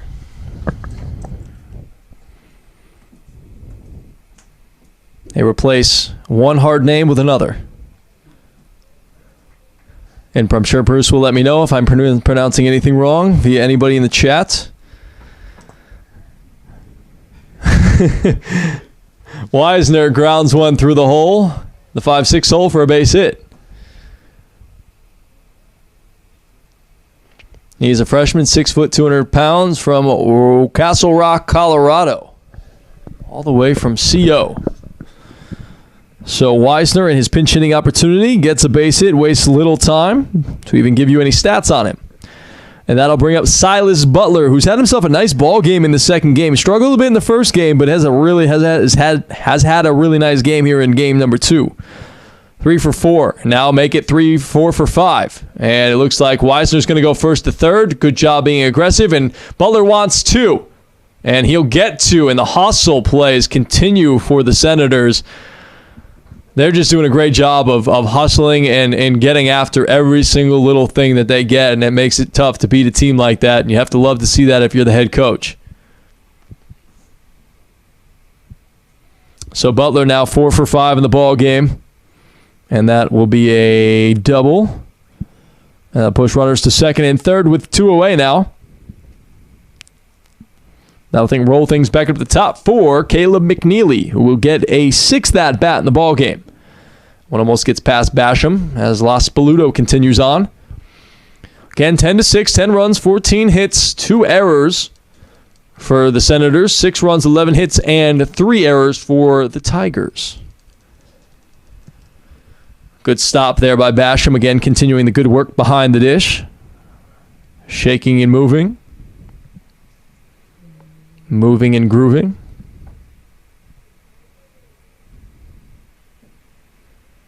McNeely looking for his first hit of the ball game. He is 0 for 5 so far with a run scored, and that's a strike.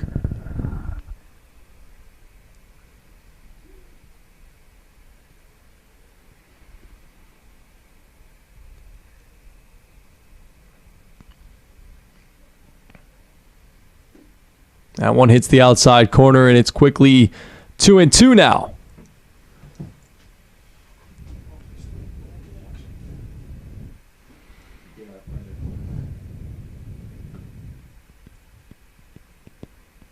Let's see if Las Paludo can strand the runners. And that one misses low, and it'll be full now at 3-2. And now the runners will not get the automatic start because there's not a runner at first base. No force everywhere. So the runners will hold. If there were a runner on first, they'd get the automatic start, but there's not a runner on first. Here's the payoff to McNeely, and he fouls that one straight back to the screen. Just stay alive. See another pitch from Las Paludo, who grabs some dirt from the mound.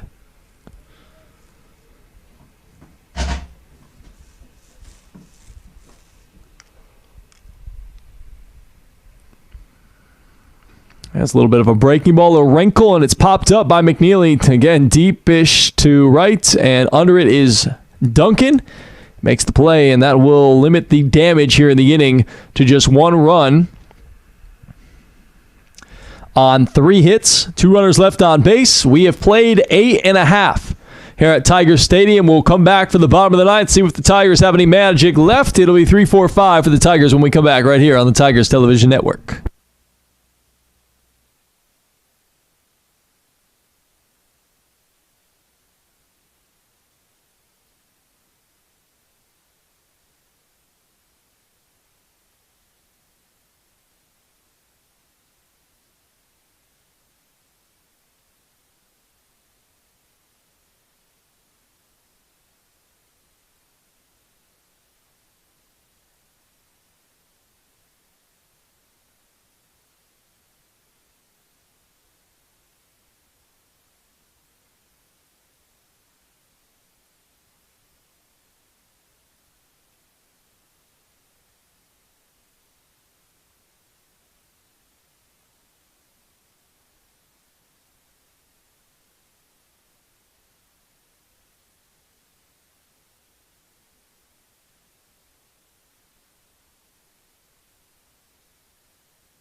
To the bottom of the ninth we go. Edward Satiski will lead things off. 3-4-5 to face Cole Drake, who started against the Tigers in Game 2 a couple of weeks ago when these two teams matched up. Drake's a sophomore. He's appeared in 5 games. This will be his 6th appearance. Breaking ball clips the outside corner, 1-1. He started 3 of 6 appearances. He's 2-1. The only loss coming to these Tigers, his 1 complete game, 17 innings pitched, 6 hits, 4 runs, 4 earned, 8 walks, 27 strikeouts, and a 2.12 ERA. That one misses wide. It's 2-1. He was going to have an opportunity for his first save before Nick Block went Yahtzee in that bottom half of the inning, top half of the inning, I should say. Good spot to hit here for Edward. It's 2-1. And he swings and misses. And now it'll be 2-2 on Satiski, who in the ball game is 0 for 4. Been on a base a couple of times, scored a run. Looking to get things going here in the bottom of the ninth. Tigers chasing 4. That one slashed to the parking lot. Couldn't hear if it got a car. Didn't sound like it did, but who knows.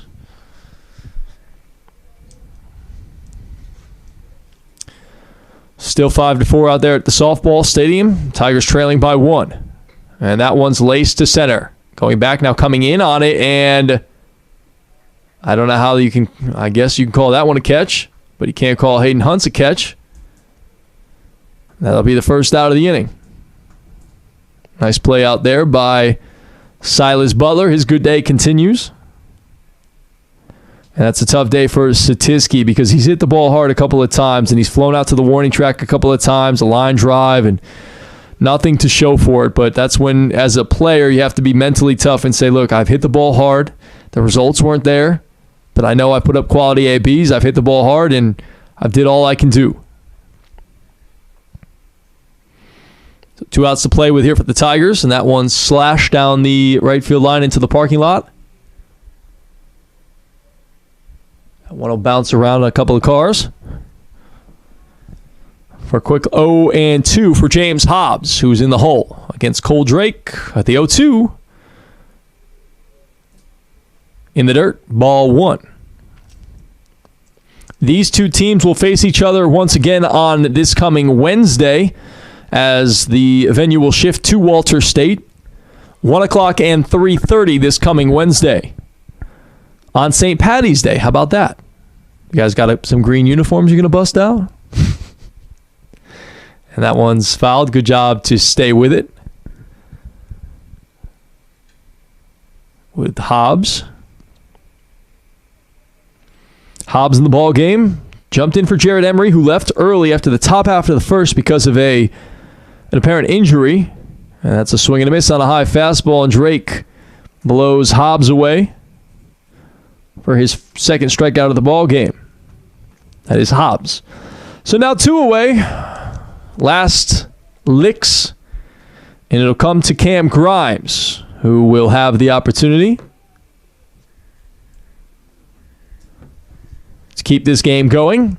In the ball game today, he is 0 for 2 with a sacrifice and a walk and a run scored with an RBI.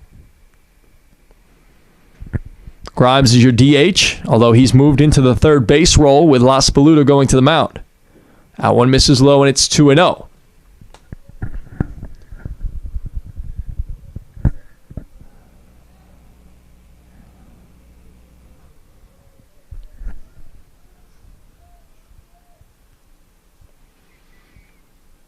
Here is the 2-0.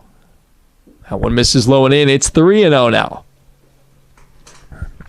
Again, 10-6. Senators lead the Tigers here at Tiger Stadium. This will be a tough 2-game loss for the Tigers if they don't come back and win, and that one will be ball 4 for Cam Grimes. So he's aboard with the second walk of the ball game. They had the first game in the bag. Unfortunately, Ryan Lobus, the closer, was not able to finish the job and close things out. A beautifully pitched game by Kobe Robinson in the first game. He went 6 strong, only gave up 1 unearned run. But unfortunately, Ryan Lobus wasn't able to close things down. And the Senators came back in the top of the 7th inning to score 4 runs and get the win 5-2 in game 1. Now it's been a back-and-forth affair. The difference has been the 3-run innings by the Senators. They put up 2, while the Tigers haven't put up any. The Tigers have scored in a couple innings, and they've come up with a couple of big hits, but nothing earth-shattering. Not enough to really bust this game open and to really get themselves back and either grab a lead and sustain a lead, or to come back enough to really be in this ball game. They've always just been a couple of runs down after they started the game up in this one. As that breaking ball curves in for strike 2 to Griffin Clark. But nothing sustainable. The crooked numbers in the 3-run innings are usually what'll get you. Drake trying to finish it, and it's a ground ball to third. Hammonds takes one almost off the face. He stays with it, throws him out. Wow. What a hell of a play from Jerry Hammonds to end the ball game. Great job to stay with it. He took it off it almost looked like it was off the face, but it probably was the top of the chest. Knocked it down, as you saw, and spun and threw an absolute seed to the first baseman, Lozuna. And that'll end the ball game 10-6. The Tigers fall to the Senators, and with the loss, they move to 10-5 on the year, and with the win, the Senators move to 22-1. It's been a fun day of baseball out here at Tiger Stadium. I hope you've enjoyed it as much as I have.